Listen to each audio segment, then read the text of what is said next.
Ua na ole Radio Samoa se furulima iwa toru a mo e tautuaina o e ilangu ngana fitu aso le vai aso.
Taraflava o David Tua le nei, olo e whaafonga mai pēi le Radio Samoa, tasi lima i watolu a mo, Samoa i amanuia le nei aso.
Lea li ie, wovi atu ia te oe, a wawa e whae a ina u. Wei le tu ina atu, ie wei ta mai ia te a. Ia la tau mita mai ia te a. Lea li ie, lo o tua. Na o ranga atu ia te oe. Ona e wha mano lo ina ai leo. Lea li ie, wei a wae ia te a o ele tu unga mau. Wei whaola ina u, ne i o aluifo i le rua. O tōu nā o na tangata mi o tua, i o tōu pe pese atu i le ri. Ma i o tōu pe vi pe a mana tua lona pa ia. A wā o lona toa sā, wase emo le matanea. A o lona alofa tu noa o le ola lamanea. E afe ane le tangi i le afiafi, au le alanga fia i le tai au. Le atua siri e se, o e lama o le atua ma le papau e o i le pa papau. O e lama o na mātou atua e malia ai o mātou mana o i mele lei u manama. A mātou tō manatu le pōngi sā. E mahofa o lātou finangalo mo mātou loto. A oi ere tangata wa e manatu mai ai. Sa tō whawha mātou mo moe. Tau mate pe tua mania. Tari lau fio e lo wha maoni. E aile nei tai au wa whao popo aso lo lātou so i fua lo mātou wola. Mo le ola o le mā losi o le matala o mātou ngutu e ngangana i no vi inga. Wha mā loa lofa. Whaapatai lo tausi mai. Whaapatai lo wanga le lei mai. Te leo leo lo mātou wola i asa umai le ulu whafo ma le ulu whane. Le ato lo mātou o tunu, na iau mātou tu āsina sina, lau au whainga anu venga tu topi so sto vine. E o lama i alo mwhanau. E manuwi a mea uma, i lo whaatasi mai. O taimi o whaano no anga i langona lo whaamaise mai. E o mai mai o le tino, e langona le pa i mai o lau whaamano longa. Whaafetai i lo walofa, whaafetai i lo wanga le leita maa. Mātou te māna tunatu, o rea ese mea a mātou tau vi ai lo walofa siri ese i asa uma, o ana nafi ma lea soe o lava le ngāta anga. Whaafetai le atua, te mao ainga le tino le ola wha le nganga. Whaafetai le poto o anga waa wa e foai. Ina ia ola maso i fora tangata e ola i lon bevi. Ia ola i lon wha mau lano. Ma mātou whaia lo whenangano. Ai aua ia i mātou. O a lava me o lo whetu leni mai. O lo tu whesili ai whenangano mo mātou loto. Mātou te le whanoa noa. Mātou te la foa i a te oe tonu mane lei ai mea uma. O le wha moe ola nā. O le soi fua maro mātou wolai. I le neila lo langi tu mau. Whaapatai le atua o lo maua i atunu o mamau. A inga woma e masani. Sā mo na lua o mātou atunu. Le atu Pasifika. O lo manuia i lātou. O atunu o mamau mātunu o lata mai. E ui lama le vāna manai. A le upumoni mo e si le fia mātou te pei loa i pēr. Ia mātou tāro sanga mō lia. I lea aso ma le aso. Whaapetai le atua. I lo whaai loa mai o lo mamalu. Ina ia soifua ma ola aina tangata e ustai. Ma wha longo i lau fio. E manuwi ai mea uma mātou te whaia. O mātou iai le lona spulfito aso le māsina mua mua. O le nei tau sanga fōu. Whaapetai i lo walofa. Te leo tu lafo ia lava. Soifua ma le ola o lau whanau. Tali tonu e te mua au muri au lo mātou wola. E manuwi ai. Ma le wha moe ola. O e lava e te tau tai lo mātou sā, mātou fōla watu. I le nei tau sanga fōu. Whaapetai mea uma te saunia. E te pesoso ani mai. Tai me tau tewa le soifua ma le ola. E la ngona lo pa i mai. E te wha maanosi mai. E le taimi e tau wha mai mai ale tangata. Ma au auna ia te oe. Sili ana mātou whaapetai. O Yesu ke riso le whaola tanga na e saunia. Na ia ma ngalo le tangata ang sana. Tu mau i lau fio. Lo lava vi inga nei māsa uma e le au noa. Pangala manea le ni ie. Mātou te ola atu o i mātou tangata ang sana. Ni o mātou vai inga ni o mātou le tonu. E o lava i mana tunga lilo le loto o tangata. O au lau silvanga ati le li ie. Mātou te whātou ese a lofa mai. E ui mā ngaloa i mātou le toto pa i o kariso. E ma maia mātou ang sala. Na mātou te talo o ai o māptia ma pōpua ngātia. Tu e whāo le neila lo langi ma nea tunu. Na i o mātou tu asina sina. O lo i mōta malawa le tāpua ingo le atolo mātou tunu. Le ani i e wa e si la fia mea uma. O le mātou te talo le nā yasa uma. Ia iai le manuia o le alofa o lao fio. Whātisi mai a oelo mātou atua o lava singa o le nei aso e au e manu me uma. I lo whātasi mai. Whamne i alom whanau whea ngaima māno longa. Staimi to e fo i atu ia o onga whamnea ia i lātou. Manuia le tautua le Radio Samoa. A mai asa ngā nuenga mātou te whaia. Mātou te whapea i fo lava o i mātoni au auna le au ngā. Ai a maulunga i lo vi inga e fo i atu. Ono Yesu te riso loa pele. Wala tu aile mātou te talo.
Na o le Radio Samoa se furulima iwa toru a mo e tautuaina o e ilaungangana fitua so le vai aso.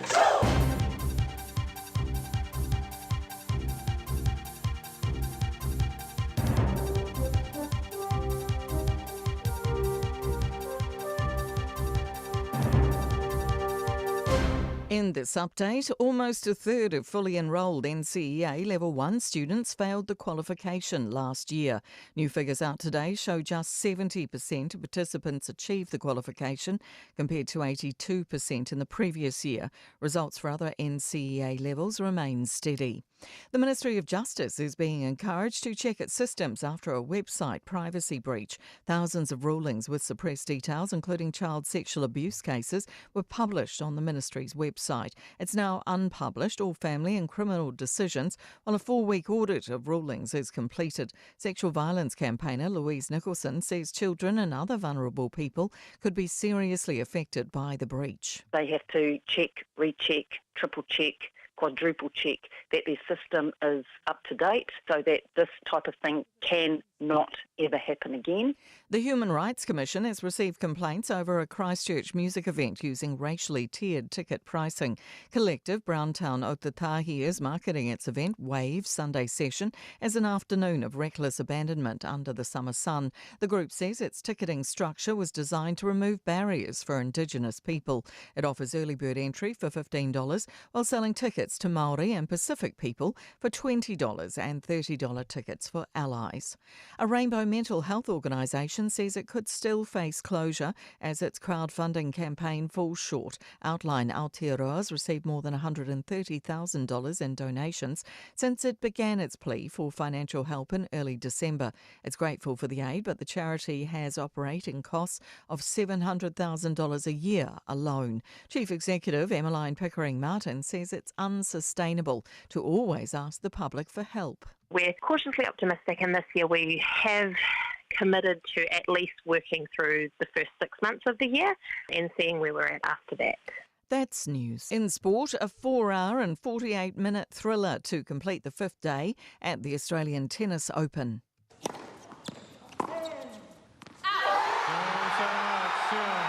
Lona Thien has finally beaten down Daniel's door. That really is one for the rocking chair years from now. Thien has defeated Medvedev in 5 sets. He took the first 2, lost the second 2 and triumphed in the 5th set tiebreak 10-7 on Sky Sport at 2:54 a.m. local time. World number 1 Jannik Sinner scrambled to a 4-set victory over local wildcard Tristan Skulkate. Sam Meninga has shot a career-best 29 points to help the Breakers to an 85-75 ANBL win over the Tasmania Jack Jumpers. The victory saw the New Zealand-based franchise snap a 4-game losing streak. That's sport. I'm Jodie Gill. Talofa Samoa, waule nei o kasputi alu, awal suia lingila waule kio. Aeva mai ina se furu lima iwa kolu, amo, Radio Samoa, vevela a. Ioe, pasi manu rūr tai au.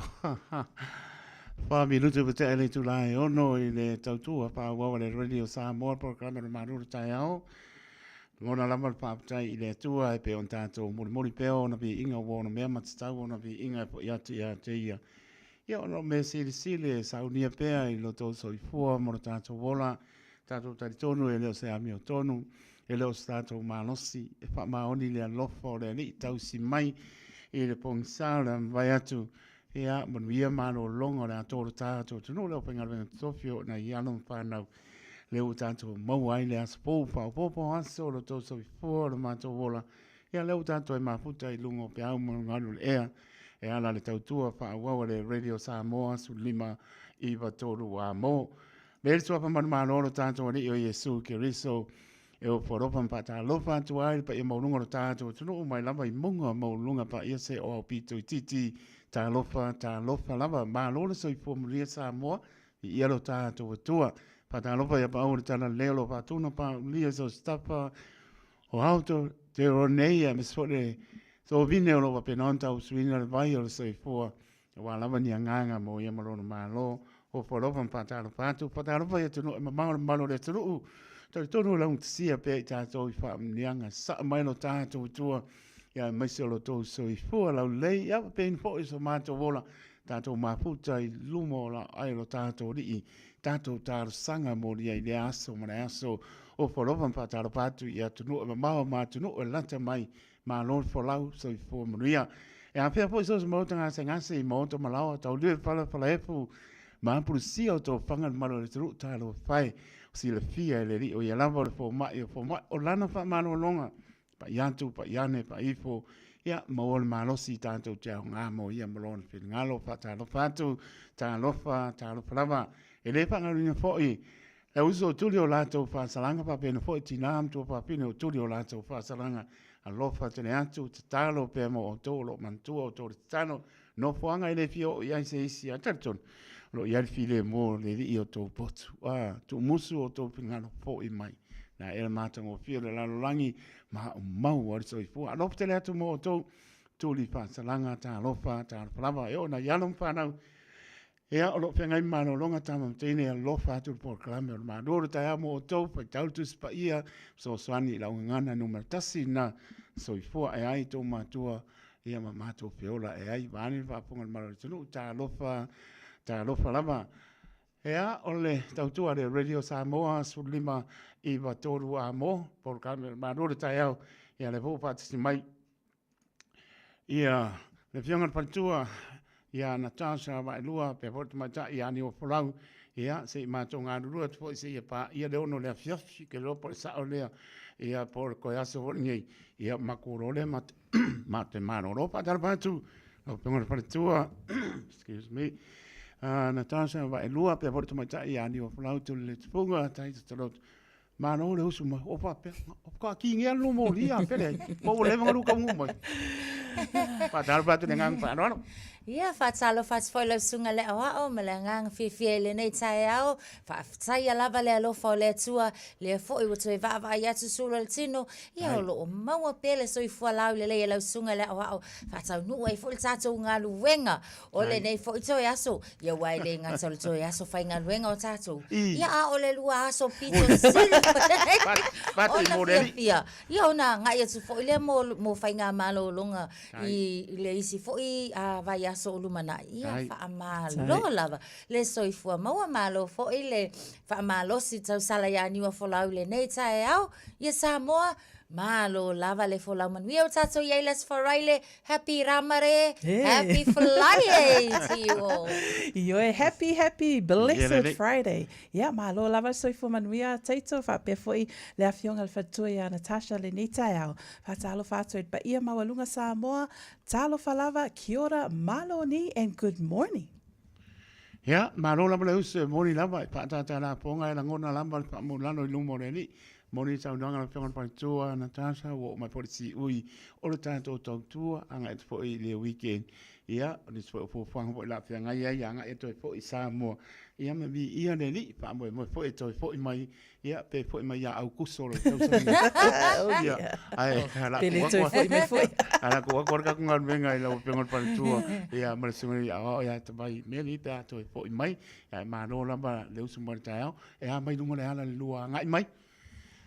Taito ia ele iwa aina tau pupula solo ai suela aulena esa no mai ai le aso oi wa vese ia anga lele ali lo fare ali nei tai au le tau no manuia mai ai le le me umalunga awala taito Natasha ana io le file mu ia lunga la tele io e wasa o mo foinga wasa wa mata avale ana nei le tai au ia o fa pe o fa fe kai ala io ngai vangoa ngai fa awau mai ai le tsalo le atua ia ma fa aftai o ngole tango fie foi file mo le tai au malunga la tele malo va tai ia o le tau sua na fianga fa tu ana tasa mai lua mai tai ia ni o folau tu le funga tai tonoto ia pe po insinia o le mato o masini nei la fianga pe sta LJ Lolsio ia ma fianga fa tu ia Sarah Pantia ia tau tu atu mo malo le tunu se ia pa ia po se tai merta ia la panga solo tato por clam se inga dungo la wala so merta to tana tau yo na e po le tato pese amatai po le tau tua ale manu or ta ia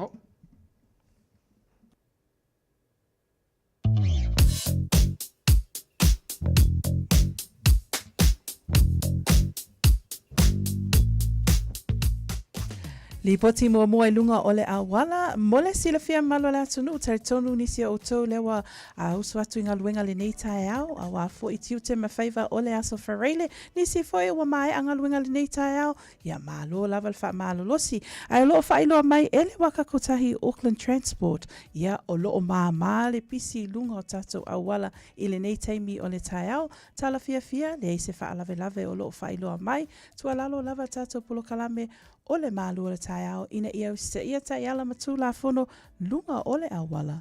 Ia, tautua Radio Samoa, te silima iwa tolu a mo, ina ua sfultasi minute, te ai leono.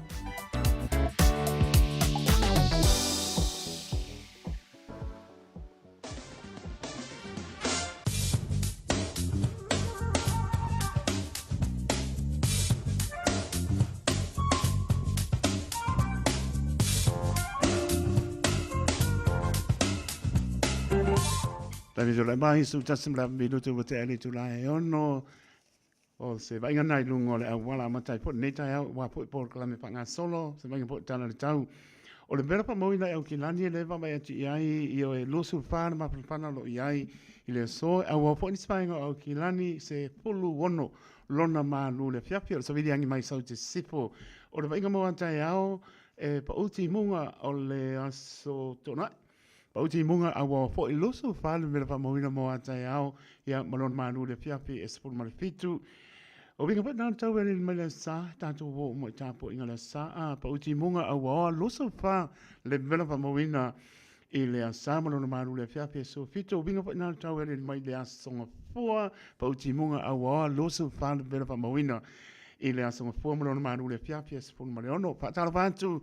Se o tātou tunu e pele o tō pingano mo tātou loto e manatua pe lau titano sa mōne tunu pele. Ma mai atu e mānei ani tau o wa oso ai fo le nā ma lu fo le piafi a pime awa fo i ia nisi vaenga o le atunu manatua e lau tano. Luso luiva fo i le vela ma whanapana lo fa ilo mai si o tātou tunu sa mono ma lu le piafi e lua se pulu lima.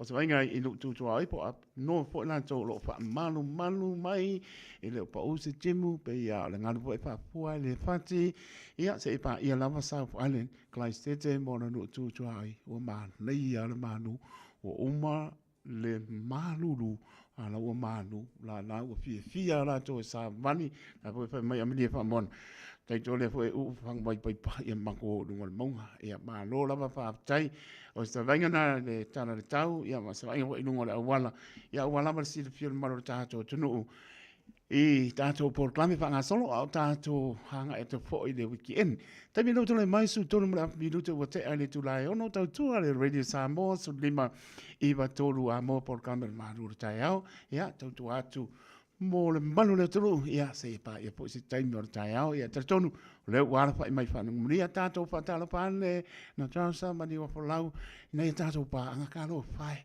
ele o mo se la komalo o longa le wa va ko le wa io ko fa solo kupe a wa la ko mai Malo fa talo fa mau folo fa tu foi i le pa ia male mamalu o lo wa mafai foi ia ona mafuta mai le nei foi taimi o le tai au io e mai lava tu la to le atunu se ia o lava foi na ia lo mafana witsi fa fe ngainga taulangi ona tu asi na sina fa amalo lava ia le tau pasi mai le nei tai au o le sfaraile Maku wa pretty pine por lava fia pe ia ko o markisi masi Natasha maniu malo fa tain malo la tunu fa tasi mai lunga tato polo kalame al Radio Samoa tasi lima iwa tolu amo taitoma Natasha o lo ilunga tato YouTube channel Amelia fa moana fa talo fa to ele nei tai malo lava mafuta mai fa tai amosa all the way from Melbourne. Fatalo fatu. Ye nisi fo e paanga. Ai me se fo e warm ainga lo ye Australia. La fa ele Fenika. Ya lo fatalo fa mai lau sunga. Taito fa pia fo i. Tausala ya Natasha. Le nei tai au. Fatasi mai lunga tato polo kalame fa pia fo i ia John. La pola le. Ilunga tato YouTube channel. Lo fatalo fa mai. Ile nei taimi ole tai au. Mana ia, nai poi pa si mai ia tamali Britain, ia ma le ainga ia mes foi Lulu Bolton, Ia, ma la tō fo e ainga wa pena ia tino puni, ia o le ngatai lea o ai foi, ia anga o John, se o se a John Love. Oh, John Love. Ko so le el nga, el po. Okay. Isa la elo pa mai a tātou, ia pa tai John mano lama, ia pena fo ia ula lia, le ala i monua, ia mano lama le, ma puta mai le mia iere, mia. Moni pa malo, moni pa tai ia, na tau sama niwa po lau, ia long pa nau, ia mai se fo i, ia leo pa pa fo i mo mai le resort o le NCEA, ia. Ia, o le tulanga na le wala o iei nei fo i vai aso na amata mai lava fo i le aso ana nafi o le lava lo fa solo solo. Ia pe ama le se lau ono sfulu afe i la tau nei o tamaiti teine matama onga lea ua mawhai ona tatau ona nga ia siaki ia le tau unga fo i o la tau wa onga. E mai se lava le vaenga le nei o le NCEA ia i la tau la ia tau sanga se fulu lua tau sanga se fulu tolu. Mana tua fo i ama hai ala NCEA ona iloa lea o le isi la asanga o le tama ma le teine a onga ai mai se foi ia pe mawhai ona maua po o ia ausia le tapula ai mawhai ei ona ulufale i le universite wa ia la le vaenga le na o le UE ia po le lato university entry university entrance a o le tulang foi e iei tamaiti mana tua o le ana au mai lava i li poti tau sanga ua mawai atu e whai lava sipa utele o le tau mawhainga tamaiti i le whaai unga lava po o le au tau whainga o le ingilisi ia ma le matematika. Le fo i lawa iei tau mawhainga le malo i nisi o awala pe on tātou tala noa le amatanga fo i o le neiva i aso.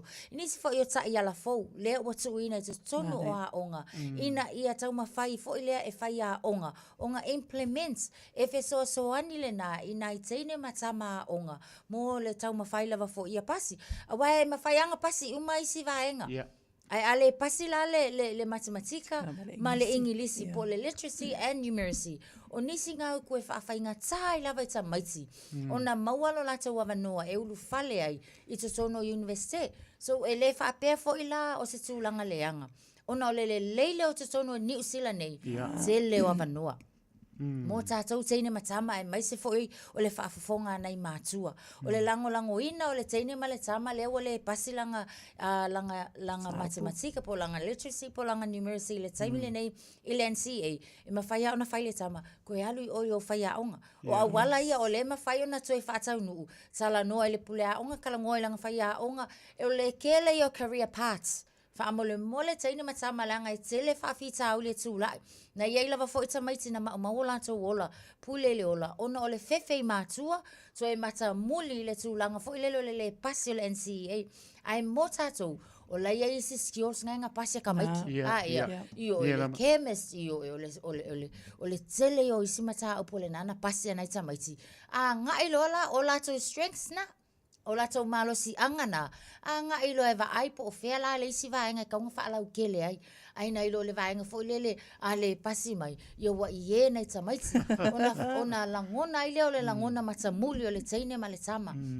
Le tā, o leo siaki. Ia o le whamanatu ani o whalau. A wau te iloa o ni o whalau. O le makua i whai mea o ngā o ni o whalau. Io e fua mai. O le fua mai lava i taimi nei a ea. Sa le, o e sa unua nei tai ao lawa whionga whatua Natasha. Ia whapea fo i taito la mai. O le tūlanga le nā, o le whaamalo ma le whaafitai, le lua o lua whale o mawai atu. Ia leo o le taimi e mawai results. A whaila na e ngā lue. Ma whai wha maoni au mea onga, ma wha tau no uina, ia o te mea suenga, all you do is you bring it on. Tu langa wha pena, o lo tali tununga, a whai la sa whai au mea onga, ngā lue wha maoni. Longo winga o le te mea mawai o results, lai te fia. Ai a whai fo i e le whaapea e iei ia maka pea na tā ua e Natasha. E ta tauna o sia e oai i le isi la sanga. Mo le nei fo i tau sanga le lua o lua lima. Ai ui lea, po le a lau result, po lau whai unga o lau suenga o le nei fo i tau sanga, mai tau sanga talu ai. Maua le fia. And then there are le ia ia wanoa e ma whai ona toe tala noa i whai a onga e fesoso ani mai. Pe a whai e le iau sia le numera po le whai unga e tatau o na o iai. But I guess o se whamanatu ma se whafangu mō tātou umalava, teine, tama, tupulanga talavou, ina ia a matalia fo ile nei tausanga. Start strong, a mata fai tau tusi, a mata na fai mai a onga, and really get in there, a mata strong, finish strong. Te o tūlanga whapena, ma wha moe ma tatalo i le atua. O whaatasi, le tatalo i le atua, ma whai ngā luenga, ma waile unga fia. Mana ia, se ito e po i tasi a koe ngai se kongi i le pesili, lau peonga pare tua, pai a onga na tasa. I le tausanga te nenu tua pa u maua lalo ia le tau pai anai tau maiti. O le pesili na iai, pai po le na tau sau ngua masitulanga. O ai la le la tua ia i le vale pa mormol. Mana ia tele le fisili ma o se mata upu se fo le tā wala tātou tala no i le nei tai au ona o se tūlanga o afia tele ai alo ma whanau mole sila fia fo i le atunu e ma sila whaafonga o le tele i o vaenga e ono a afia ai le tau mawhai o le tau maititi i le a onga so e mawhai ona o whape atu ia a kongo e kua ia fo i a tamaiti neisi taimi e iei fo i le vaenga mātua e tua ia i leisi taimi ia iei fo i le vaenga whai a onga e tua ia o lato uma lava o lo ngalu lue whaatasi ma tamaiti everybody has a part to play ia e iei uma vaenga uma e iei le tu fo i lale wa lela na tau whaila utala the earlier we can start ia the better onga o fo i le kaimile ngai tamaiti kau le ango intusi fai tau ma ngai ale device I want no for I want to power ole ta ua fo i lele awa ole device e mo e mawhai unga o langa le maka cartoon lava ole winga la utala ole a mata vave a mata mai ai le kaimile ole la aiki tamaiti koe whafangu mai koe whaamanatu ia tātou i le nei fo i talu fo ole soifuanga e ka kaua onga a maka mai le tamaititi mai ai le kaimile la ikiki awa le songa ku ua i le device ku ua i le kusi fai kau ave le library asu tona i wai free ave iai e mawhai ang kilo ai whakakusia library fia loe kangol tus au mai fai tau ia whaonga ia iona taimi le fale a vakungi kusi le fale o le tūlanga lale nā e mawhai a ona whau le fia o tamaiti ma ko singa o lātou ma whau e fia i loa mawhai tau le tusi ia a maka kua ia ma le matematika i nā na ilo le vaenga lale o le a whaila o lai fia fesili e mawhai nga fesili a kultama whai tau tusi whaataisi ma leisi mai le malama o leisi o ngā whaua ia le o longa malama i loa taimile nei wa too late mo nisi o ngā wale ele fia whai kau kusi mai ale la aiki ia o kulo lunga le ia 11 o ia mai le reading au makwai pung sala lo langi so o te whai tio ai lai tamaiti whai tio ia vai leanga kele o kou ia ai whamalosi koe whamalosi mai fo weki ngai kau sanga it's not the end of the world ia tai mana ia mātanga o pia sau loanga lo pengon pare tua se ka kulu i kau pope o ia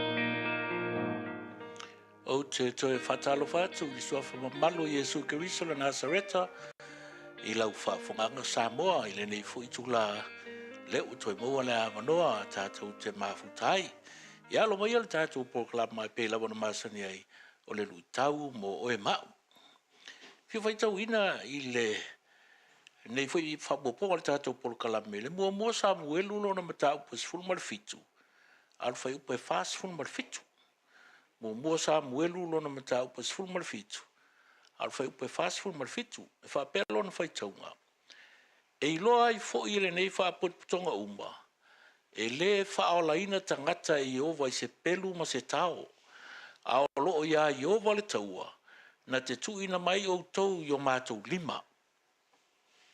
This is the Lord's battle and he will give you to us. O le tala lea, ia, pea wana māsani ai. O le tala i le tau a tā vita makoriata. O le autūla o le lutau mo o ema. Ema whai ona e whātou i lalo ina le sau ai. Ema whai foi ona ou whātu i lalo ina le sau ai. E watu tā vita i le aso le a watu ia me aia mga ona uso. Whalonga kula le kupura me le. O le me o fuai. O le tūtaua lea, o le tūtaua Israel.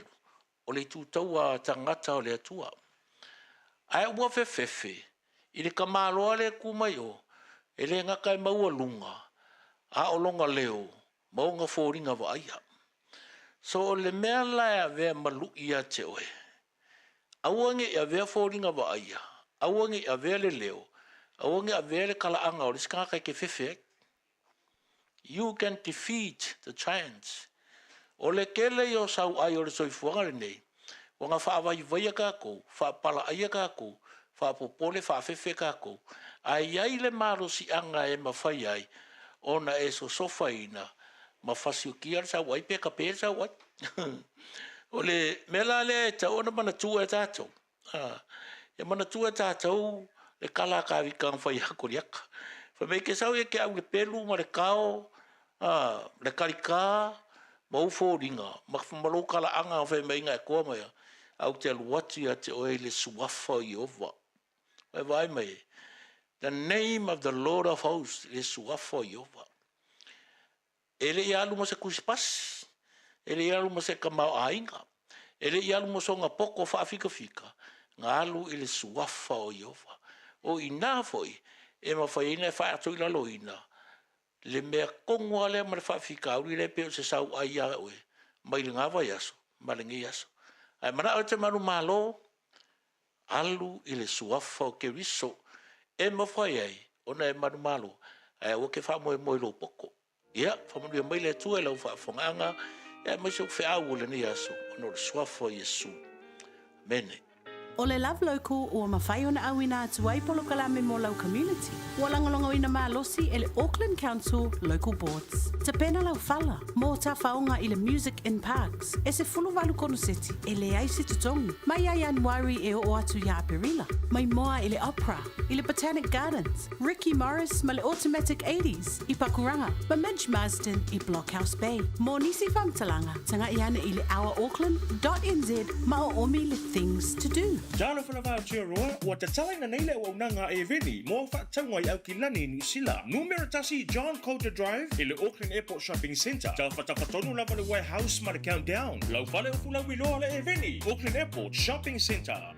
O le R-Dash Travel, o le company numeratasi le taungo fio pasese mo whemalanga inga i Samoa, whapea le malanga mai i Samoa i New Zealand ei. A whea de loa i le ofisa o le R-Dash Travel, tasi valu lima Great South Road i Marurua. Pe vili mai i le telefoni tolu iwa lua o wha o o. Tolu iwa lua o wha o o mo le R-Dash Travel.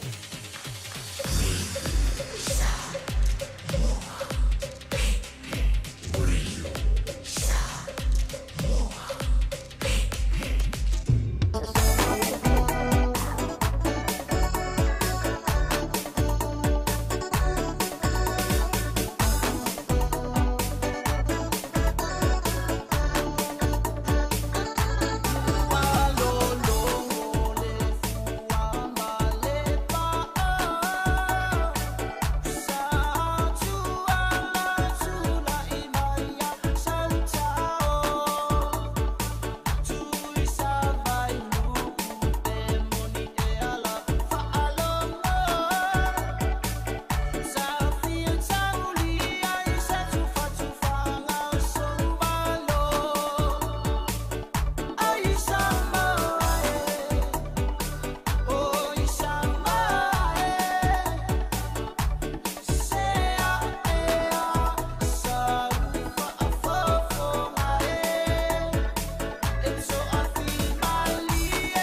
Se pong maria long I pule pe ona pa pong mai po ni mai ngor tai au.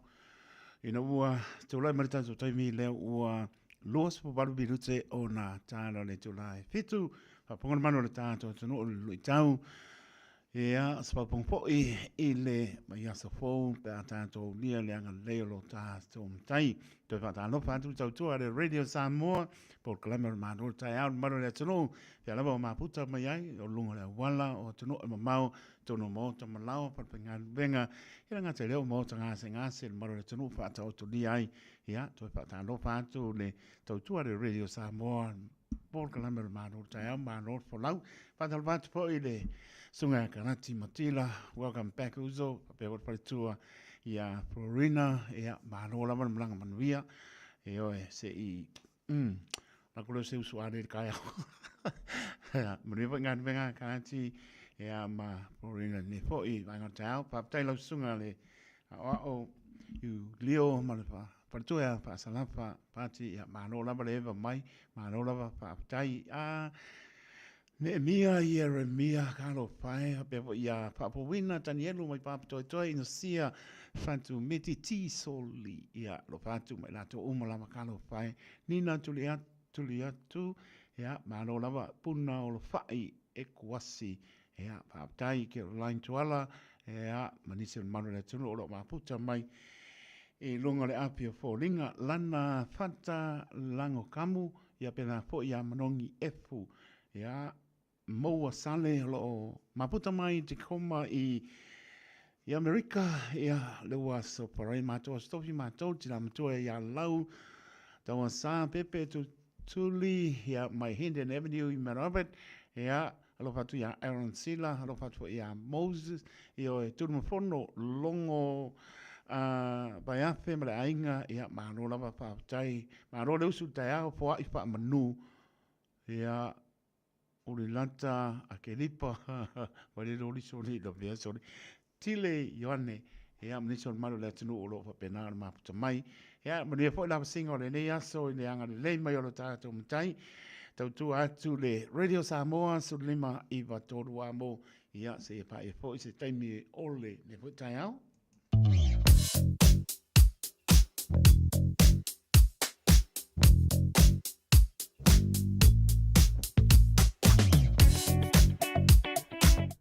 Tātou li poti lata mai lunga o le awala, le nei taimi o le tae ao. Ia, e le se suinga mai le tātou lua I li poti. O lo tu mau pele, mai lunga o tātou awala, il whai lua mai e le waka kotahi. Ia, o le tua lalo lava le polo kalame, a le malua le tae ao, ina ia awal whanga ina lo telefoni, alu sawa whaatulanga ina I lunga o le awala I le vaenga o lo e malangai I le nei tae ao. Ma ia manatua, awa foi le keep your distance, ma ia manuia fe malanga I ngai lunga o le awala I le nei taimi o le tae au. Tautua Radio Samoa, tasi 5 a mo, ina ua toe 25 minute o na tā lea o le fitu.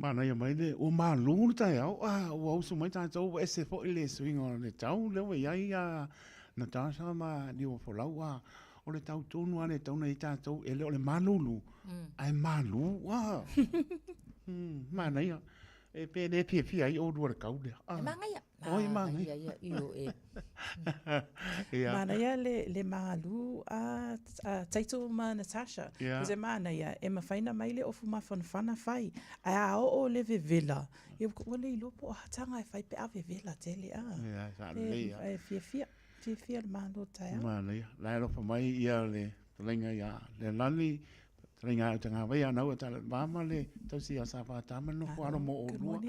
Ia ma pa mara ko kiki aka mo so poes. Ia mo via fo ngar ia so uso lo fa fo ia pena ia pina nonu ia mai na to umala bolo ma puta mani tai na minute au na tu tato por cambio. Na por cambio le laso. Na ta sama. Ole a reto? Au wona so le ese ma. Pe ia nga o le ala mo lo piko. O ngani o fo pele. O lea, ia vai, lea alofa mai lunga tato YouTube channel, UB36, all the way from San Francisco. America. Yeah, mena le Aaron Sila. Ma ngai a mose. Ia fa pe foi ma FFTB lo fa pe mai tai al manuia. Ma nei.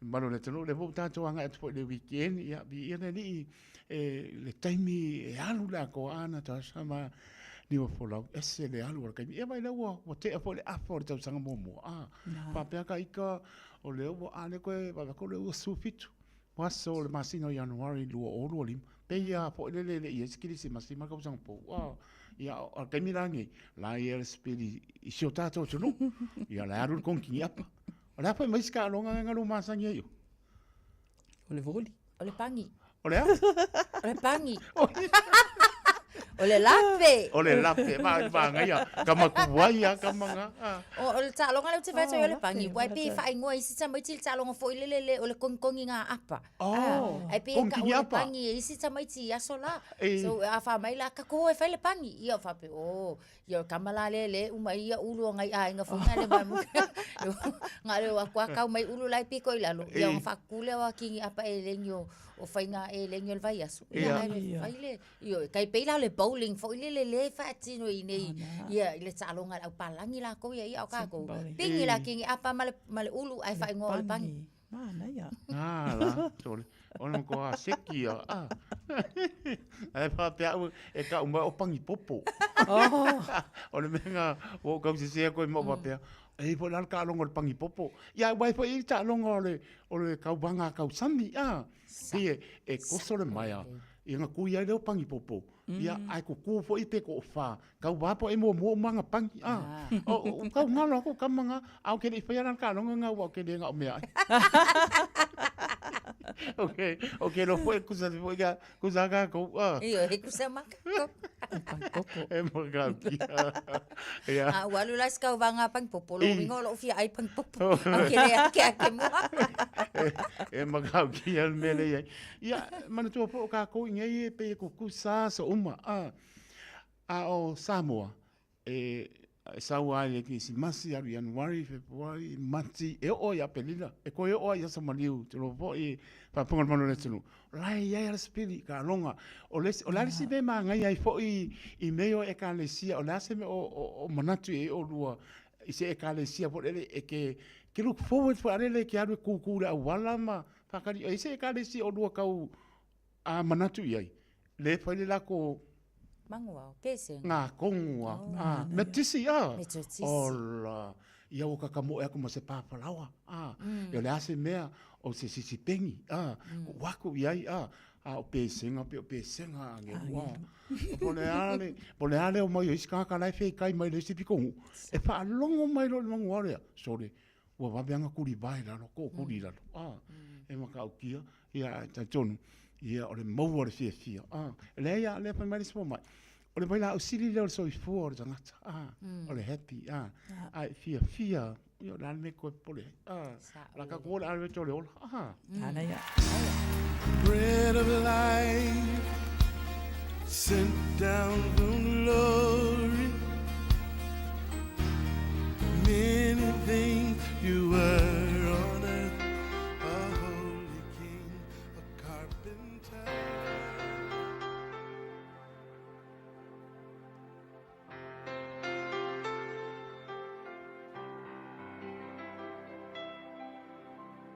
au te whawhailoa ia tu tātua tinu, mai tātua polkalame o le anreto leola mo oe i le aso le nei malo le soifua manuia.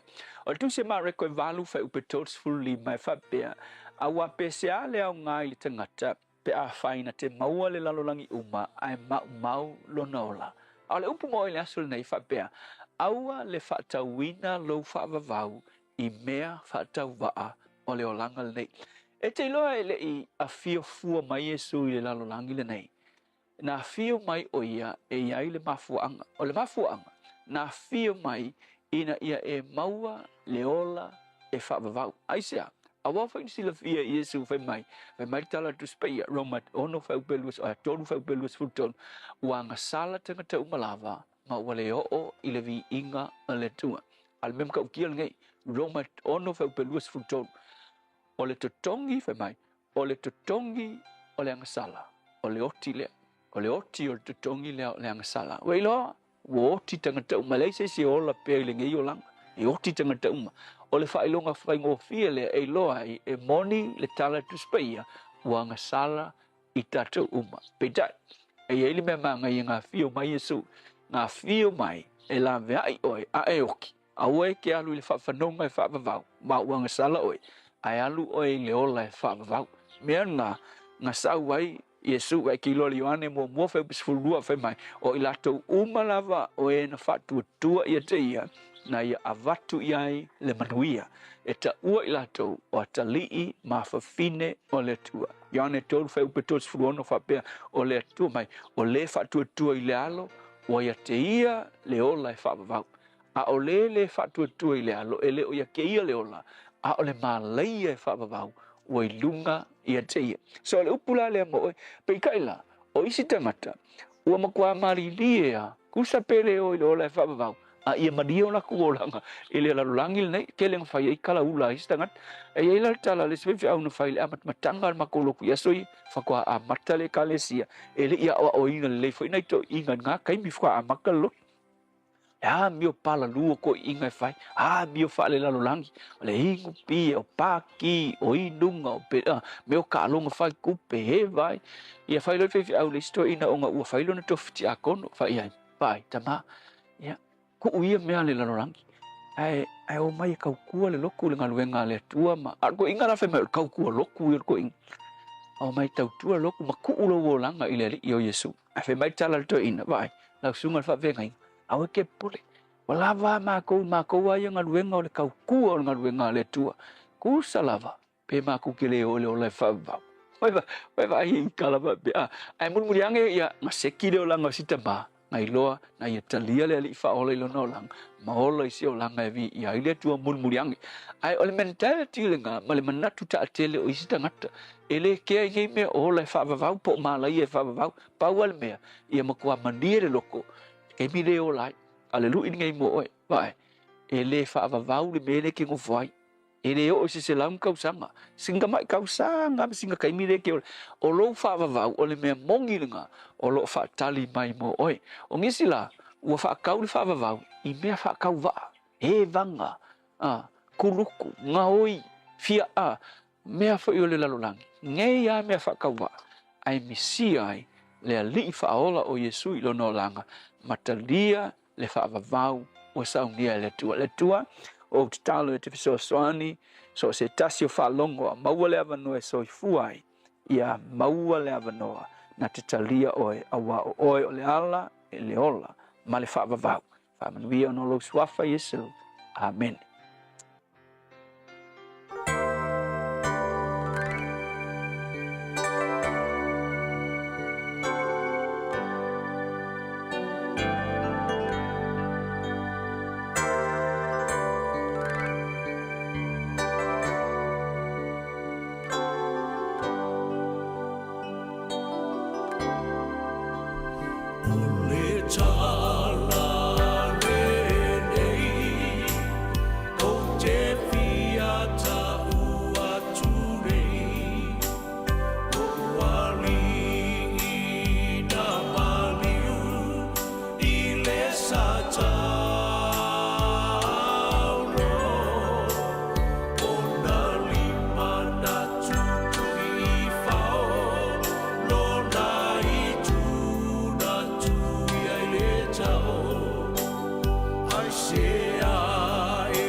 pong Mario Peter Crichton yo ai sai te le talia i de o ia.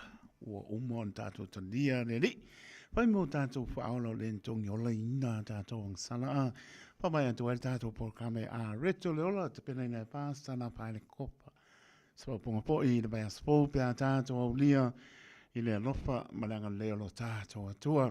So tasi minute ona tana le tulai fitu na minute ma wai foi lea po anime ne tupu tu na i tal fitu o bina tato tala i vai panua ngan peritania o le moso ta inga fo i ma le pionga ngan mana au tanga vai tipi au tanga vai ia ai o pisi la bala ko sa mo ai oni ngano tato tala pe fa pe tan van me ke kongwe o ko me tato tala mai sa mo ia tato no lo mniel malo tato tunu nei mahenga ora tai ao o le aso wharaile supito Januari lua o luanima. Jana whanawhau tia roa, ua te talaina nei leo au nanga e veni, mō whaatangwai au ki lani New Zealand. Numera tasi John Coulter Drive, i le Auckland Airport Shopping Centre. Tau whatawhatonu lava le warehouse ma le countdown. Lau whale o fulau iloa le e veni, Auckland Airport Shopping Centre. A whai alo sa ili sea o ngā a mata molo walu. Au aloe te toi popole, o le Galaxy Childcare, e tele o na la lai au ki lani I saute. E toa tele whai a o ngā ngawaa, o le a o ina le whānau, e ia inga whapitoa pe a le sitala lo walo. Tolus fulu I tū la, free. A vanoa le vēna le a onga mo whemalanga inga le whānau, free. Maua mea aia le whānau, free. E ia inga whapitoa, mo nisi whamatalanga, whaafso tai le o lua tasi, o valu tolu, lua fitu, lua iwa fitu. O e fufu e whaatau ese lo whale. E te manao sta ngate whaanongo ia oe, tau tua mō oe, ma malama I laungangana. Wala au mai loa le malu mawhatau Bob le malu. I le olua lua, tolu ono o, lima lua iwa fitu. Olua lua, tolu ono o, lima lua iwa fitu. Talofa Samoa, waule ne yo kasu tialu, awal suia ngila waule kio. Aeva mai ina se fudu lima iwa kolu, amo, Radio Samoa, vevela Ko manuru tai au. Ya, tai pa taro pantu tau tu ana Radio Samoa por kana manuru tai au tanofa lamba. Ma be aku na tasa ma neo polau. Fitsu lima tala oile, fitsu lima fe se pa po le lenga uia mai le mo tanga le mai no show O le tūlanga le ui ele au ngā ui. O koe a o se whaku se isi fo se tūloa. Ele ngā ui ele au ngā ui. E makau kia. Le tūlanga le nai ai. O pā fo i o lea sa fua. Mō le whaatau nui ina o ni vaenga fo i e sāwa vai ai. Ia le tū e whaau ngā e tangata e sāwa vali lungo o ala te tele. O pāu a mea langei e lanu uli. Pe ama le ono se fulu pau a mea a ka kilo kai ai. Pe waka wa ai whaitoto a fo i o a inga le whai ala tau whaitoto au a mea. Le e halu le remote, alu atu le ta avale. O na tatala le remote. E whape ngā umala pai ai ono se fulu. Ngā oi ele au ngā oi. Ai ngā oi mai lai o le vaenga le nai no shoe pe na ta o ele sunga i le awa o le nei tai au. Mai ngai Albany. O le tūlanga fo I lea e maofel mafofau. O ngā o pānei, o loo whamatala ina fo I lātou o e malama I pāngei, o lea ngā avaku e whatau nuu, ina ia fo mō ngā luenga whatau nuu. E kakaunko o lua kanga kai kakala le pā e tas. E mawhai o ngā tau mawhai fo I le tala le pā. E tatau foi la, o ngai e se ka avale ke le, e tu I ai malau I ai. So o le kaimi pea le tolu I tūla e mo o mea. Pea whaapeo se ngā luenga whaatino whaapea. Whai akula o kamai o ngā oi. Le ako skolo I kula. Pe o le emo le mata. Profesa. Muka profesa kamanga. O lo tau sa ili. O lea wa au mai fo I la le whanonga fo I lea. Po o aingi se va ai ngengi pa whaapea. I o la tau ta whaapale. I po le vaenga. O wai o la kanga kangi e mawhainga ave. O na ave le I whale ua mea fo I e liu e wha liu. Le mel tai le ua mea. O ngā maua lea wa la tau tupe. O lea la wa amai le lapata inga wha mole ka kou whale ua mea. Whale ala mingo ala. I kankanga I ange ka kou panga la asi atu. O pa o lo ngā o ia. O whai pā ona e whesosoani lunga o awala mo le saunga le mua tangata pe ona tā ua e whatua nei tai au. O ina e Albany awala le tā ua mai le vale o Silver Moon Road and Girls Road i Albany. Pe o ina le na whaatau nu ina ai lea le avea le vaenga lea o pā ia. Ai mo le angai luma mawhau. O le wha le leia tātou awala, whai ngā luenga le leia le council, ma le malo, ai o mai ale au ngā oi whaatau nuina ia mea. E le, wha le tonu tele tu sao tau ia tu lo o le mawhau.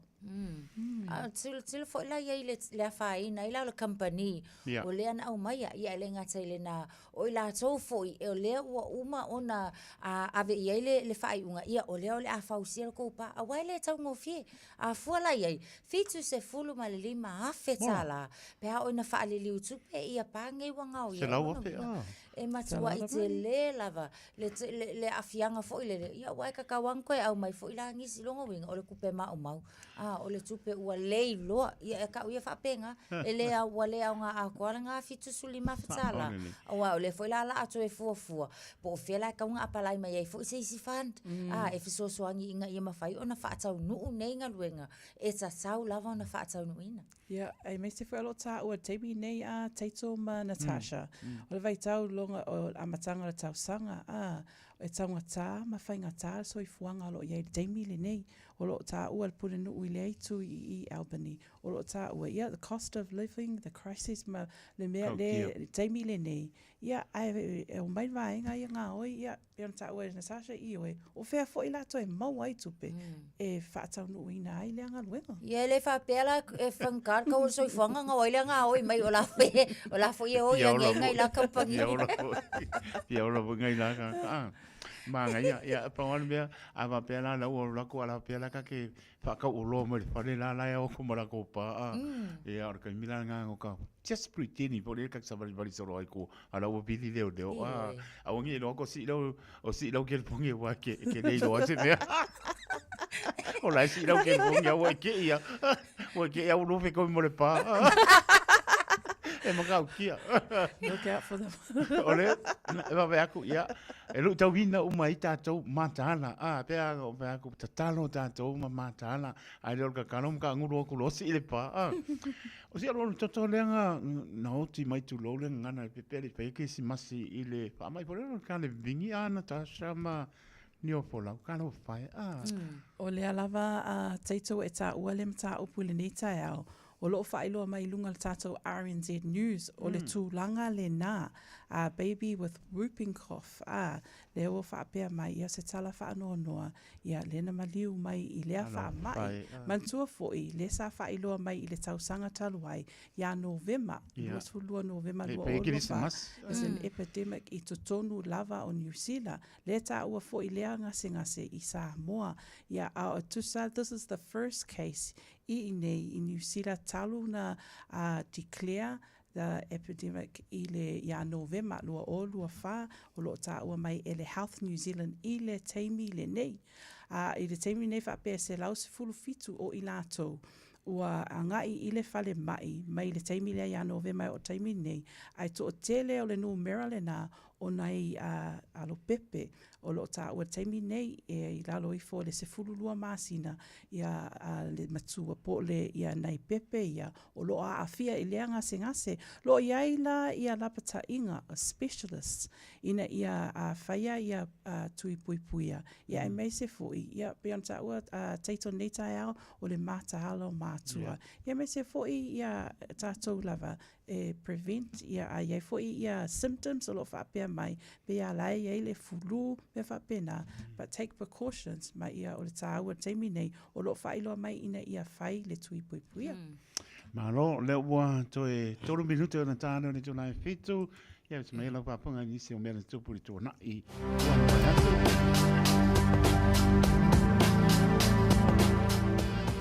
le le tausanga tasi valu no tolu ile aso. Ia o le aso whanau le nao se tasi fo isa avea mapale mia te tonu le malo tele o Peletania. Ile taimi tonu lava foi o le taua mua le taua tele le lalolangi. Ia o lona suafa o David Lloyd George. Ile tausanga fo ila lea tasi iwa whalua. Ia ile aso. O le aso soifua lea o se tasi foi o tangata laui loa i le whaangatama lea o le fusu po le whaipele. Le sisunga ia Muhammad Ali. Lea na whaatolu ia o na avea masiampingi i le panga mamafa o le lalolangi. O le nei foi aso, tātou tala noa ia le nei aso na o i lātou na soifua mai le nei aso.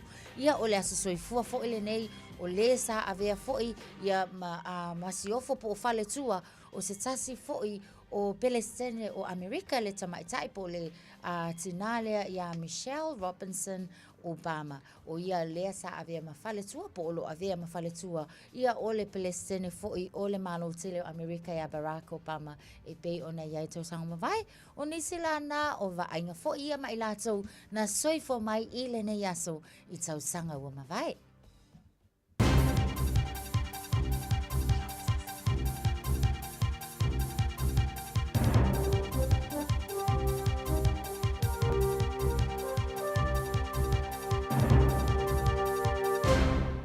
In this update, thousands of high school students didn't get the news they wanted when NCEA results were released this week. Latest figures show almost a third of fully enrolled Level 1 students failed the qualification. Michael Segal reports. Education Minister Erica Stanford says just 70% of people achieved the qualification, down from 82%. She says that was partly due to the new 20-credit foundational literacy and numeracy requirement and partly due to the changing demographics of students. Level 2 and 3 pass rates were similar to previous years. The Ministry of Justice is being encouraged to check its systems after a website privacy breach. Thousands of rulings with suppressed details, including child sexual abuse cases, were published on the ministry's website.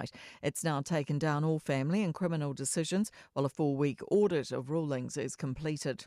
More confidence in the new ceasefire deal between Israel and Hamas compared to other attempts to halt the war in Gaza. The deal involves the release of Israeli hostages and Palestinian prisoners. Otago University Middle Eastern politics expert Dr. Leon Goldsmith says Israel's Benjamin Netanyahu's been put under pressure by international counterparts to agree to a ceasefire. And so for Netanyahu, he's willing to risk alienating his right-wing coalition partners in order to work with the remaining big players in the region, which is the Americans and the Gulf monarchies. A Christchurch music event, which came under fire for racially tiered pricing, has been postponed out of concerns for the safety of event and venue staff. Wave's Sunday session was offering cheaper tickets for Māori and Pacifica people than for allies. The group says the ticketing structure was designed to remove barriers for Indigenous people. The Human Rights Commission says it received a small number of complaints. The doors are open for New Zealanders to catch a glimpse of Vivienne Westwood's iconic fashion designs. An exhibition at Te Papa in Wellington of her garments and jewellery, worn by some of the world's biggest names, is now open till late April. That's news. In sport, a 194-run opening stand has propelled Northern Districts to an 8-run win over Otago in their T20 Super Smash cricket match at Dunedin. Kathane Clark and Joe Carter's effort is the second highest partnership in the competition's history, behind the 201 between Peter Ingram and Jamie Howe for Central Districts against Wellington at New Plymouth in 2012. Clark made his maiden ton in the format with 106 off 65 balls.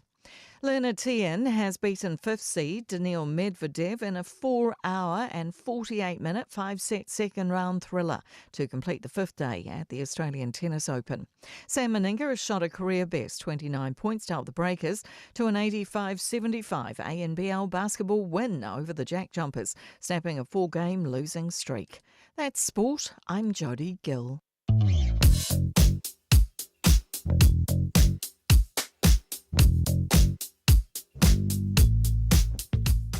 Toi whatalo whāti av tā wale umaile nei fo i taimi o le tae au le tātou li poti fo i o lunga o ala te tele i o loo tu maulama fo i le taimi le nei ma tātou traffic le nā lama fo i o loo kilia uma tātou wala te tele le o iai fo i se wha alave lave tau ta avale ia e ono lapata ia e fo i tātou i le nei taimi o le tae au tau ina ia manuia tele lava fo i le anga i atu le usua i ala tunu ia mai se fo i lātou o manava mai ngaluenga i le poa na poa i lunga o le ala tele ia a o mafuta mai ai foi ma fonga mai foi i le malua le tae au ala Radio Samoa ina ua wha minute te ai le tu lai fitsu.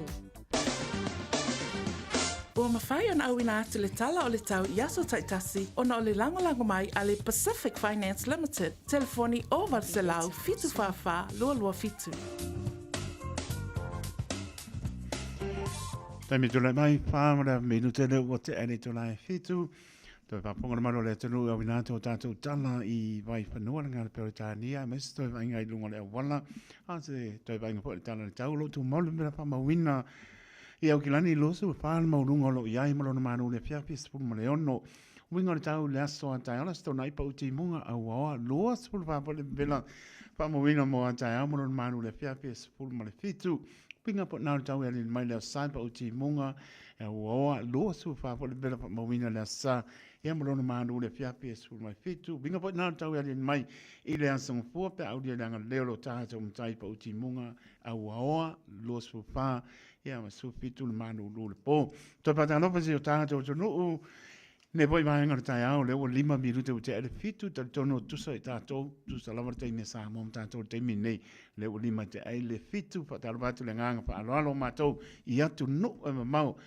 O le inga isa mo le taimi ne o lo manai ane tau sulu la lo awa fo i loa sulu iwa le vela pa mawina mai sa mo amaron manu i le afiafi e loa sulu 5 ia e manatua pea si o tātou tano o pele i o tō pinangalo mo tātou loto i lau te tano tātou lo ai tau manele atu ia mau i atano i whafo Zaba inga i apno pa antoa lo pa manu manu le o pa usi timpe la mango pa yatu o se nganu e whapua ane e pati pa pe ngā umale Tare tau mo i apno i alai manga i ale manu. Sa vengo nā wai kanto roto roa matau po tanaki manu tu so le manga i asulu la. O so ale la o manu po la tau tala fia sāpa di vani di tai au. O sa vengo nā i pe plenty pa sa makin country kispo mo spela la moa i Wellington i ala sa o me lipa me o la sulu mak tano fiele la i a waru sāpa ringa i lunga monga o e ni umata. O se so vengo nā wai rapan palms ta north na ipi a maesting tau ranga.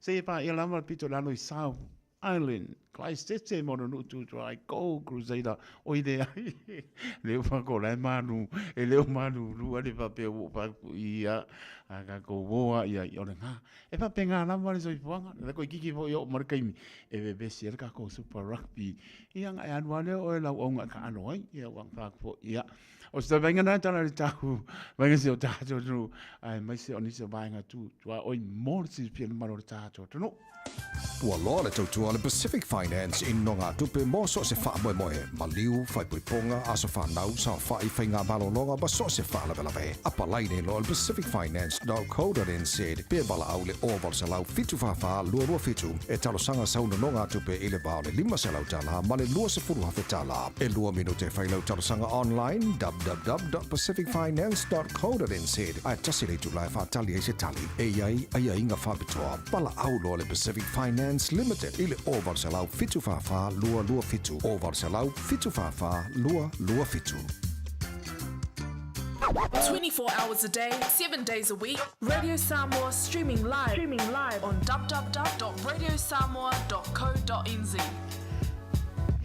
Fitu mara minuto wa te ale tona fitu tau toa Radio Samoa so 5 i wa tolu amo por kamera maro tai au lea tau toa tuai fianga pa tu e ana tasa te mai tai ani o flausi e pa i foi i ale tolu por fare fiafi maka apelo ko mako i foi mai ani ki si masio liska ia toi pagano baku na tasa va ni o flau o mai o Ai okay, lava ma ul, taimi le nei. Ai, sunga la wa. Ia nei.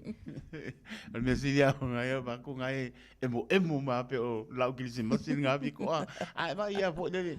E te fo la ba ya ku i lenga fo ia emo mar kai fo le wa so fo. So le ko fa manatu me ke ole emo la Krismasi ya ke mo ale po tu lole ngana ako la emo me pika ke iwa peka so le pesi nganga le ai le la Krismasi ai ia si o toma ota na tasa ole tulanga fo la le na ia io e ole mana ia ki nga lava fo la ona nga ia tu fo e fai malolonga ia fa ola lava wa peka ke mimika fo nga le la ka ia kwa ia mo se ma ia emo fa pelo tama fo ia mana ia emo ne pe auto ia ai malolo asmatso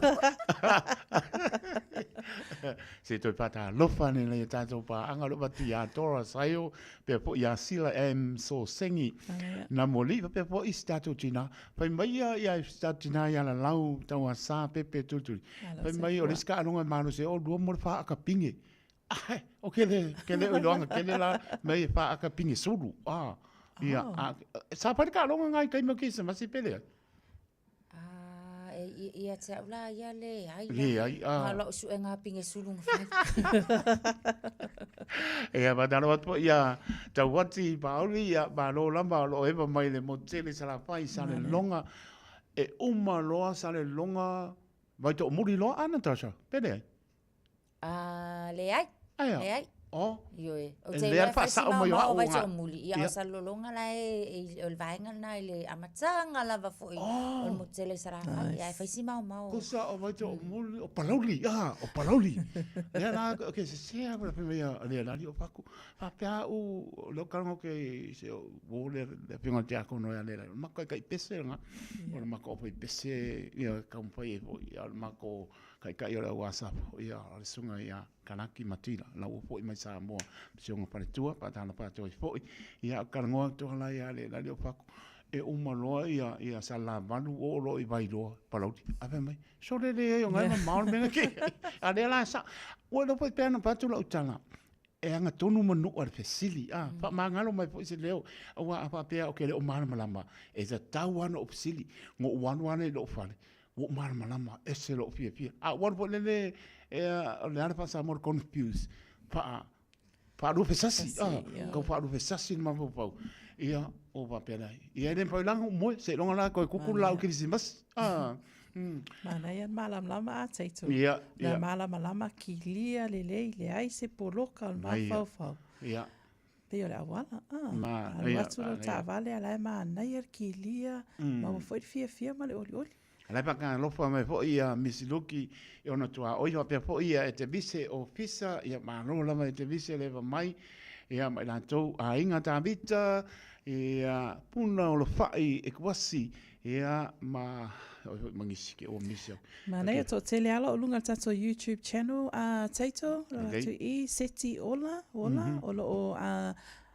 lofa mai Honolulu, aloha lava mafuta mai, fa pea foi ia Bob Kato, Kato, o lo lunga foi tato YouTube channel Neita au, lo lofa mai, ma fai loa, o lo fa soa mai foi, e winga la i tato ba ia, sau noa ia Bob, o lo fa pea mai, e fa ftai fa soa le Neita au, e sau noa mai, o matua fai ngofie i le au ngā oi, fa pea, o le mea e iai le noto ma le mawhawha. E matua whai ngō fia i tangata whapea. Ma whaasoa mai le nā, whaafitai mo nei tae au, ia whapea fo'i ia eti tasi limu, ia o lo mafuta mai pe foi ia whaafitai lava ia whapea fo'i ia nuau sala ropati all the way from Anaheim, California le mea lo iai Disneyland foi lau whatalo wha mai la le mama ia le sunga ia David Afamasanga ia la ua maua mai ei ma le tali o lau sili lau sunga le awa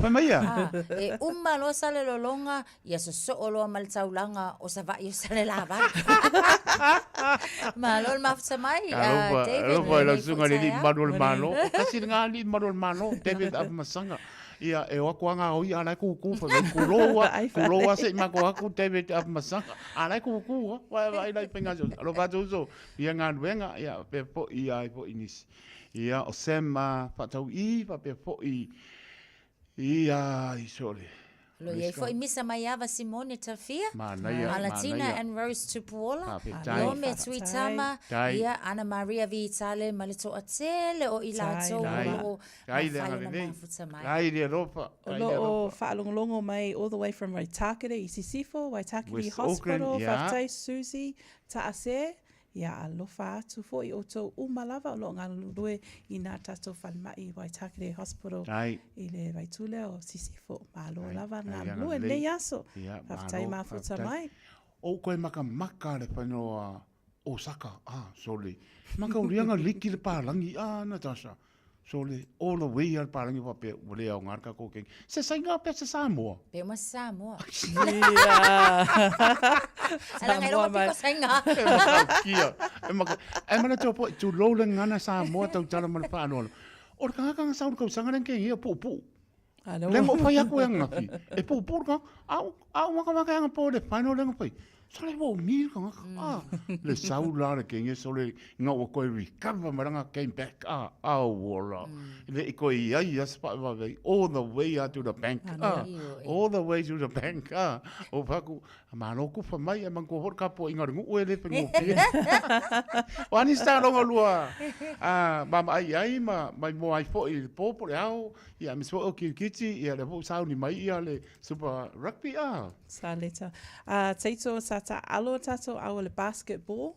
New Zealand Breakers le ta alo nafi o le tato Spark Arena. Ma nei o se fiafianga tele ona man malo tato au. E valus fulma lima lato ai ta alo male au lea Jack Jumpers from Australia. Ma e fitu lima lato ai. Ma nei ta longa le bona po. Malo, ia olo ke me la kapi vesi a konungo le ka ko la le Yoritana Caroline Leafy ia malo lava le maptomai ia te oto David Masanga manginga le ngozo ia aso pe sio Josefo penate teni ko lao ia va pe po ia sop kato ia mangisi po le po ai fa manu ia mano le snu pa anga eva mai fa ma lo fa tai to fa tai to wanga le pele io o mar su poesi ale fa pe tai mai alta ele ia o mato nganga fa pe tai tu ai mo mato loto fa ma lo o lamba le mato te eva fia ia mato tu atu loto pa ia maloto ma so le o va cor ke mi ma fo nganga mi ngo ke Just think a minute. It could change everything.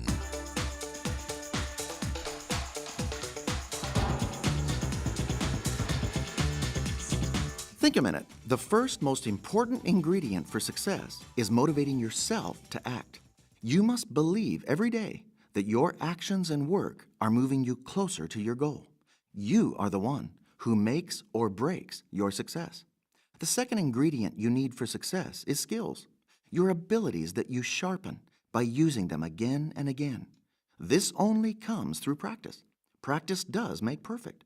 Experience is the best teacher if you keep learning and improving each time you do it. That's how you become skilled and professional at what you do. The third ingredient for success is knowledge. For example, a salesman needs to know everything about the product or service he sells and also how to sell it. This kind of knowledge you can get from books, training programs, or courses, and also from experienced people who can teach you. Then as you continue to learn the new technologies and knowledge, you stay successful. Success only comes to those who try, so just do it. Put all of your knowledge and skills into action. Your confidence, passion, and perseverance every day will keep moving you closer to your goal. A club of teenage boys wanted to get good jobs and do better in school. So a successful businessman started teaching them that if you concentrate your efforts, it can take less work to succeed than it does to fail. Plus, he taught them how to have confidence. Within just 30 days, all 16 boys had jobs. And in 90 days, some of them had moved up in school by 2 grades. But they had paid the price for success by working hard and smart. These same principles were taught to hundreds of criminals in prison who wanted to change and succeed. Of the 800 prisoners, 84% stayed out of prison and got good jobs. Why not start on your road to success today? The first step is to ask Jesus to take control of your heart and life. Then he can help you, as you learn all the skills and knowledge you need to succeed. He'll also give you the motivation and passion to fully live and accomplish His important purpose for your life. Just think a minute. If you'd like a free CD of our top 40 programs, write to us on the internet at www.thinkaminute.com and catch us tomorrow at this same time when we stop and think a minute.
tango fio de la langi e ma maua sei fu o foi no lo sei fu e a mo ma to wola mo le li e fai alon pingano ai o ya ta to fa mai to e fo le ta to proclame think a minute to fo mai fo proclame nei e le vai spo ta ta to lia i le lofa ma le ngale le lo ta to tua i a le wa ma o so ta fo i ma le fionga le li pule o le trimana ho sei autos le fionga le ano li ngan man mana tai ngan man mana pa ta pane na ta sama ni o polau Fionga le ni pune. I le anganga whaaloalo e whaatalo whātua i laua fionga ngalu manmana i le nei aso fōwi ele alei leo a tātou whailo ai, mālo le tautua, mālo le wholau, mālo soifua manuia. Ia le nganga la baitas, pia fio le nganga whātai, le a whaua tau lunga galu le whai fo i ale tātou tī, tātou mālo li au, mālo lawa fo i le uso i a te olua i tau sala. Ia le ngatai lea, a pelo ia tu e fui lava mal falalo la o fionga tai tfere ni tai au ma lo lava foi le tau tai ma lo le tau tua tu ma lo foi fa malos ia sa tu tala ma sa ni lava le tai au foi lava le vi inga ile li lo o tu soifua ti o wola vai vai le ngatai le soifua la le tu le o tato pene ia pe yo le ia ani u ga go falo ye pese a ta se na so nu lava ma o ma la fionga len kau fale con mo el tensen alo alo lava fa malos tai au foi malanga lo tamai sa mo e fai kau mo tamau a inga ma ia kai ta ngai ni o que anu ma ave au poni canta ngal ma me fe anga le anu ma que van aí ngi se o ave ako vale pa ponga de tru ja wow ti serve le break ma lava foi le tai lava le sta la la be ta pudi tato li tio wa la ya le go pa la vangaria no mo whakanga mai, no mo whakanga mai.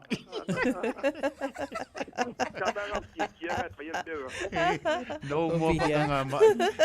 Ko o mai mo ko o sau ai lunga im ko ale la lapo ia Natasha ma sumere dia o pe pa o tia mai lana tu wanga po lang mano longa ia to mai men.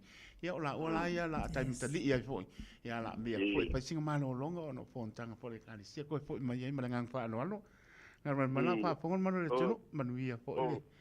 O seu manuia mo tino la vai mai. Se me ia. Ka wanga e mais kama ia o tia ia. Ai malo fa sai mo le nei foi vai aso tong mai. Ale o vai lupe a tanoa a ngarman. O lo que fia loa o a po la unga ke ave ia se umanu ma tia fa mo mo le. Wa lo que fa longa ke kango po le a wa ia me fa i lo i fa la o kala.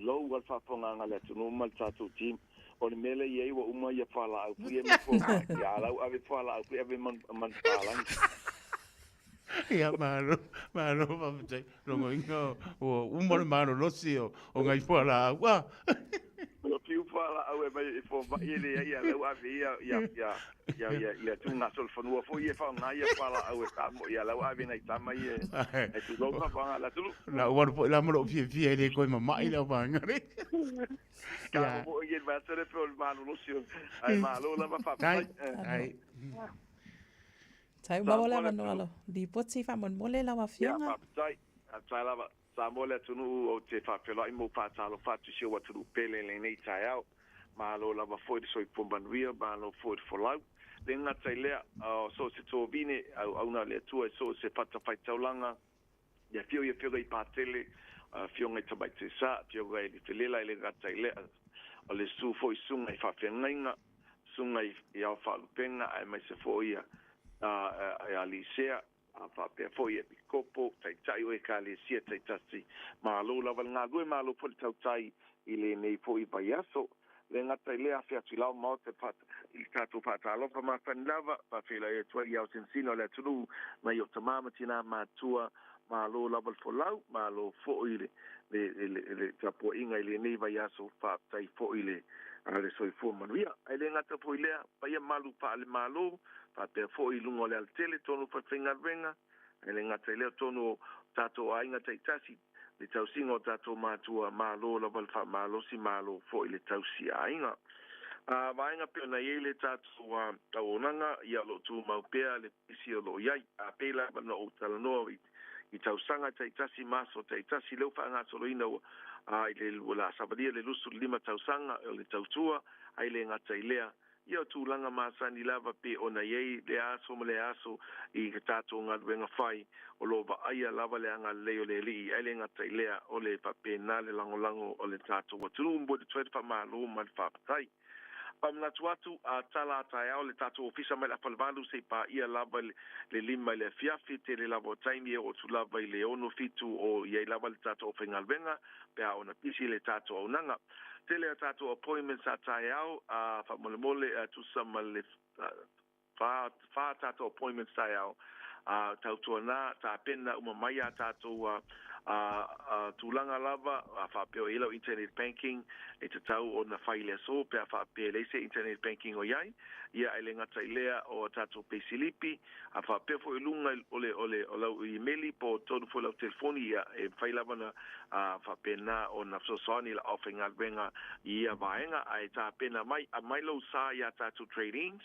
ina e mawhai o na site sai au tātou tāwal, ia mai loa pe fia le value o lau tāwale. O i la tō koi lo fianga ia tai au, o wani ngalo ia te oe, o le tātou tala tātou ofisa, o nisi o vaenga, e te tau lava o na manino o a tātou trade-in, mai le value e batu ia te oe, o whaina atu, mai le 5 se lau se o atu lava le tōru suluafe pe fia, e mawhai o na whaadiu tupe, e le whapea na o i la tō na whatawina tāwale mai a te au, e mawhai na trade la la tō tāwale, le ai so se tasi lava, e fia whatau san tāwale mai a te au le taimili nei, e mawhai no kutali eina lau trade-in, pe uma pe pole tāwale la vea le aini, i po le atulanga le ola, le lava le tūlanga i le tāwale le uma poina tongi ia e mawhai lava o na tātou ngā rurue iai. Tele na unai tāwale e te sirisila iai, a tātou brand new cars, a Scorpio, whapena full al Mahindra, a tātou SUV 700, e whapea poi a tātou piki apu, i a malitelo tātou used cars mai apani, suma mariu mai i le Lua Valu, Atkinson Avenue neo tau, Lua Valu, Atkinson Avenue neo tau, e tātou te sirisila ma tātou whasoa, poleame o yelo finangalo, tu salavu polale tele poi o ai tā lafu iai, suma mariu mai, e iei lava le awala e tamu whai e whaatino ai malatua le tātou manu lauti, o le tali lavo le ioi, tātou ofisa o le Lua Valu Atkinson Avenue, Lua Valu Atkinson Avenue neo tau, o le Oval Selau Chi Mana Numero Tasi, Oval Selau, whaono lua tasi le tātou telefoni valaupua o tātou nutua oi. O no le taimi na manunga taimi manu tele le weekend, ma it's for the tātou team, whaptai tele mo le avanua le nei aso anga lele tue pofanga matiuti o le nei aso toe whaasoi foia. Ma long whaptai sau noa nganu mana, long whatuila lama le Papuan mano le atunu le we ta pena lava o manino mea uma lava ia nga lele i le weekend ia mas fo inga wenga le tui mana pa mria le le lua nga no ma fatu ma no fala e mai se lua au inga wenga la pong fi pe uma o lua ia ia man via lava le weekend o la tato pe lo i pe tar sanga ai pa tai mo tato reported ne tai au pa so po ia lo fotenet tai so po ia so po ia pe nga mana tainga mana le oro tasi 5 fa malu ono fa 5 o le oro tasi 5 fa malu ono fa 5 po le oiva lu pitu ono no iva o iva lu pitu ono iva ia po le lu pitu o fa oro fitu lu pitu o fa oro fitu mo le la mane trima na house autos le luas pulvanu Atkinson Avenue i o tau, mo le la mane la tau tua, silinga tali se ulfa mo fo ianga mana tala no iai molo sa ia e manino mai yo e te le hanga baa inisio whaamnianga a mauaro sa whaaptai ne atua ia ma amela whaaptai ia ngan man hanga whaanono.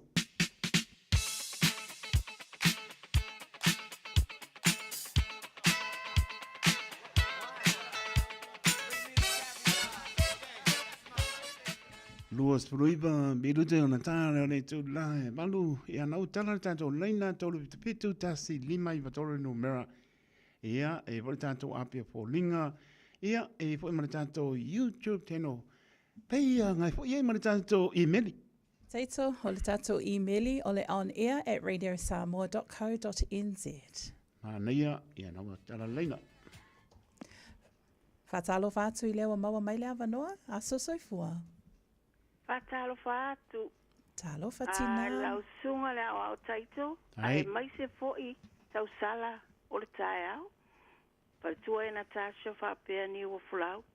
Ma lo lava ngā lue pa tai tele mo lo uawa noa. O whamanuianga, ma lo whaanga, mo si o mato uso matua. O meki a kopo au apa au.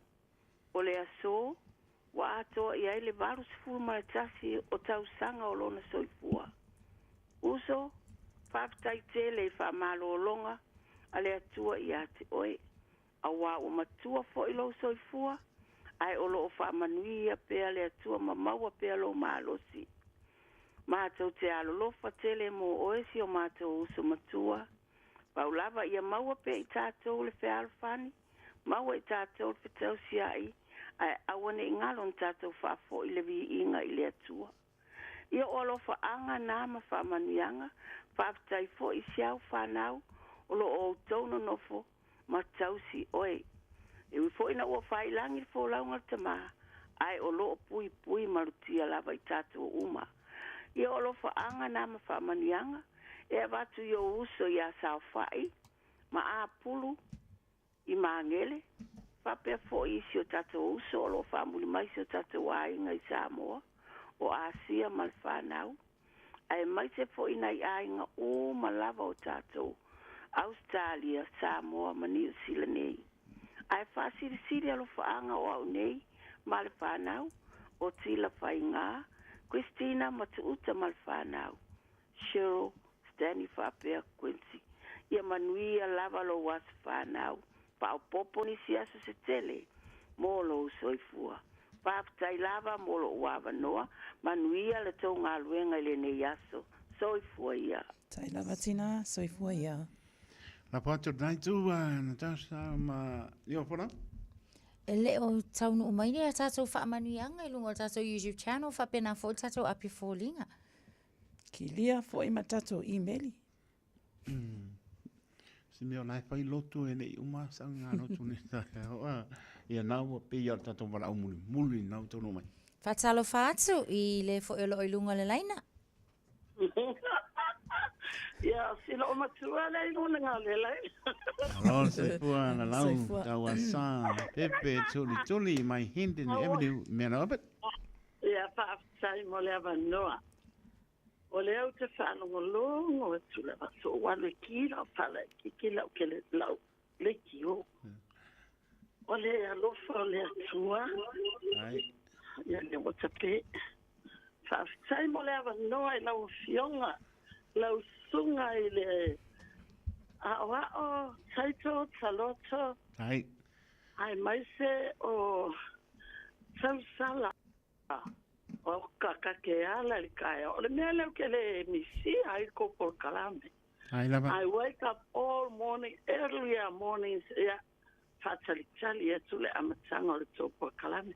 Ia na umatamata atule, o kai vi ia le li. O le nei lava aso na whaia i ova. O ka e vi ele li ona. Mai o kuangange i Samoa. E ma maua Samoa ma iai ai manatua pea i aso whana. E sa aka lupe matsila. I oi. O le anga o alofaku. Ai o le kenkiki langa kama. I can't remember the name. Le anga o le kenkiki ato. O le nasa whanau nei. E alofaku. Whaftai lea wanoa o le whanongonongo e tu malo. E vi ia le li, o le fualo nanga, le lei malo na lofa tunoa lea o mai a wanoa. Le soifua manuia i lau sunga taito o tau sala la le lei. Ko sininga la le lei. Lea e tiute mai le. Pei alu whanongoa kule la malanga lau sunga e tuuna to luana. Whai e le ulava vale, oka le ulava vale o lau whangau tulou. Tulou e tuluifo a tulou au lua pa ia maulu mamalu a se upu ai a vane. Tai lava tina. O le ulava vale i o koa ruanga o ke whanongo longa kwai kai au. Ai whaftai ma vi anadi. Whamalo, oi ka pese o kele alo whanga.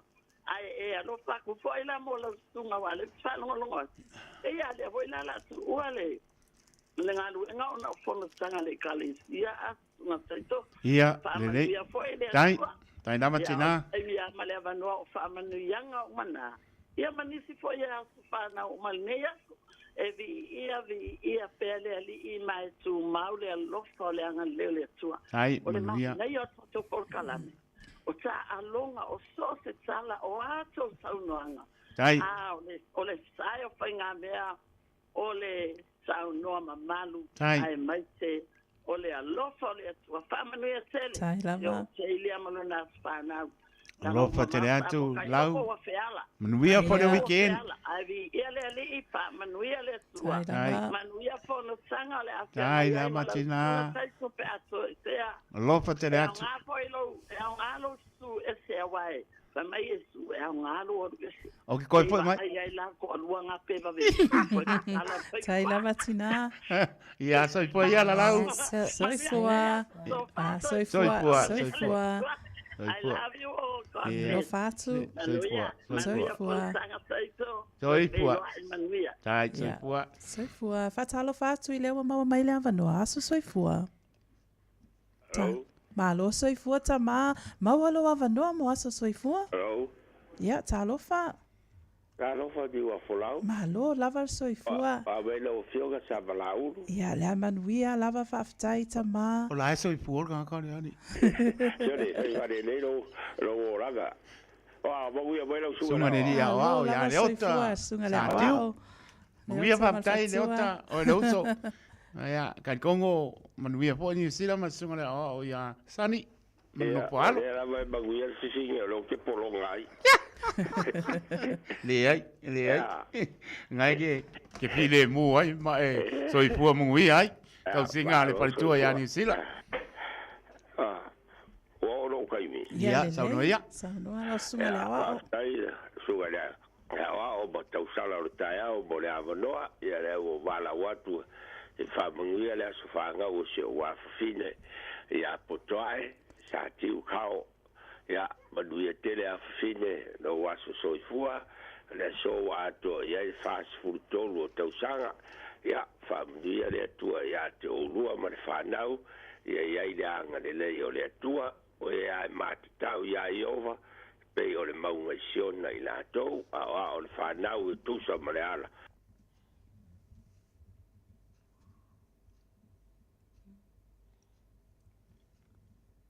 Yota e tau tuai lo tamama lo tida ma ia maua lo tutongi le nei aso ia ma fai se te utusi to ina o le talatu lea manuia tele la usunga le ao ma tau sala ile nei aso ia le anga le nei o le atua to e fa popo ni si aso se stai tolu o to so I fua tau tuai le tato o tunu alo fatu o ia o le ota ia fia ni usila fa nau ma le nei aiga ai dai tele fa fonga mai. Sai lava alo fatu. Ya, pe foi manuia tele le aso. Tai, soifua. Bala umuli ana tasa ma. Ya fatalo fatu le nei tula I le foi lo lunga le laina. Soifua manuia tasa to wa. Soifua manuia. Ai lava mo lava no. Or vi inga ile tua I mea o pito lunga. Al manuia la lang. Or fina ngalo lo foi tangata. O nāt whaftai malwi inga I le tua nei tai au au dia mai pa o langa aia. Peni ua, lo nā so soifua re nei aso. Ia lo whare tua whapoponi si aso mani stau sangolon soifua. Wale o ina o whanau. Tono nei atunu. Sa mani atele le tua pa o lo aso whanau. Anga leile tua pui pui ma leo leo o yo fofanga umai le nei aso. Whaftai lawa mo le avanoa. Manu ia le aso. Tai mani til fo le nei aso ia a tonu o tatou aso soifua uma ia o mfai fa o mai le nei fo tai mi ia mai le pulenga ai mai se lava fo il au fainga luenga le tatou leiti o nei matou te ofo alofa ma fa manu ia atu ia le nei fo ia so wa ato ia se si fo ia tausanga fo linga va ai ia le anga le leo le tua fa o popolo o tou soifua matou talo ia anga le tua tulu il soifua la le lei ai mai se ia tele ni aso a wa mafutanga ma inga whanau ma e pelenga ia pa wala mako me alofa ola mako pese fia ia e fasisiva o mai le au fai aso whanau ia ma outou uma whamna tuina aso soifua ni aso manu ia tele outou aso soifua Happy birthday to you all. Ia tai tonu taito ma Natasha ia le watau no mai fo isi o le tau tua a niua fo lau I le nei tai au e mole atu ai wha malo ma le whaafitai Samoa mo le nei tai au ia me se fo I man wia lava singa o le nei asfarele whaapea fo I le weekend ia Samoa o le atu ua fo I le tatou ngaluenga mo nai vai aso anga leile alii taita ina lo o to soifua ma lo nei ola tatou whailoa I le masina fo a mo le nei taimi taito ma Natasha Manuia le tiu te o lo o totoe. Ia, a me se fo I alofa tele atu Samoa. God bless. Soifua ma ia manuia. Ni ara wasa ni whalau.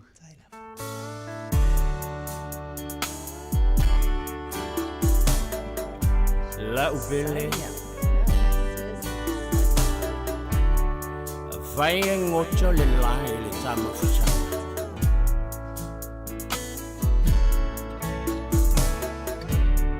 oje jojo se lili sama sama yo bautafa e fai le mabai o le alofa Afai ai mucho Lene olana Ya eila Olo Wanganga Uma ona fai Waja Uetala Oche Chota Selili Sama Samayo Safa I find love for you letaya I ave olela Nama chala lona funga Wa ulena Maleshinga shinga ma eya Deia so uma Depois no leo leo Maoi a utofa I find love for you letaya I ave olela Nama chala lona funga Wa ulena Maleshinga shinga ma eya Deia so uma Depois no leo leo Maoi a utofa Vai lema Vai longa Se lo fa Tai ile Leiola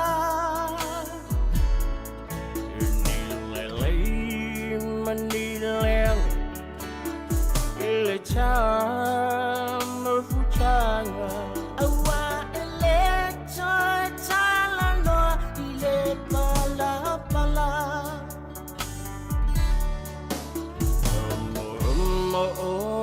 Ngana Lukne changa cha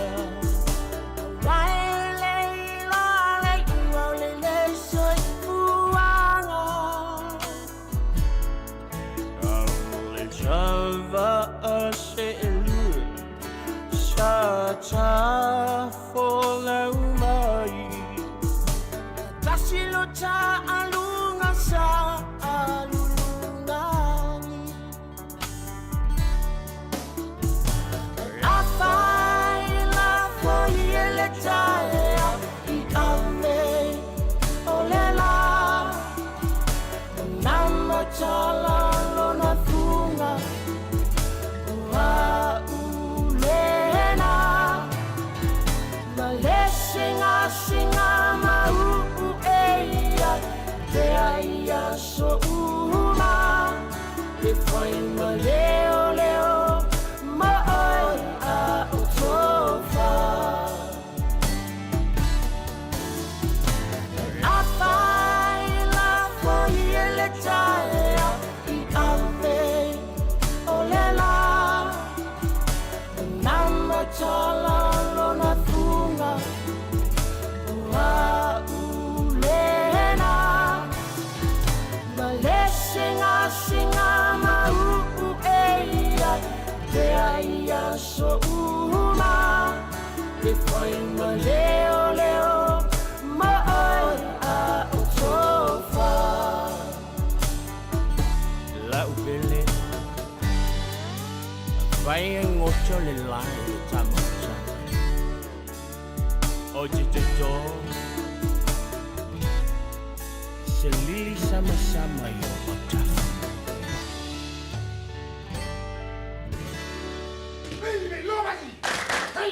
Tara whana wā tia roa, ua te talaina nei le ua unanga e veni, mō whaataunga i au ki lani New Zealand. Numeratasi John Coulter Drive, i le Auckland Airport Shopping Centre. Tau whatawhatonu lava le warehouse ma le countdown. Lau whale ufu lau iloa le e veni, Auckland Airport Shopping Centre. A whai alo sa ili se a onga a mata molo walu. Au aloe te toi popole, o le Galaxy Childcare, e tele ona la lai au ki lani I saute. E toa tele whai a o ngā ngawaa, o le a o ina le whānau, e ia inga whapitoa pe a le sitala lo walo. Tolus fulu I tū la, free. A vanoa le vēna le a onga mo whemalanga inga le whānau, free. Maua mea aia le whānau, free. E ia inga whapitoa, mo nisi whamatalanga, whafso tai le o lua tasi, o valu tolu, lua fitu, lua iwa fitu. O mo mia sau lo I e fsoswani le whaatawina mai po le whaatau e se ino lo mauta. Ai ale tapena ino la wili, po le vai tamai no whanau mai Samoa. E whapito fo ile au nanga, I mata upu tau immigration. Wala au loa Hearts and Stowers law, matai mai ono Grace Stowers, I le o lua fitu, lua tasivalu lua tolu. O lua fitu, lua tasivalu lua tolu. Ua silia ma le loas fulu 5 tausanga o lana tautua. Hearts and Stowers law, e au na mo oe Samoa. Malo soifua, o le si fufonga Samoa, Radio Samoa, tasilima iwa tolu a mo. Se ki a Radio Samoa. Tawi tula mahi su tasi minute on tāna o le tula e manu, tāna manu tani Samoa I tātou tāna pion masani ai, tau tua mai au tanga mai a tipi au tanga mai a panga soropo leo tātou por kalamisi I pa I alama le tula e iwa, patala bantu ia sao kei ai tu au malo lewa mai po I pa manova pe po ia David Amasanga, Seti Ola, mare ainga lose HM Dominico, so le malo leo su mai le ke ola vesi sile ola, tu patu ea tu stana sila ya rupatu alatina en Rosa Tupola pena po ia Ana Maria Bitane ya olome tu itama ya manispo maro le atunu misa mayaba Simone Talia ya o ai po I ngalolo motunu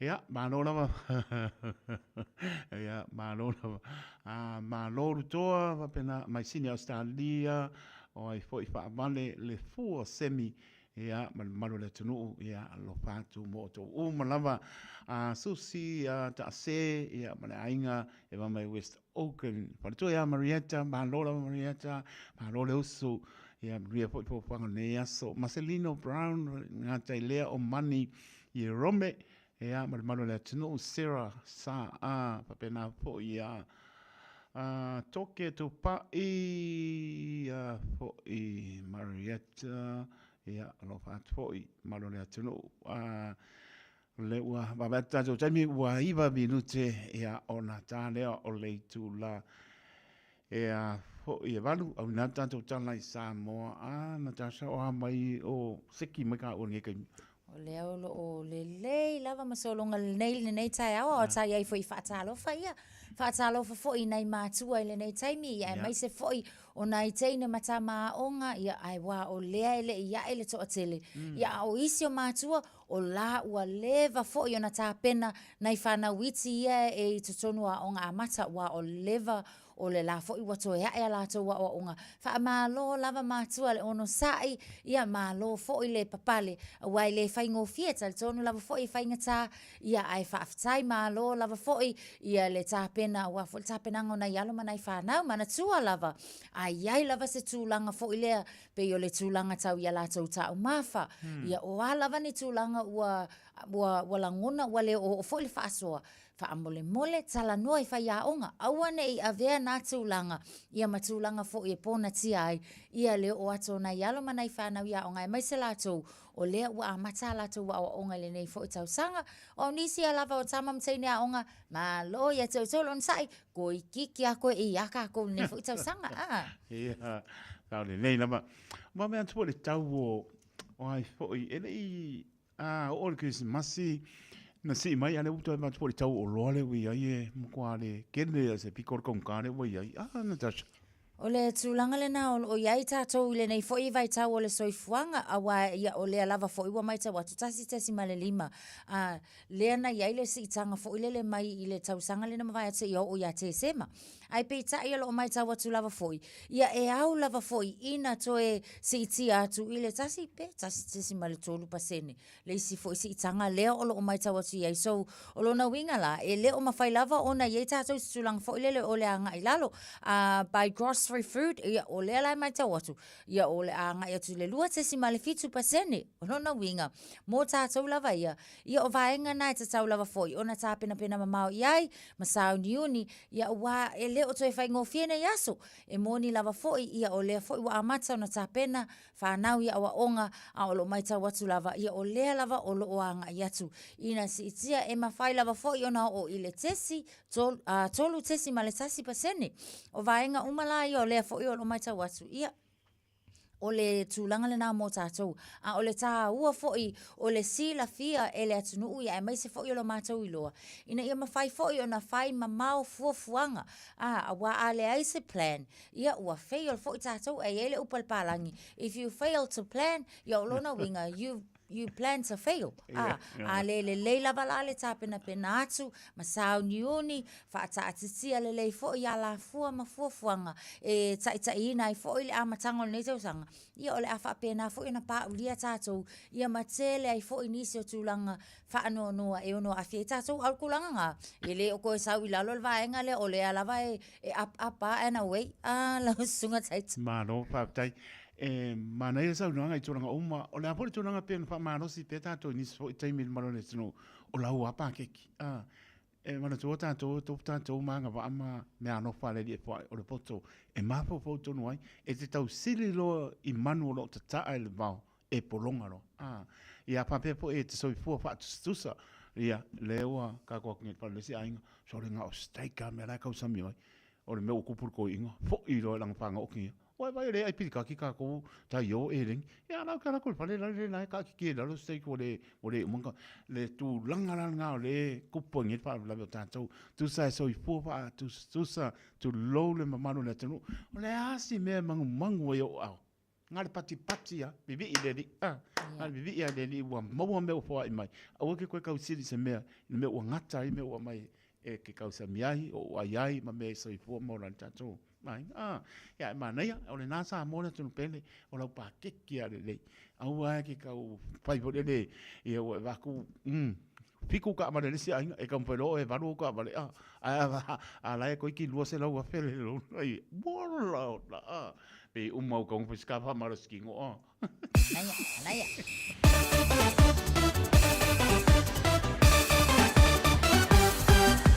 shake my love si vai fai shake se faz nem é que dum dum é que dum dum é que lava everywhere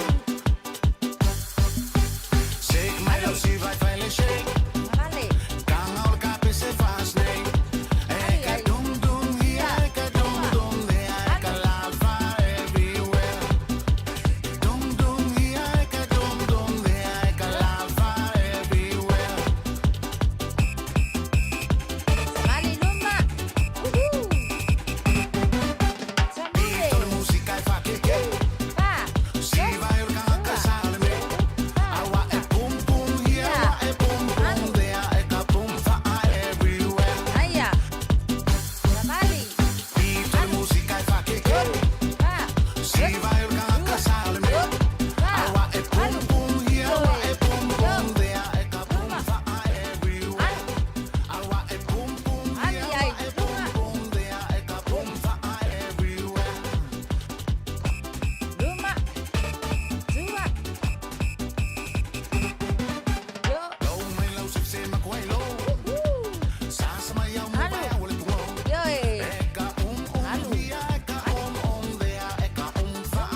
ai.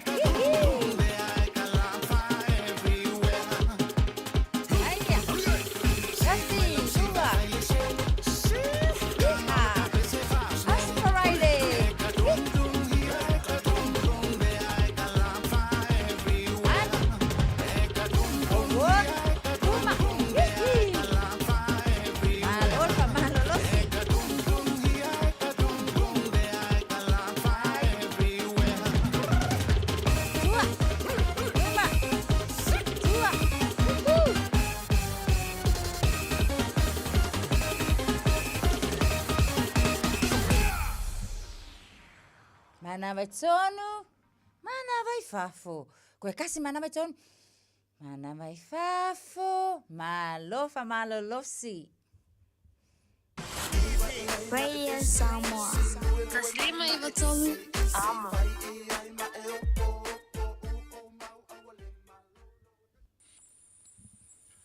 O te whātālofa ilo tātou o te nuu ana ne o tātou taunu mai le tau anunga o le ngā ruenga. Tala tau longo mai lo tātou o te nuu. O whaailoa today le whonga whatalai o le pāle mene le sunga papali ili o lo i pola ta e o masipau. E ala i se tusi mai le pāti whaapu whai. O le whaatua tua i le atua sa mo o tasi. Le whiriwhiri ai o le whaipule o ngā ngai whamaunga numele tonu. Le sunga la auri le o te pola te vāfo si Schmidt e a vea mata i tai o le vaenga whaapu whai. O se swinga le ua whaia ina ua mai a le whaai unga le vaenga to tele o whaipule o le whaafwaritui. E whaamuta loa le toi a vea mata i tai o le sui whaipule o le tu malo palota o loto whanga. Le fionga fia mena aomi mata afa. Le foi wa ave e sea lona toi a vea masui a wai. O le fono o le whaafwaritui o whaipule luas furu le satofi o le vaia so nei. Na whai ai lea whaai unga matoi whiriwhiri ai. Nisi o sui o lana komiti whaafoe. O le sui tai o lewa se e nei le whaipule. O le tu malo palauri lua. Le fionga leota laki la mustele sio. O le sui te fono o le vaenga whaupu whai.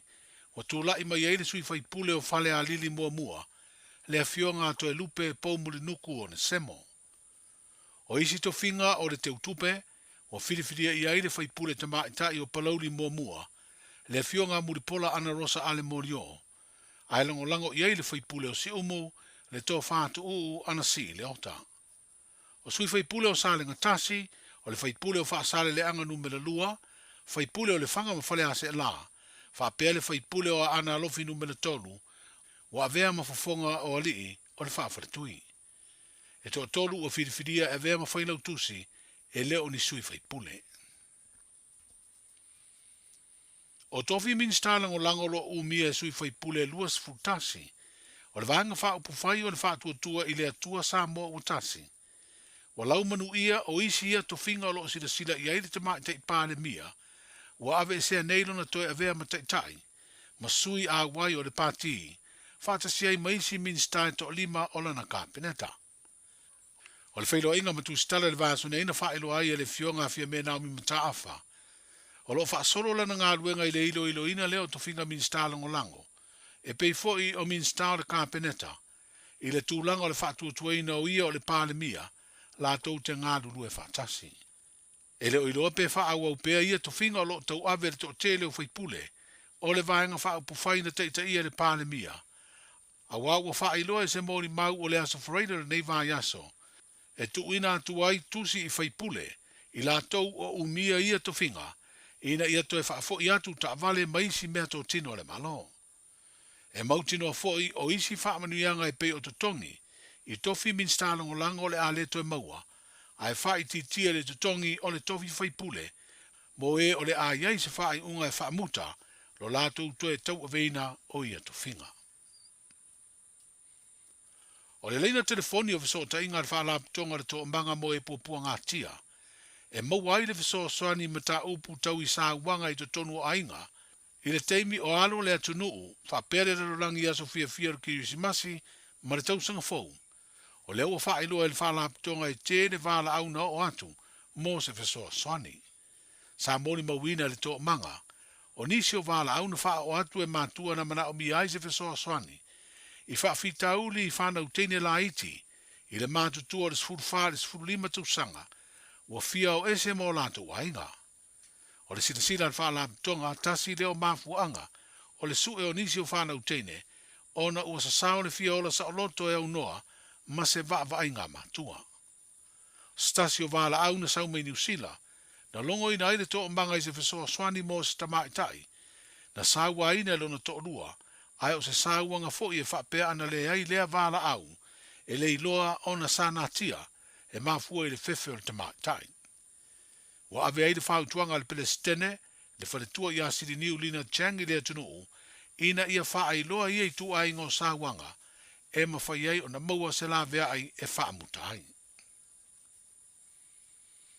O le ngā luenga lo whaatino nei le ave seo swau, mai le manua o le manawa nui o lo ngoto, i se vaenga o ngā sami i sauti o le tātou motu upolu. O le tapuai o se vaenga tele le o ngā sami o na toi uia, ma whango taina ua whaiti tia nei, mai le 5 tesi ma le 7 kilomita, i le 2 tesi ma le 8 kilomita.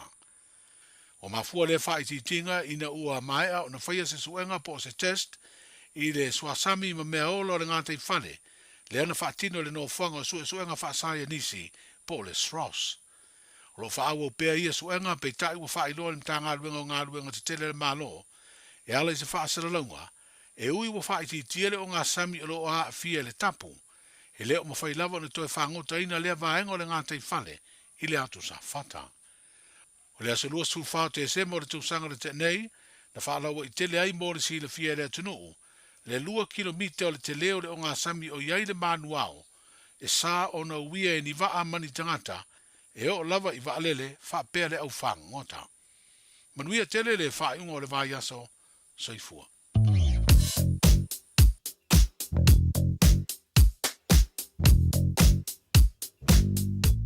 Nisi vaenga lala tele ua iei fo inai swinga le taimile nei George Bolt Memorial Drive on Straight Highway Lewis Fulu A, mai tawatu southbound traffic, anga iatu i le malai vaalele o le na ua amata o na whiololo le pisi le taimile nei, ia ai mai sei fo iwa iei nei vaenga na poloka latara tatu Kirkbrooke Road i le anga iatu fo i le na i mangele. Eastbound lanes approaching George Bolt Memorial pe afa apea o lo e anga i mai i Kirkbrooke Road o le na o mai tawatu taimile nei faisi pisi, westbound traffic anga iatu Mangere Bridge lo whapea na mai tawatu na fo iwa amata na pisi. Southbound traffic on Walmsley Road lo whapea na fo iwa na amata feo lolo le pisi taimile nei. Tono au Kilani au 2 Albert Street mai tawatu ua faisi pisi fo i ile nei taimi. Mai se lava fo ile northbound lanes anga iatu Gay Street lo mai tawatu o iei nei vaenga na fo iwa amata o na iei nei poloka le taimile nei. Whapea na fo i Karangahape Road eastbound traffic ua feo lolo le pisi mai se langa iatu tato intersection of Pitt Street i le taimile nei ma Ponsonby Road. Queen Street o lo maita watu fo i wa whapena fo i le nei taimi. Kaipa Pass o lo maita watu pisi tato le vale na Simon Street and Mountain Road nei taimi o Taiao. Wallis Street eastbound traffic wa maita watu o le na fo i wa amata o na pisi le anga yatu tato intersections with Albert Street and Queen Street i le taimile nei o le Taiao. Nisina o vaenga o le na fo i wa iei suinga i lunga le ala tele afta vale manuia tele lava lau whainga malanga, whai mua lia lau sa nei taia. Mafta mai le malo e Taala Radio Samoa, na ua fitu minute te aile tu lai valu. Ua mawhai ana au ina atu le tala o le tau Yaso Taitasi, ona o le langolango mai a le Pacific Finance Limited. Telefoni o Varselau, fitu whawha, lua fitu.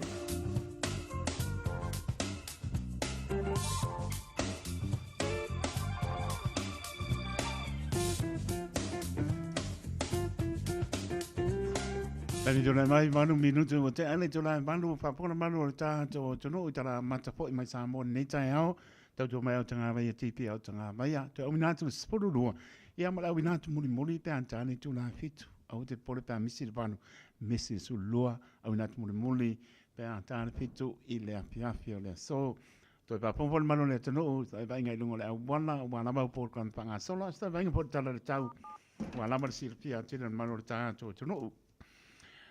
O se vai ngai o kilani lusu pan vela o lotu mau le vela pa mau ina o kilani lusu pan mau nunga ia malon maru le pia pia spun male ono o lotu mau se biang mai saute sipo sulu lalo au o po nsi mai o kilani o le vai ngai mo anta au po ti munga au o po i la so tona Ia, malona manu I malona bebela e le maulunga fa mawina losu fa maulunga lo iai malona manu le pia su mai fitu o winga pa na tau ele mai le sa pa uti munga au foi. Ia, ene se me vau iai tatu wo malotu. Losu fa bebela fa mawina le sto na ia malona manu le pia su mai fitu winga pa na tau le sang po pe au dia. Loso pan bela pa mawina malona manu le pia su fitu e pa uti munga vainga nga te pale mo la tu ta pena ia e wasi a mai mono pale tonu tau le so o ta ma nei le sto na e ia so sa son poso le o le so lua ma tango fie ia ola mane se ti al manu o tai tai au ia le la ta pena me o si fia a pelo pa ola abe telefon pe abe o ani pe tu mai Nai te tā pena iai, pau tuanga na ora saip tēne sea maa tāme ni sila tanga wenga ACC. O watu tai sua au ki lani mai spulpa minute su tasi i le tai au nei sua le tai au ki lani toi sua le tai le lua spulu minute te su tasi i po ana nei.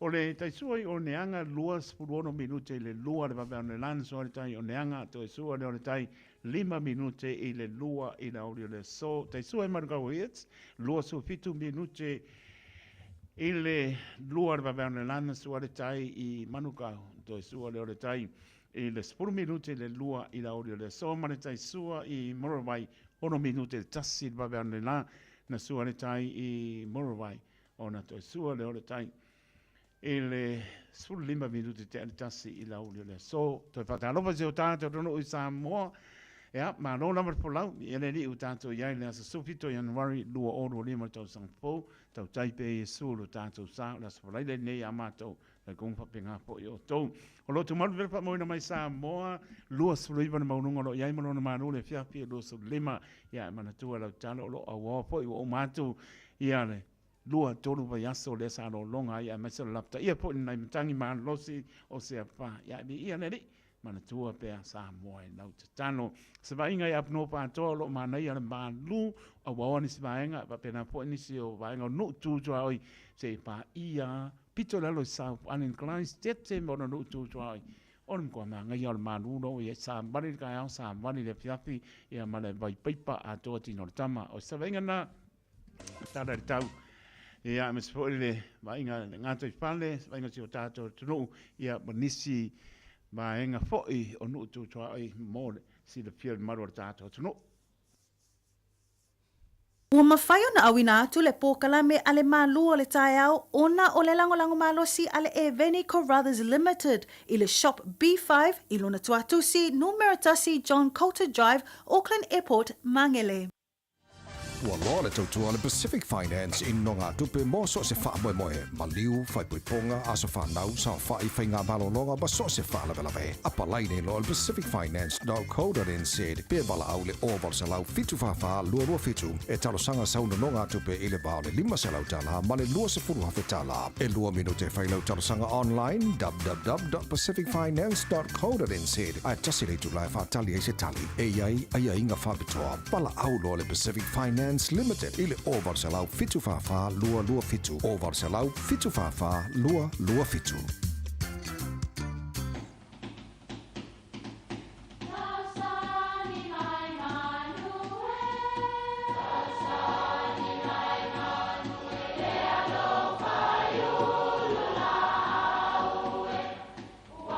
E o fanga manu i ululu o la au awa e fafanga i funga o la au a o le tangata e whawhanga i upu matala.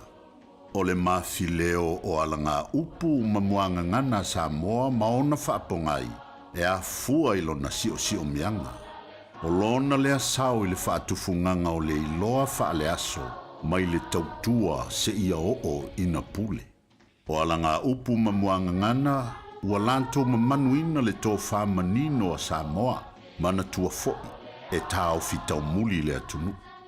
Na o fusipunga i lo surunga titi. O le upo vapea o le tangata na e anga lele iai a uanga le anga mai. O na ua tosina inisi o mea fe ilafi o le soifuanga. Pangalo ufano noa i le ta mafutanga mafana a o lea ua liliu ese lo loto ma tosina i mea fe ilafi. E le aise isi mea o te mawhaia. Aine ingalo iante oe Na o fusi punga I lo surunga titi I le whaingatā. A o lea ua e maua ula. O na futi lea. Na o fusi punga I lo surunga titi manuia lau whasausau. Alofa, we're the Katinas, and you're listening to Radio Samoa. 1593 AM. Yele tu nei tau a di le family maudi mo ita tu nei tau fai mai.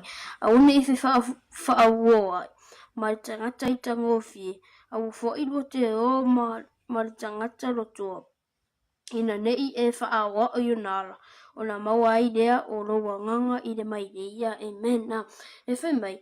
Le maudi mo pola onga mo ita tu nei tau a fai mai a una e a una I fa awo ma tangata I tangofi a rono winga. A una I tato wo fa atasima lea. Mare matangata I tangofi a rono winga. A rifin a tasi a tangata tatua. Tato wo fa atasi. Oi. O le atua a rifin a. Tato mutino a rifin. To wo le asuni a. Paua na tato wo tatua a. Ea lofa ia ti tato a rifin a. O tato wo e a. O tato wo a. E lofa te muni. E ora te muni. E lofa te momo a. E ora te muni a. Fumei e mawai o iona ala a. Nunungiga a. Fumei rola I maravanga mulu tatoa fumai. Au fo I te o marea. Maritangata rotoa nunungiga. Au fo I te anu. Au fo I te wo tangata a. Une wo tangata e tangofi. Au fo I te wo tangata e rotoa a. Arifin a. Fumei rola I maravanga mulu. Fumei ina nei ea. Fa awa o iona ala a. Arifin a. Friend a eva aidai a. Tau I te tatu, o ni tato woi ai ni tato woia e tango fie te rotoa mea tato wha o iona ala mai foi ona mau idea o loa nganga I le mai le a different friend tato wo le aso ne tato mautino ia tato wo whatasi maletu tato manui ai a different wa pauna le wo ea lofa ia te tato wa different friend tato mauna mo tato ne tau wha mani a tere tu moto Chris ngana friend me ya sofa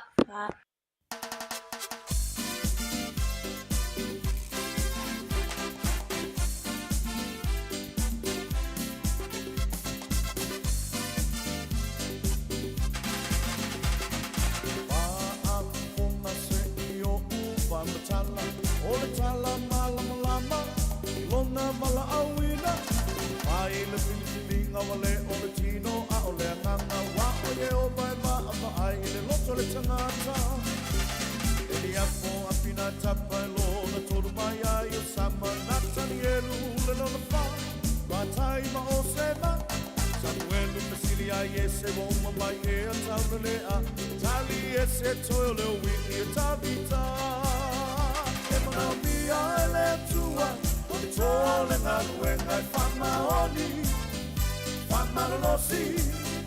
And now me I let you up, controlling that when I found winner, fight to winner, no matter. And now me I let you up, controlling that when I find my only, find my lossy. And now me I let you up. Controlling that when I found winner, fight to winner in all the manner.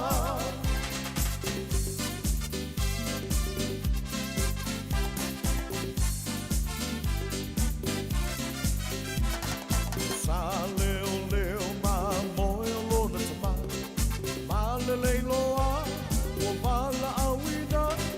Ami ia te ia le lao ai o sauia, sau malona le loa wa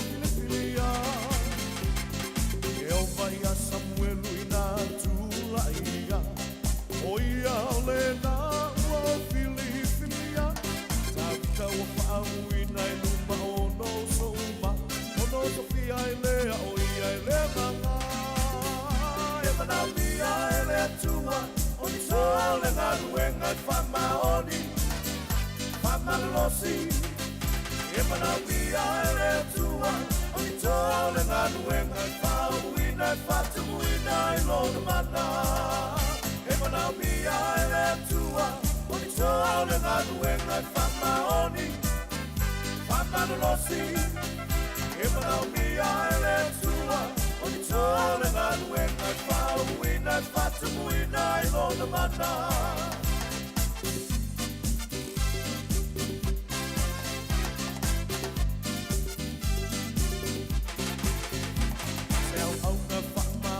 Whakpaleina i le oli oli Atoa ma le whaamalosi E le male so le tawi E le luki le na I le whanau a le tua Whamaoni matutu mau le ngaluenga Sau au na whamaoni e whakpaleina I le oli oli Atoa ma le whaamalosi E le male so le tawi E le luki le na I le whanau a le tua Whamaoni matutu mau le ngaluenga E manau fia e le tua O ni tole ngaluenga I whamaoni Whamalolosi E manau fia e le tua O ni tole ngaluenga I whauina I whatumuina I lona mana E manau fia e le tua O ni tole ngaluenga I whamaoni Whamalolosi E manau mia e le tua,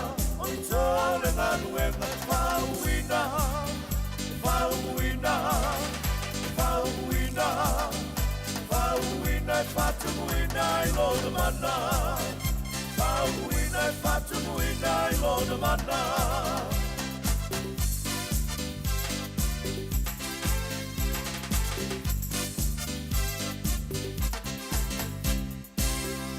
Se kong maria e o sana tabita mana o mia ni toa le ngā ruenga e o e saole leia mana o mia ni toa le ngā ruenga le ua pa mai atoa i po inisi o tātou porklame ia peo kamo Chris ia me spo le tlenga ia siava tu i pea tātou porklame o le ngā upo la toi po i me po i porklame na i le baspo pea tātou au dia i le alofa malanga lelo tātou matai.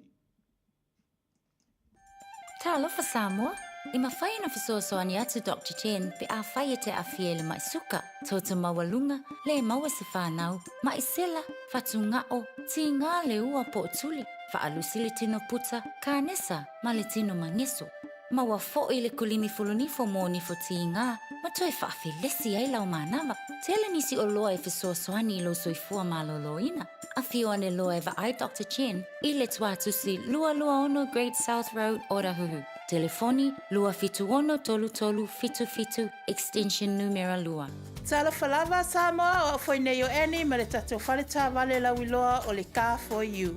A whai lava ta sa ili sa tā wale, le aise lai sene pe maua le lai sene a o e whaingaluenga tū mau, ma le leilo suafa. Whaingo fia lava le Car for You na fisosoani mo oe, maua le tatou cashback pe a mana mia le fisosoani. Talofa lava Samoa o awhaile nei o lofa. Awa nei ngalo le tatou Facebook page le Car for You. Pe te su mai le mato tuatu si tolu se lao Craysel Front Manrewa.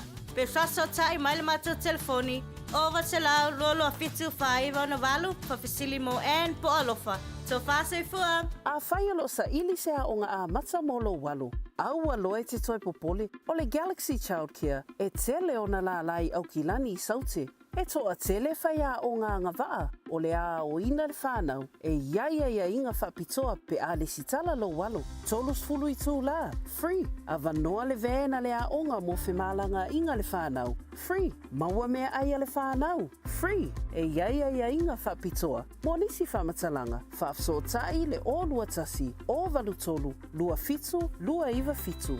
Jalo whanawha tia roa, ua te talaina nei le ua unanga e veni, mo whaktaunga I au ki lani New Sila. Numero tasi John Coulter Drive, I le Auckland Airport Shopping Centre. Tau whatawhatonu lava le warehouse ma le countdown. Lau whale o fula wiloa le e veni, Auckland Airport Shopping Centre.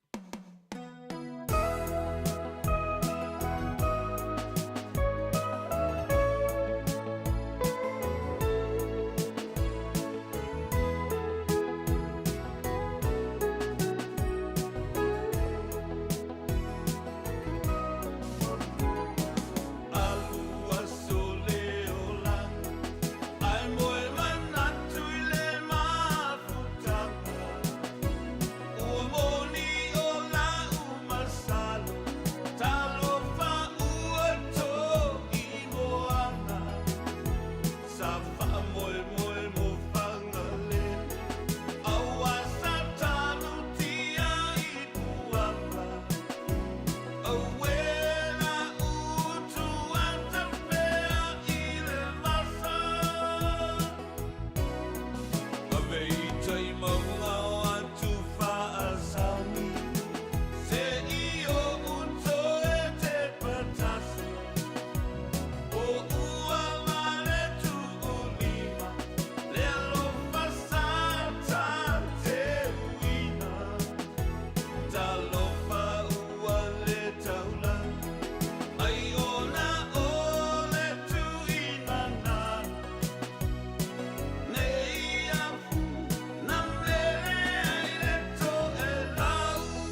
Pole tino ue manatua pule aile manatua paleo.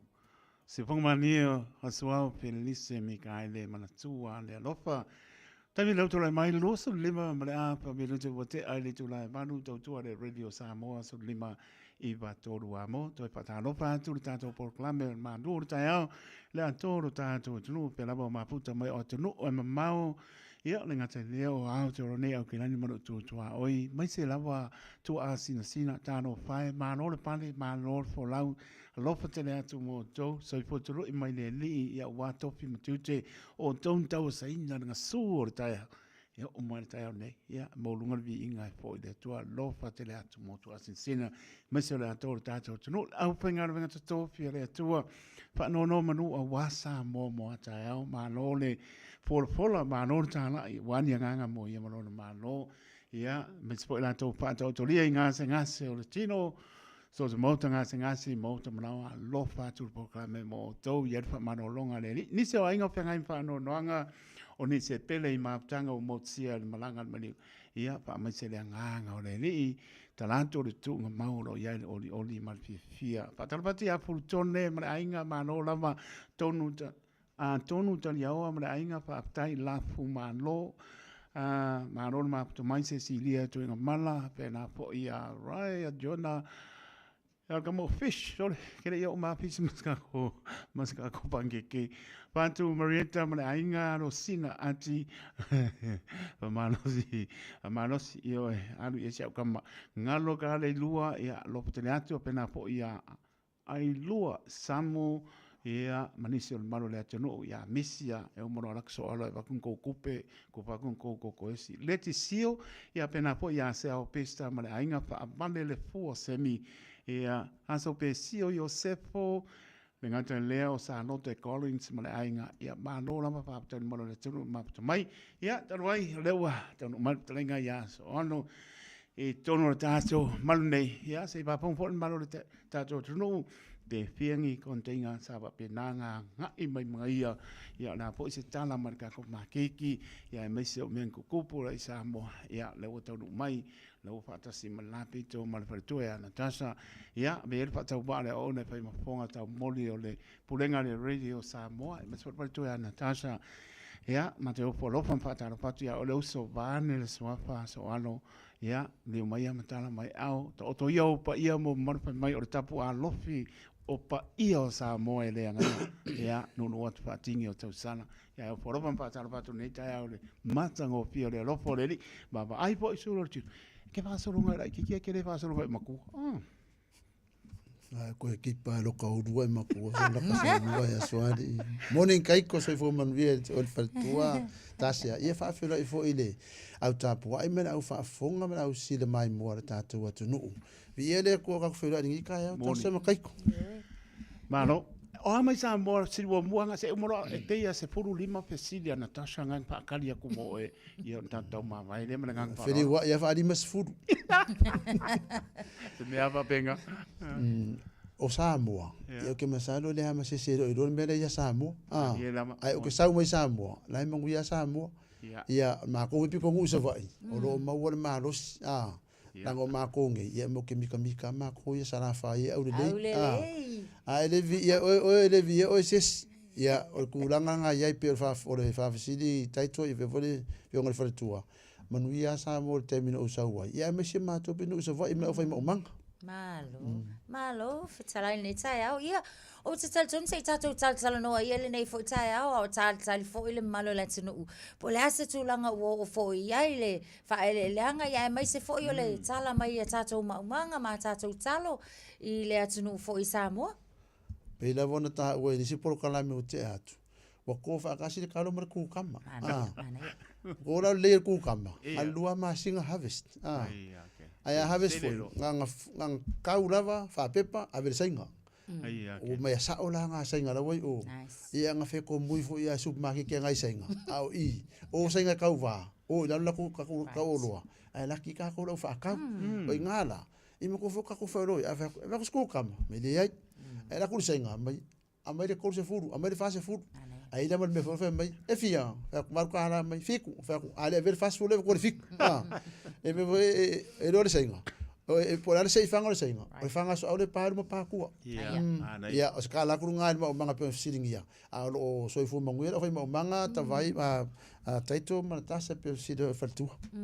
Malo faftai ia mai tawa tula o hala ni si fuafuanga fo i le taimi lale nei mai le nei fo i masina anga i atu fo i le lumanai o ani si fuafuanga fo i leo iei mol tatou moni a tatou utai mo moli mai Samoa po ni a tatou containers fo i o tapena o le matua o le la unga le nei so au le faiso o pian madam tavai e lua upu sustainable commercial ona au fai mo manga tatou o le vata o traditional anga fala singa ka le aku ko fa se lau lima se lau fa pe ai o kele o mo do malo e o mo long fa fai ka mai pe a laki ngai le e pua ia o le sembe e ko kurunga la ko fai ko fa ka fo le si o fiku masinga ai o le mele anga fai so ala ngo la ku sa mo lo fa lo ko sustainable ko masinga umma o fo la inga sele masinga umma e ala ele sustainable ia o le size wise e wingal commercial me what you mean commercial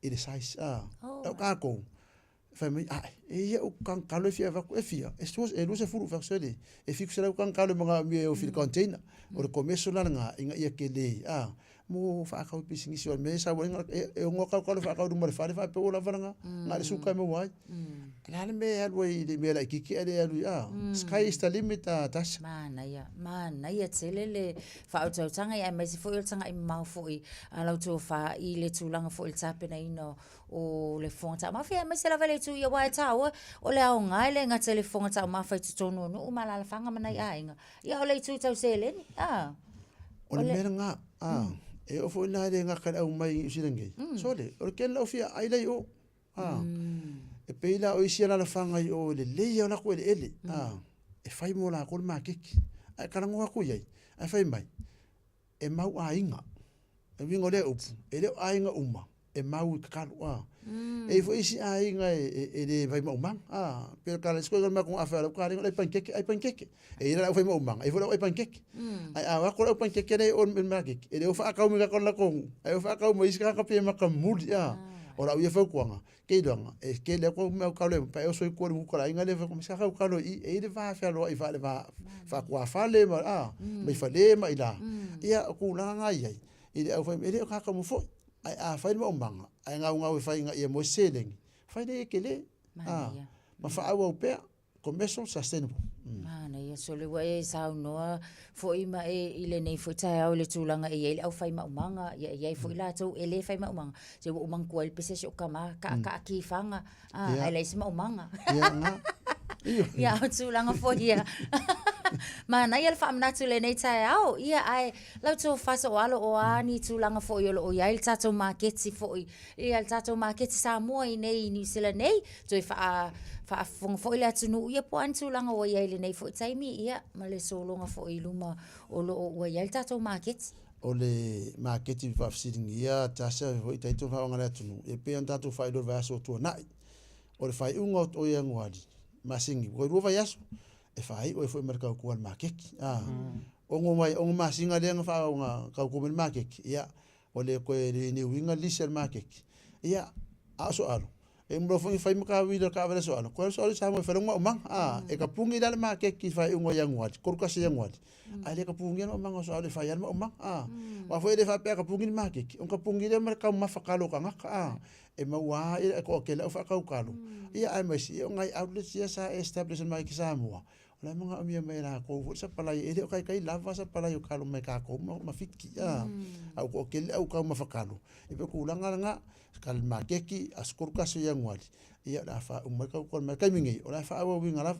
kai fu dalingi ola ma wa ro masangi vanga ngai da va vai salu o am ko ka la ka sa mo e mai le ngiu o nga wale nga ka ke le fa ka di malo la wa sa la ko ngiu ia fa ka si mal nga kaya e o pa nga ngiu le ko ngiu le so nga mga ia ka ku sa mo ko le kalo ko ma ngiu o le koko o le kalo e ngo masinga o le koko e ruo ka usanga o le ngiu fa lima ka usanga o le vave o le me lima ka usanga e fa ia o le fenga maro le fast lima ka usanga ia o me ka usanga pe fa me ko ngale la o me ka usanga ia le vave o kaimi ke do foi na ngale pe o kameki ko lu ga sa so vai do ka di ngale o mi lu nga ko ka lu langi ko mo ale va ver kai mi ia e la se kai mo nga fo ngofo ia pe kala ma sa fo ngale fa ko anga mo foi do ma dia fa ko anga kai me ko fa ko kai mi ngai me do foi do kai me sala mo oi kai mi ngai ai foi la pe pelo so alo ia o ko na pa tai le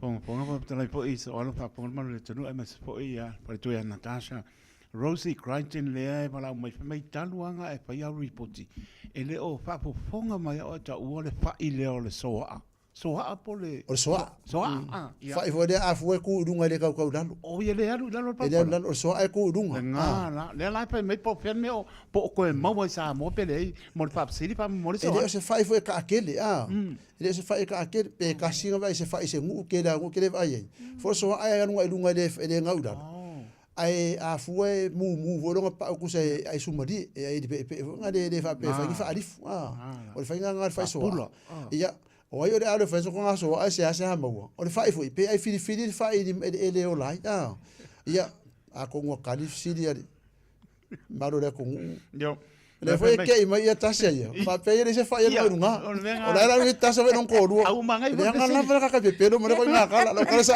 fa nga du o nga pa nga fa do aku le ku ngaru dungo ai kula ana tasa pa pe wa ngi fa i nga dunga pa pe o pa yuma o au fa i bane pa ngona tunu so ala mana Natasha e kau lalo e lua mer so ale lo aku le ku fa mo runga o fa uma ifo a kamai de fie ifo ku elu o ka wa lu fo ifo ri fa ka ngaka fa mo runga o le sila pe sili le sa we fa mo mole o le pa ona tu na ia tu le fa mai po le o sisi le la ko pse mai ni se la tunu pe tauru ia ai to mo le tano pi niki po le wa le mo pinki ai le tu sa mo le tano le mo ka ko le sa i fe fiti po mi we fiti ye vor ka for ngangi we wa ko ngi we ka ko ia e mo ia e le ko e mo le variety le sa ye ka ko kalungi we kalunga ko pule lenga le plaitisis ko la le afe iva se la iva se fulu ko po me le va iva se fulu so o ngana wa fanga o maglo fa marua ko lo male lenga ko kia do suka sanga polonga ka ko lenga le o le ngbe mak ai o le no fo le ku ke mingi bo le ko mo ka kalungi we sai wa me kalungi we kalo mangu akal pai pai ke mingi le me o kalo le wo ye o ile saiko o ile kuisunga ia kuisunga ngana fa kuisunga kalungi to chus ke mi ska kuisunga so fala ia o ia ile foi de puke mu o ia kalo vave o ke le yo kalo ka mu o ke le variety le wo ye a ko fo la le no fo le ku a veces ku sime a me sime ia o langa pe nga fo elu i me ka ko le ku pe me le lu inge ka ko sa mo po de al malo se fa ko la ye malo esa e nga kala kai ko matas Mali. Ma ko nga la nga vene ko sa na edu fa pulong ko nga va o se teste por al malo se fa ko ai sa le nei na ma ia o le mana yo tunanga o le tunanga po le wai e pe o to tele isi a inga va ne fa pongo le tunu ai me se po nai tama ele manga o le bala o le nosco le fa pe ai le ba pe me la to sili atu o le ia o po la mano se e sili le vele mana lapo pe sili le panga po le fa mu anu lo yer ke pu o ngu le o sili ia e fa sa va ya la kasi le ngolo le la ko ele ar ke lo isingu fa ngal vai na au e ma fu ngal fa ngal vai na au ia o ko inga va fo de wo la ya ka ko ia o va o maka o kia ka de fo le uska ko ma ki ki le la o ke be ko le uska yo va o vere nga ka ai a fu la mo o fa ko anga komeso e ke le ia ai se lo nga ya fe au lo ko e vele nga do le ma fu anga le ku ia i fa ko anga e fa nga e do ko inga fa nga va la vai la au la ye vai la ko va le fa nga pe e me fiku waso o le fa nga pe ia nga le fa nga ka ia o le fiu mai e fiku waso fa ka dif ko ape ai fo la nga pe ia sa ri pe fa mai va pe a pe ri ia ko nga fa e le se vai la au le le e yo nga side effects e le mo fa ko anga va venga ma e fa ko anga ma le va ia ai fo inga imenga era inga fie si o caring man bene o le lafo e vele pe o mele le fio ango city Malo, talai nei tai au. Ia atono la fo ua malama fo ima manino mai fo le fa fonga se tata watunu. Ia atono la nga fo i mo nisi fo yo lo fo e faini ma umanga ia ile nei tau sanga e fa nga fo ia ile nei tau sanga wa matalia ia la fo tu lo sunga la o taito fa uma mai al tata polo kala mele nei fo tai au. Ia atono o whengai le sunga le au ia maletali o sa tātou telefoni. Ia ai e momoli atu le whaaftai te le lava fo i lautou whai le nei tai au so o alo mo le whaavanoa ina mai fo i o lau taimi. Ia e mai se fo i o lo whengai fo i lautou whai ia manisi o sa ili ngā malosi fo i le nei vai tau ma le tali salia fo i ia o nisi fo i o vaenga o whaapolo kalameina fo i e fo mai. Ia wā fo i le tau si o lau so i fua malolo ina e whaaftai te le lava ia mo la tātou polo kalame. Mai se fo i o lau sao ta ua i lo tātou atu nuu nei a inga o nuu malala whanga ia ai mai se lava foi o lo tātou atu nuu lau tele. Ia wha malo wha aftaile nei tai au talo sia ia maua se whai unga o le vai aso fia ma le saunga le mu lau tō wha ma le tausi ai mai se o le ai ngā li. Wha aftai ia. Ano wha aftai so alo naua. Wa sa no atu palitua te pono pa pi lava pa tai fo i lo manatu mai ma i lo tātou atu nuu o le umpaina e mriu mai pe te so mai po le o tātou papsanga e po ia mese le o long pa tu le po le pa ponga maro le tunu ia ma no lava sa i ma no ia mes po le va mai po i sa mo donga lue ia pa yo nei nga i sa mo le pa ngofie ia ma no lava pa tai ia le ia mo pe lo ma no si ia mes po lo la unga o wa pa pu ma tono mo ta ma ia mes po lo tu e kane si e fia pa te tele ma tu mai e pa wan me lo ka pa lo pesa se ia o no le pa me na ta sa karche ia o nga se vai la au mo lo sung se pa manino mai le tu o le po pa mo vai la fanga people vai fico aso le ai pa pe tai la po tu ia so alo pa mai ia foi se vai nga fai ma fo ta mo le por fa to no market sa mo ia ilo ia ma le malon market mo le atu nga fa tai la to pitola au ma se fo lango le tu no ile aso ma le aso ia peon la tu fa lo atu ia to do va yaso ta punira una ngal market ai le fayon tu fa po e vangal maftanga wat fa tai tu so lango tai fo mo no neta ya ia sa mo fa fonga ia ele le vas fa ve ngoma se mau wa fo in kala so al fa kinga kalinga fa kinga ma fa ia al kala le sko inga ave la foi magongo fa me ko inga soli ele ungi ngu amba ingi kila ngau ngu ia la foi no le ai nga ai ta to e fe lo ai tai fo va yaso le ia sai foi eso ano sai foi ia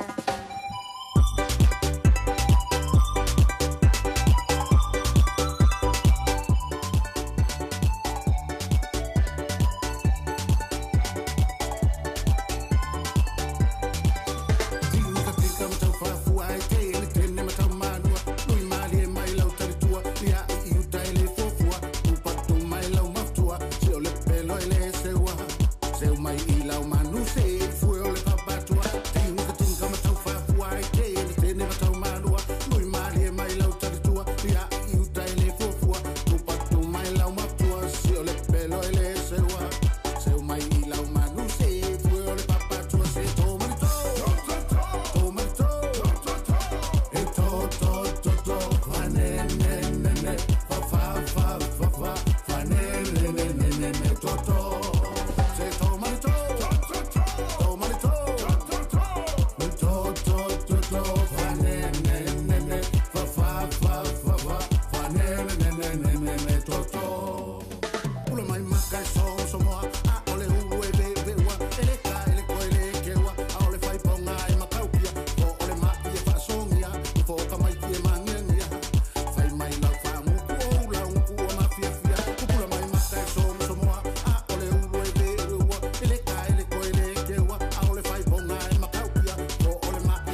Yo e si pong mari se o ya tuna vai dua e de vai ngore tai au ina ua. Tuna mo tato tai so Fabio lu te ona tana le tulai ba tana iva ma tau ma vai atu mo le fenga fa tu ya na tasa ya sui po le for tringa ya ti ti fa la tu si ti ti ya me se for tau tua salva ma se mino tato tala i vai panua i la lava ngana tasa nga o fat mai le pule o le titi so Pacific ya le fianga ya le au pepe ma ngang fa rol.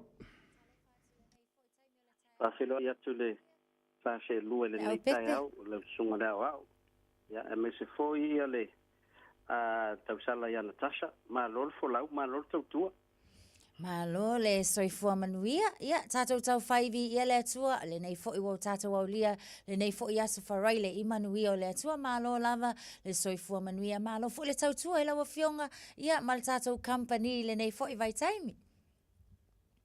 Ia, o le lava e lo o whanga solo a tātou ngā ruenga, e ui lava fo i le nei vai aso i le leo ni ngā ruenga, o na le ngasi a malo se tātou atunu o lo tupu mai Samoa.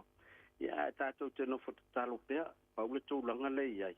Ya ua wawe ale alua lau whātau top up, ono le tamu whai ia lava le credit tai lātou i Samoa e sa wei update mo tātou le meo lo tupu te tātou atunu. Ia atonu o se tūlanga le lei fo lale na mol tātou businessi mal tātou company ia wā a le lei lava fo i matele le nau ina ia sila fia mai loa fo i vaenga o lo tūla i mai ia o le tele fo i lale na o le whaatau o a tātou credits ia ai o le atu ina atu le nei avanoa i laua fionga ia wā fo i tātou whaalau i loa mal tātou polo kalame o le nei fo i tai au. Ia. Masalo ilo so pose lilo ya wa levana umatu fo tato promotional Christmas ya temine ya olo tali ya le tato fa pitor to fo yo fa now ile a ya porto fo tato ina luenga pe ona masanyai mautu mai lotu langa ya ona fa nga solo fo la ya leole o tato a fa salong e ona masanyai ai ile nei tai au ya na ona fia failo au tūlanga ia la tau lo silingia fo i tūlanga o tātou pandos mo whainga malanga Samoa o le matu onga le no ia te sema ia na matu whangai na le pando ono sfuta la mo le tolu vai aso ia na uma le tolu vai aso ia ele uma matu tata pandos ele to tap up fo i se telefoni a seis ia ai le malo lo ele o fo un telefoni la ufanau la tala ia te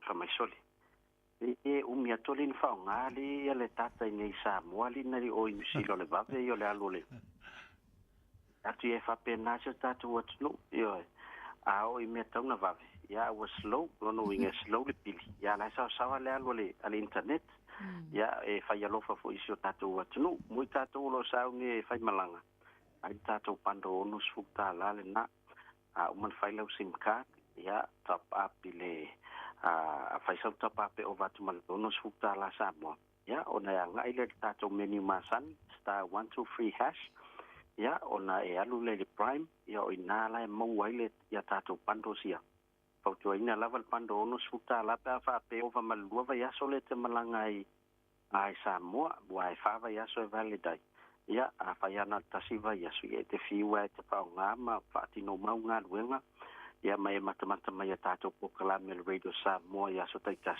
ye le tai uma tato tato pando na ya ma fa yon top patu i falolo po fela vo New Zealand Australia na te yai fa in fa taule top up se fulu tala luas fulu tolus fulu malimas fulu ya mfai fona nga ilungo tato website al Teach South Pacific ya ina na mfai ona fa yailau top up ya mo ila to fo yo lo fa mo la fo ya la tu selen ya ole mai tau atu tato retail click excellent ita ya ole tala no tolu na mfai ona la foi ya pa wale se sengole la foi no se leni fa ngai no click x mai se tato fale la fu ya o click x ta una ya lo te listara online ya submit low ID mana proof of address ya ona file ona e fa ngai no click x la foi lo se leni anga ai na telefon digital tanga ta foi lai sa mo ta una listara la na numero digital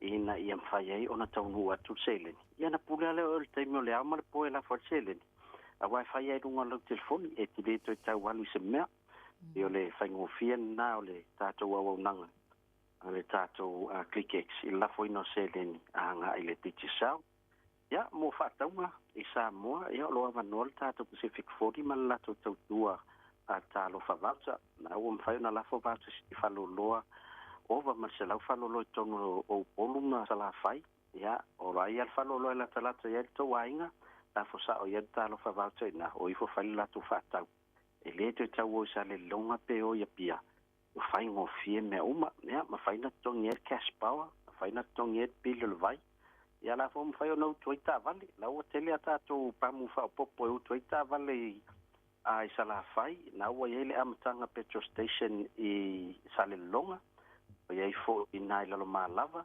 ia o le tātou pamu masani i nai sasa ai ia ma ua ifa ma le tātou pamu i whale alupu ia la fosa o e tālo whawauta ia tātou pamu na o ifa lolo lātou a inga utu ai a lātou tā vale ia o nei au unanga nai fia wha manatu i la nei tae au a Natasha ia mese le sunga le oa Malo whaafitai. Halo whaafitai leo pepe, lea lava ua manino mea o malama, ia me sfori tātou reporti ni tae au, muna toi wha malo ma whaafitai. Ia o leo so vane so wha ia, manuia po leo weekend, ia me sfori tau tua le Tutu South Pacific, tātou whero ai pēr.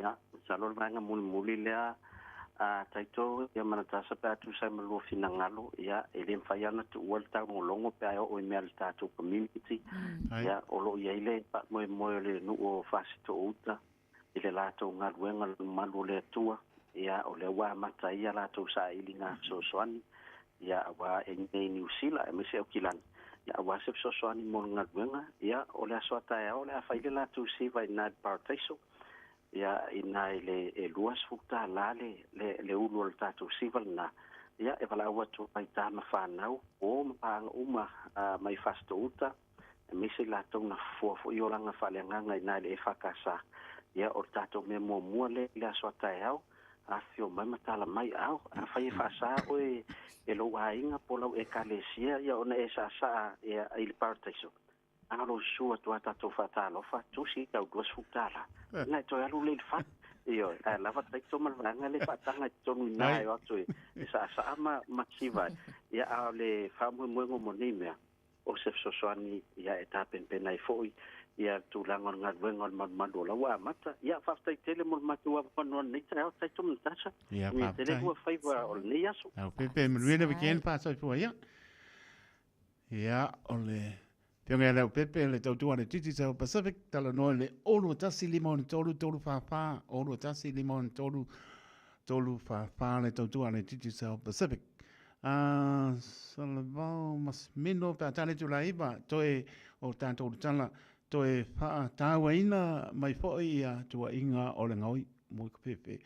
Ia, tau ai le ngoa o le sa pai pule, ia o le nā. Whātaru sanga ina e iai on stat proof vest and alarms mole puipuia o tausi mai sa toi fatani se tala mai le famsinonga mo lunga i America pe fa sale TikTok o vola kulo i lalo masalumia le mapo anga na matai mu o lo ripotia solo mai ia male tanto tala moli pale la wasi le tina leo satini sidia ya Lynn Fleming ia pe on sila fiai po tanga tawale ina ia ono o lungo la ngan benga ia o tala na ma tato tala na tautua salbao Masimino pe atane tu la iva patala bat Marietta pi paptai tele lava manuia paptai mo pamianga tato pe doa il Masina fo pe alia ma no lava leva mai ana fei tu lua pena fo ia Rosie Crichton R.O. Don ia pena fo ia Oriana malai imi semu pe fo ia Tasinga Su ngaluafi la o pepe ia ma oi ia ma latou alo sina ati mai Mero Albert Nico Lewea ia pena po ia misi so na lote ia malo le tino ilunga le apia po linga malunga le YouTube channel ia no lofa te le atu moto ia me so malo le tino ia tino e mamao ia ma pe po ni tino fa ia le tua ile anga etu le weekend ia wo mari si u e fa boy mo ena tasa la foto sa no anga muli ta ma vai ma lon ngan lue ma no fo la pale tato Por kalame martau tuaino le atunu neva yaso pa tai bi ai le. O taito whamalo fo i ono sai I le nei fo I vai aso tau ina ianga leile atua tuenga le nei aso ai mai se fo I tau tai le atua le ea ina ia whaalao lau ma fo I ala wa fo I whai malanga atu ona o nisi fo I o fono tanga whaale e kale sia mani e tele ia le malanga atu tātou tue whelo e fo I le alofa malanga leo le atua Samoa le atunu pele whaaftai tele I lau tau tapua inga ma lau tau talo mamana ia tal tonu lava le asas whaiva masa mau ia e mātou te matu atu lau tau fina ngalo tamali ma ngalo e fo I se au nanga manu ia tele le anga ia tu se tātou atunu mana tua pea Samoa le atunu pele ia tātou tatalo I le nei fo I vai tau ia a o iai fo I nei whitai I le nei taimi se tātou atunu manu ia tele whai ungo le nei aso lo whātui a inga ma wo ia o le a tātou tue whailoa e fo I saso momua I le alofa ma le anga le tua tō whaia soifua. Se foi ia alola pana lue na tasa manuia le weekend ia sa mora tonu pele o le na tari tonu lava ile as pai vai asa ma se mau tam fa lava na ia antoa li o le sa o po para ngata I pale poto tau tai sira na ia ma pe ona sa no le para toa na tasa neva so ato ia mai anta ele o mato nganga o loto mo le toi pa ma lo ma pa tai fai vai tapo ia e manuia sa moa le atunu pele pa maulalo le apo se talo so poutu pa mangano mai le pengan benga ia pa mo tato pelo I pe tar sanga a pai po ia manuia po to fo mai ile na ma sino fo ia manuia po ile no pia e fo ia tunu e mau ia meso ne tunu alo patu mo pa anga o ma pa tai lo to anga le fa miang pa tai mareta ia pena po ia pelite loto ia ma rosina ati ia pa mria le tua ia manuia lava le weekend le lofa maranga le o tato mtai a lofa te le atu ia o tarenga tia para tu si tia o lava penanto maputa se ia pa ia foi se taimi o le o uri tai te loto le o ona soipua ia manuia.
Dear brothers and sisters, in the book of John, chapter 14, verse 1 till 3, Jesus said, "Do not let your hearts be troubled. Trust in God, trust also in me. In my Father's house are many rooms. I am going there to prepare a place for you and I.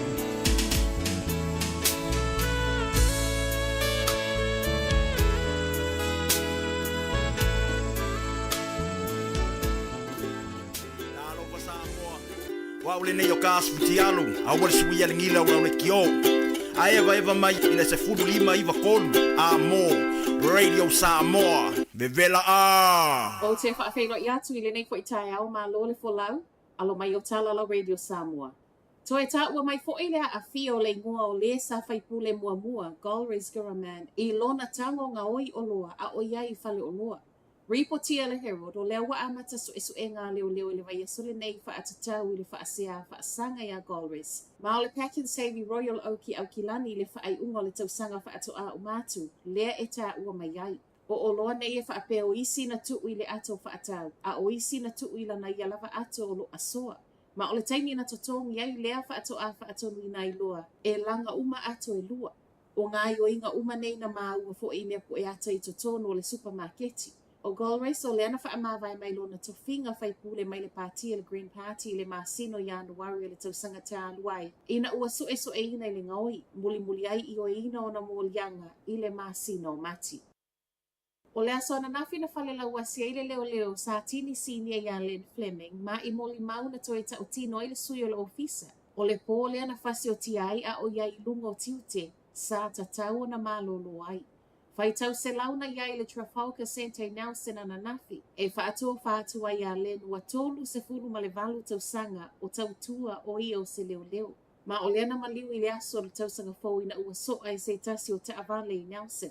O le komesina o leo Richard Chambers, o ia leana whai masui al matanga luenga mana sau noa, sa tatau na malolo i lea po peitai, na mana o lava e fesoa soani i lana au whai ngā luenga.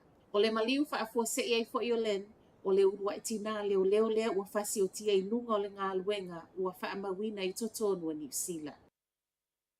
O loo iai se tūlanga whesili ngia mu o loo wha awa u pea ona tā ua mai i le tele o vaenga o le atunu.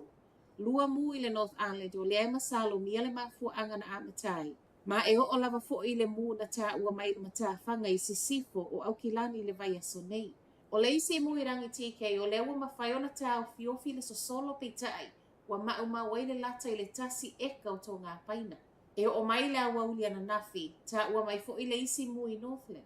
O se vai aso pisi mo le ofisa o le tinei mu ma a o wha asolo aiso e so enga ma ngā luenga e tinei anisi o mu fou. O le tele o mu nei wa whai mai le pulenga o loo iai se tūlanga whesilingia. Wa wha atalo sanga ina le tatau na whai oni vest, wha apea alam se pui a mai ei tau si mai le tatui tu low a o whai a ngā luenga. O le aso lua valu o te sema le ana tau fia i le whale mai le tau si mai na tatui a o ia i lunga o ngā luenga i Rotorua. Ma o i o se ta se ngā lue le Te Whatu Water Lakes Acute Mental Health. O sa waima le talo sanga le New Zealand Nurses Organisation, wa ta tawana whai stat-proof vest wha apea alarms, ma o le a fo i walangona le whewhewhe o tau si mai ma popole i lo lātou saunga le mu.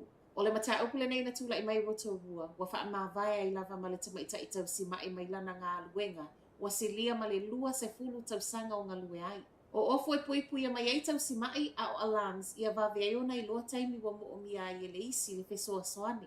O le talo sanga wa fola sia, wa sa wai le mai a wha talo sanga ina fo i le Ambulance Association o Stat-Proof Vest i le masino o ke topa, mō tangata whai ngā luenga uma. Whai watu i talo le TikToker Amerika, e le o mana o le peresitene fili o Amerika Donald Trump e motu sia le TikTok ma Amerika. Whaamauninga nei mai se tasi o whau tua Trump, le ana whaamaunia mai ana nafi, e whaatu mau pele TikTok i Amerika pe a iai se maali e ngatala whia ngai. O le aso sa asau nei le ana mua i o ina i le tū la fono i le tausanga te aluai. E tatawana whaamuta i le Apple o fia i le tū sa mali se lau fitu se 10 miliona tangata Amerika. Pei tae watu e whesilingia nei le tau nuu, male le tau nuu. O Trump o se tasi o lea lava na whina malosi whaatu mau le TikTok. Ma e le o mautino mai le atoanga, po le ale whainga whaalitu la whono lo o tau mawhai i ai le peresitene filifilia, e mawhai ai ona tau fia le whaatau no uina o le sao lo o iai. Ma o lea fo ia mua aloa ia i le aso sa, ai whaato a aloa ia i le aso ngafua, le amata lio lana paia inga. O Talafonalo Radio Samoa, Manuia tele le nei tae au.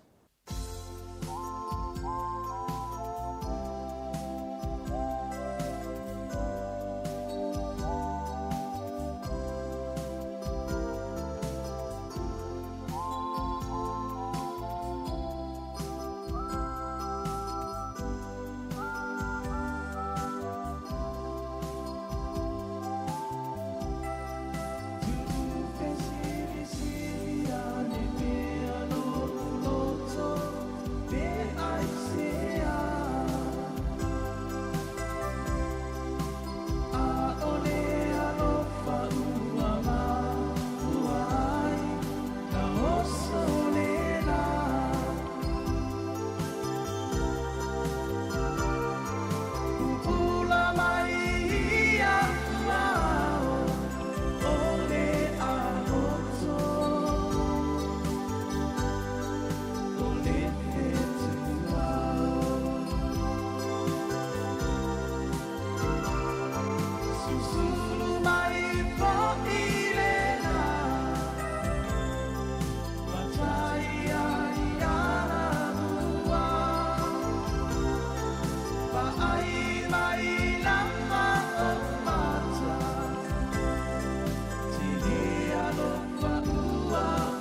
Radio Samoa, tasilima iwa tonu amo.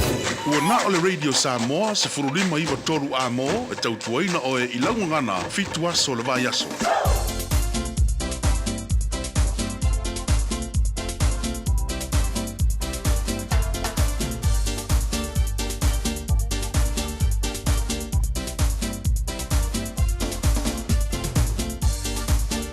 Lau se bali te mele wati le te mele tai aus fun malua minute le te nei ia le tu la i vai lunga le tu tu danga si fonga le Samoa se fun bali bai tolu a mo man po kala me le fu tai ola sa falele tu lunga ia i le tu tu bala danga fu il video Samoa le vai yaso le wa fa ba ya tu tu bala danga masani le po kala me malu le tai au pe ona i tu tu masani le sunga le ia te taloto fa pe fu tu sala le tai au fonga ina le tatu wa tu i melo tupu i tonu o le tatu wa tu i Samoa me se fo ni atu lo tatu ia i tatu tala ma ima o la langi melo tupu i tu e fa la langi na se fa fonga ia le nei tai au le wa se bal po kala me fifia mai mo tatu le nei tai au tau lunga ina tu ai lana tatu mo nei vai aso le nganga fifia ma le nganga me le tai au le tatu tu e fido ai ma tatu tu e mafuta le nei tai au fo i le alofa ma le anga le leo tatu matai si de langi toi fa popo atu ai le fa talo fa nei tai au i le mafuta mai le tatu wa tinu i nei tamam tina ma tu e mo te malawa ma o tangata ma tu o lo fa tsi mai i lantou tonu mo tanga senga se fa talo fa tu po kala me malanga fifia nei tai au ma lo se fo baluia ma lo fo lang matafi sei fo lau de leila fenga luanga tofe le tu sunga fa fenga nga mo to fa tu le ngata fo i leo a fianga patele tamo te sa o ila tu vala wina nga luanga le li iso se fata fa taulanga fa talo fa tu nei tai au fo wo panga umalava si fonga le Samoa ma pakala be fifia mai nei tai au talo fa tu malanga fifia ya sumai matala mai au amai do au va tu lima tatu du lima fa tasil matau ti o le lofo le li le o tatu te failure ai nei tai au fo solo ngol tatu pakala las falaile yo ta walunga ye le va yaso usu fifia la i de si me la usu fa ngongo ai usu fifia ta walunga tiu te manga luenga mo le tai au stai mo le tatu tali watu le mo tatu fa tatananga le tai au ta se tamali o tatu wa tu e lunga o tatu po klame ya na so atu ile mo le polpoto mo tatu tali tu las fulu tu wina tu fa salawino tatu tali vai fanua e le tatu mo ranga al fatu ya selva ma semino tatu fa marstino wala si fu malolo ina fa si mai sunga fa fenga ya wa pau tatu fili marketi e le nei fo tai au tala tatu le na mo le malo tatu wa tu se vai tatu telefone ngala petani tu la se forma tasi ia o fatasi mai fo le tau sala po kala me fifia mai nei tai au o to atu nisio vaenga o tatu tala melo tupu tono tatu o tu Samoa le te mai tai ia le dori to finga ai sa hu to mo tatu tali tu la se forma le lua ia ona se maria fo le fo le to faia fonga mua se manu francisione ile au fainga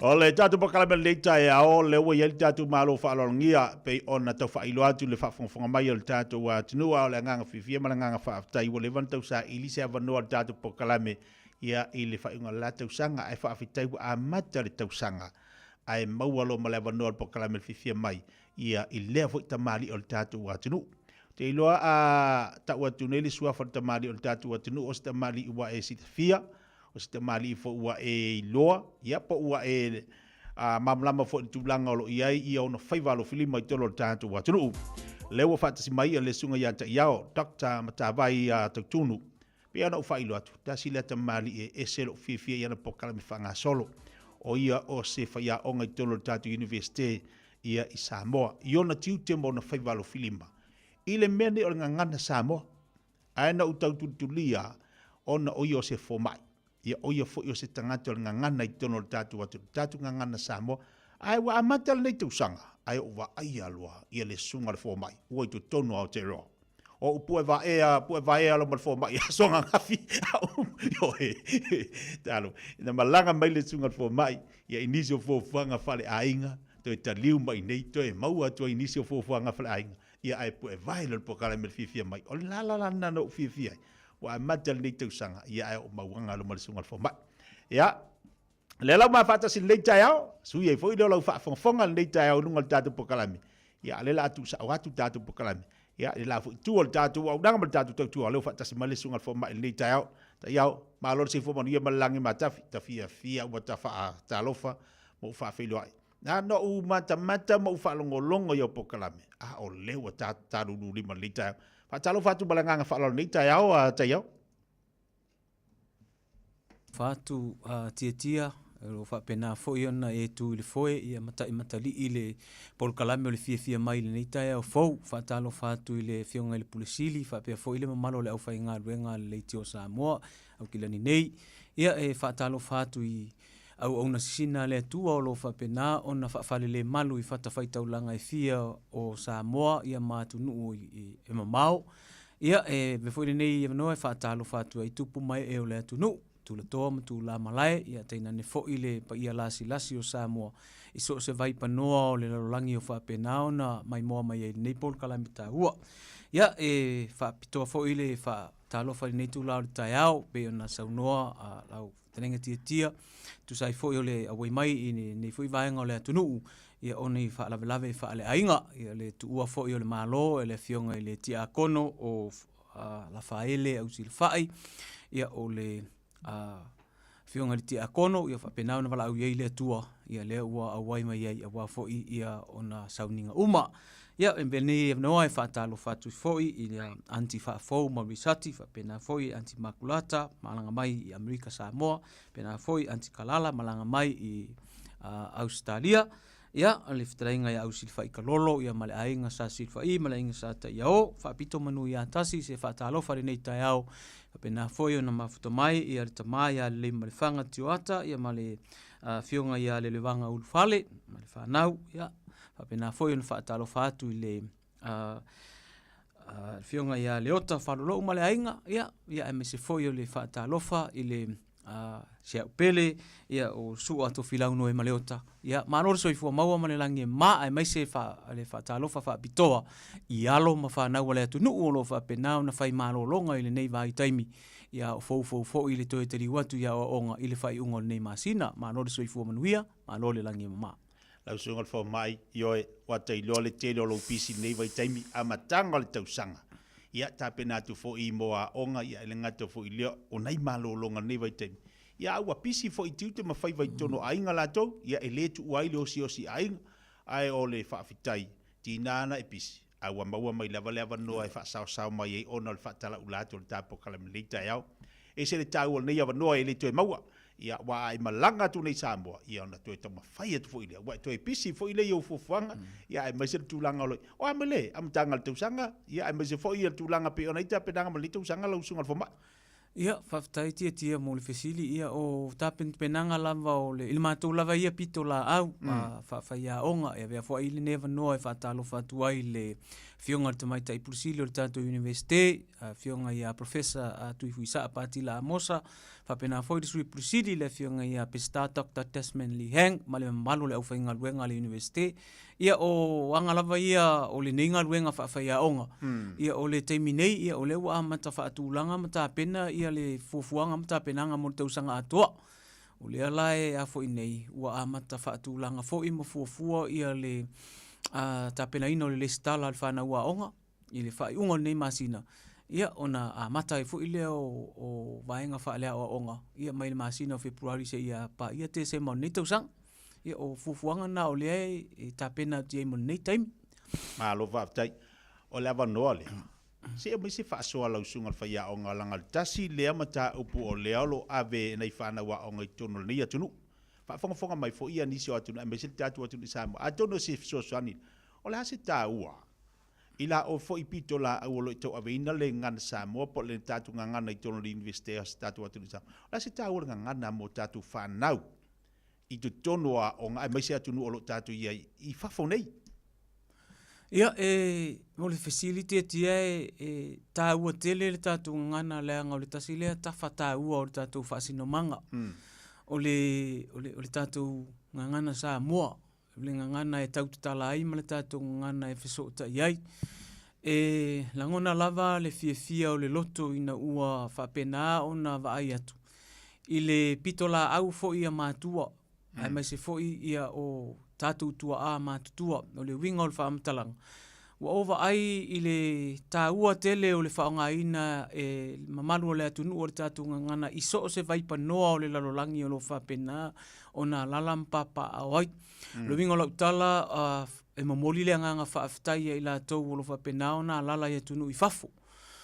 Mo le tau mawhai e tapue ma mati le soifua o alo mawhanau o le atunu ue whaata ua pea o le tātou ngana.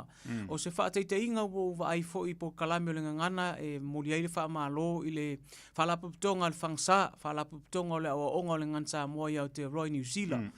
Ia la tau por kalame fo i mo le tapue ina, le ua iei ia por kalame o whapenao na whaata ua i le tātou ngana i New Zealand nei.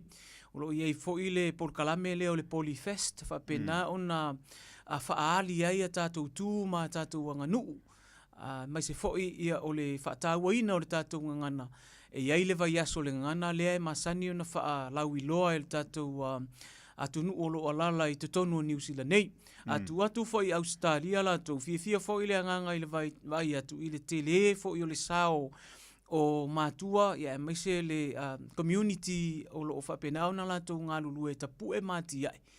Ia le tātou ngangana, e le ngata la o le tātou ngangana, a o le whaati nonga foi, o isi vai ngata ua o le anganu o lo whapena, o na li o sai ai ma whaamatalaina le tātou ngana, o le whaata ingo lau tala o lo whapena, o na whaata ua e nisi o le atunu i atunu i whafu. Ta alonga leo le kirikiti, ia o lo whaia la tau ta aminusanga kirikiti whaasa moa, o lo whapena o na ta ui ai le tele o le oa o le tātou ngana, pe atu e tapu e ma whaaula ola, ia nā vaenga tā ua o le anga. Nu, ai le ngata fo i lea. Ua tawa ai fo i le whaatinonga o whaalawelawe i tonu le atunu. O le whaatinonga o maliu, whaai poiponga. O le lua awhes furu lua le ana teu wetu la whono whamisinonga o whanua masuafa. Le ana ave ese e pule le whamisinonga le whaatino ina o sau whai atunu i whafu. Au te iloa mai le nā i tu atu le nā vai temi. Sa iei ale mele o le sau loa o le sao ina i New Zealand po Australia po Amerika o na whai ei leo matai. Whao ngā ai le malusi anga o le matai sao e whai ei matai o na au ainga peitai. O le nā vaenga o le anga nuu le ana tau fia le teu tu la whono le whamisinonga le lua awhes uma lua. Ai o vaenga tāua i e pe no o whai atu, tala no atu. O le tāua o le nā o lo o whapenā o na whaamatala ina i le tāua o le tātou ngana. E le mawhai o na alutasi le tātou nganu e au noa ma le avatu o le tātou ngana e whaamatala. Ia mala e au ai le tātou anganu, whapenā o na tātou sapi ai. Vai atu fo i le tele o fo i o e Kalesia i Amerika fo i la tau ia. E maise Hawaii, ma le tele o atu nuu o le larangi o lo iai o tātou tangata. O lo whapena o na fia e tau te tala, ia ma whaasoa, ia ma o fo i whanau le tātou tū maleanga. E ur tūlanga lea e langona i lava le fia, moli fo i le whaafitai le mano lea tunu. Ia o lo whapena o na nau e whaataua. Ia e maise fo i o le tapu e ina o soifua o alo ma whanau o lea tunu. Ina ia malama ia tātou tū manga, ia whapea fo i le tātou ngangana sa moa. Lau sungal fo mai. O le vai teimini. Tātou tilo ni vai teimi. Ua tele, ua tonga tala sa ifuanga. Ua tau au aila ia lea, na whapeni si o le tūlanga o le whakewisiano. Pei o le tātou wanga nuu, ua tinga ina i tātou. O la sau, sea besa sau noanga le tūlanga le tā ua o le anga nuu, le sota inga markewisiano. Ia pei o la aso na anga i maia ia le o whaatasi anga nuu markewisiano. A o le nei vai teimi, ua Yesu ina o la ngono tangata whapea. Ua tinga ina le whakewisiano o no le anga nuu. Ia, ona o tātou o le atu nuu e sa ili mālo, o le atu nuu e sa ili mamalu, o le atu nuu e ile tala fo ile le e tali mālo le leit. O le wingo la u whamatalanga pe e amata mai sau whamatalanga i sau whainga i e tolu. Sau whainga mua, sau whainga le anga nuu e pe ona iai ma mamanu ai le whaasa mua ma le tātou soifuanga. Ua manino fo i le whaafonga mai a le atu nuu i le tāua o le tātou wanga nuu tū maanga e pe whapena o na tātou ola ma soifua ai. O le fo i tātou te ngai atu i atu nuu i mau. Ma tātou tau mawhai e whaatāua pea ma whaaola ola lea sau whainga tāua tātou. O le ngangana ma le anga nuu. O na olo lea i le tasivalutolu o wataria aloa ia le lotu i Samoa. O na ofi mai lea o le isi sau whainga lea. I te tonu o le atu nuu. Le saufa inga lea ua vaa alua i nei le tātou anga nuu. wo whaatasi ma le whaakerisiano, sau whainga mautu i e lua. E pei fo'i ona whaavai ai le whaavai o Samoa, whaavai le atua Samoa. Ona ofi mai loa leo le sau whainga lona toru leo wata ua nei o le sau whainga whaapurikiki ma le tūla fono. Pei o sau whainga malo losi e toru lo whapena ona ta imua ai so i fuanga o tātou Samoa. Pei ona tātou wola i le teimile nei. Ona tātou toi fo'i lo leo le fesili. O le ale whawhea ngai ai o le anga nuu ma le whaakerisiano. Sa mamalu lava le anga nuu ona o le whaakerisiano. Mamalu fo'i le whaakerisiano ona o le tātou anga nuu. Pei tai, o suinga onga o le taifa anae. Ua mawhai ai ona lo fia ai lo tātou soifuanga i le nei teimi. Ona o lea ua sui fo'i le nei vai teimi ua ofi atu tātou Samoa e au ai i sao whainga a isi atu nuu o le lalolangi. Ma a mata ona tātou pue maua. A mata fo'i ona tātou muli tai i ia fo'i i tu ai ngā fatua inga o soifuanga o ia atunu ua whapena ona tātou wofi atu ai. E le ngata lai le nā, ai o le tūlanga lea o le talima lo le lei o le Samoa i le la vama le whaakerisiano e mafu ai le tele o swinga. Ruinga lau tala. Sa tātou wola mai fo'i ma tātou wa ai i mei o le whaatinoina o i nati o whaife au. I le aso sa. Ave ala tau fue to o nai i ale ainga, fue to o nai le nuu male ka le si ai whaife au. O lea fo'i ua tātou ave i ai e leanga nuu. Le whaalupenga o ao whaalupenga. Nono winga o mamalu mawarunga lava o leanga nuu ma le whaasamoa. O lea ua ave i le sao whainga whaife au. Po o le sao whainga lea whaakerisiano. O le winga lau tala, o lea sa pei sa tautua le anga nuu i whaakerisiano, ma ave i eia mamalu i o mea sina. Pei te iani, usui nei vai tau. O lea sa ave i ai a tātou whaaloalonga, o ave i ai le fueto o nai. A o fo ina whaia tātou whaalavilavi. Pei e mua lava ta i whaatamali i sunga i whaafeangainga. Ai o le winga lau tala i le suinga sai ai, o aso ia ua mawai, po aso ana mua. Sa avena o inati o whaife au. Pei tai o le teimi nei. Le whai mea le lei o le atunu. Uma le tari malo o le lei o le atunu.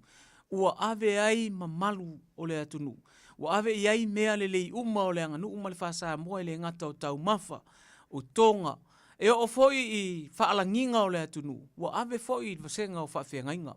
Pei ona ave i ai le susunga i whaife au o le kālesia e whakasa. O le metotisi, ia ma nisi lava, ma mona, ma le tele, Assembly of God, ma le tele lava o isi veife au, ai ave le a fionga i pā tele o whilela, ia ma tamaita isa, e tu sai fo i o le sao whainga le katoliku, ona e ese whaalanginga o ali i mawalunga o le atunu usa lātou taria le lotu, taria ia e kālesia, o mafua i fo i ona ese whaalanginga e pe ona ave eile a fionga i katoliku, ai ave le susunga i isi fo o e kālesia. Peila o le mamalu le nā o le tūlanga sa yeile whawhea ngai o le anga nuu. Male whakerisiano, peita iane e pēna uwhai atu. Wa lo fia tātou i suinga o le taiwha anai. Wa mafua ai ona te e vā. I le nei teimi le whakerisiano ma le anga nuu. Ona ua tātou apo le tele o suinga onga. O le taru fau, o le winga o se whaataita inga o le nātala. A whai o mamalu o le atu nuu lea sa tātou ave i sunga i whaafea ngainga. A toa ai ma le tūlanga lea na ave i ai i ale whaarupenga e ao i ai mamalu o nuu mai tū malo. O le si lea vaenga tā ua.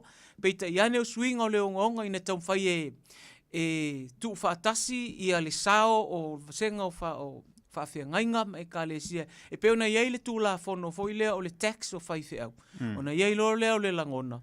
O lea ua amata o na o ia ai whainga whaavaya o le whawhea ngai o le anga nuu ma le whaakerisiano.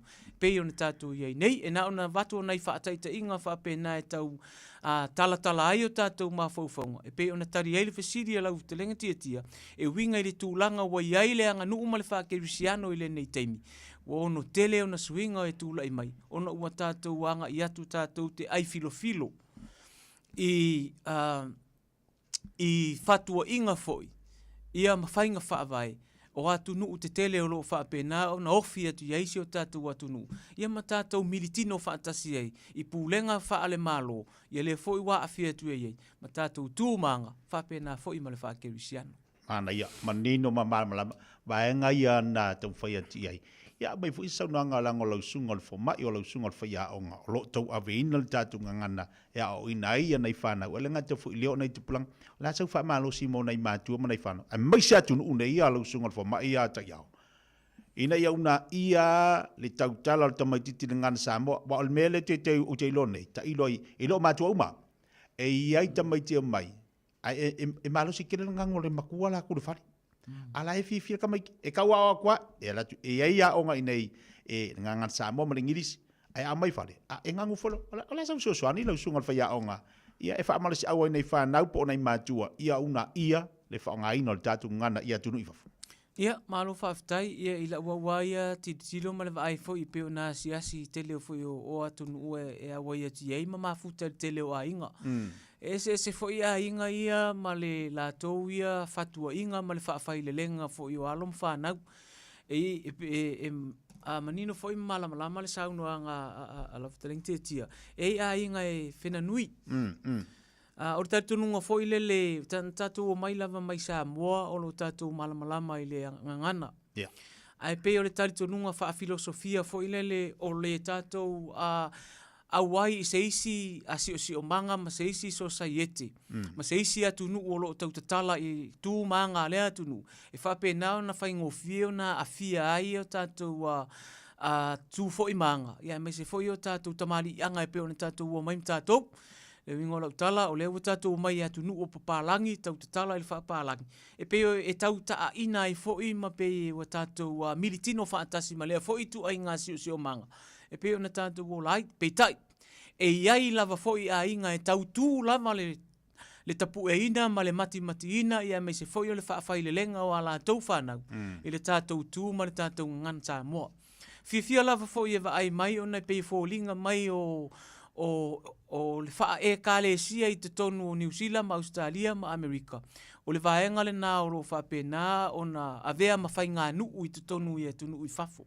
Tate fia tate vai mai o lo fa pena ona le ave esea le tu maleanga le Samoa e alu me ye fa la vela e ta ua le fai o lo ie ono le nei atunu e tele na off wai ai lo lava le Samoa i lona la e pe o tulanga na o le si vaenga ta ua e ai fo i a inga o over ai e tono New Zealand ma Australia e ulu fale lo le fai to o le fale e sa ne to nanu seis ia tasi le nai peo no fai atu ese lava matua ma le fatua inga ma le whaafai le lenga o ala tau whanau. E longa fo i whanau e a o ma whaafai lele ia tātou tū manga ma le tātou ngangana. Pēna whanau i Samoa sa wai pēna whanau i New Zealand. Ma ola i le soifuanga o whaapapalangi. Ai le ma whai lava o na avesea. E tau te tala lava ia tātou ngangana. Ma ola ia tātou tū manga nu. Pe o le tūlanga nei la uwa ai le o te telefo ilea. Ile ese o whanau, ma lea o ina ma le whaafai le lenga na whaafai le leai. Man tua foi o le whinau mai ia suenga foi ma le tusi ngā tupua le sa avea mao malu malo tuto tasi o Samoa. Ila na pepa lea sa pe sa ia i mātua. Alu atu le mea foi le e iai ia o na ainga. O na mana o leo mātua e tutuli le whanau i fafo. E o i tua. O le finangalo o le toia ina. Ele moni masa o le fatua inga. O lono winga, o le tutuli o whanau i tua, o le ateu malu ma teu loto ai whanau i mawhau o le whanau. Po whea lava eva ai ei le toia ina lea.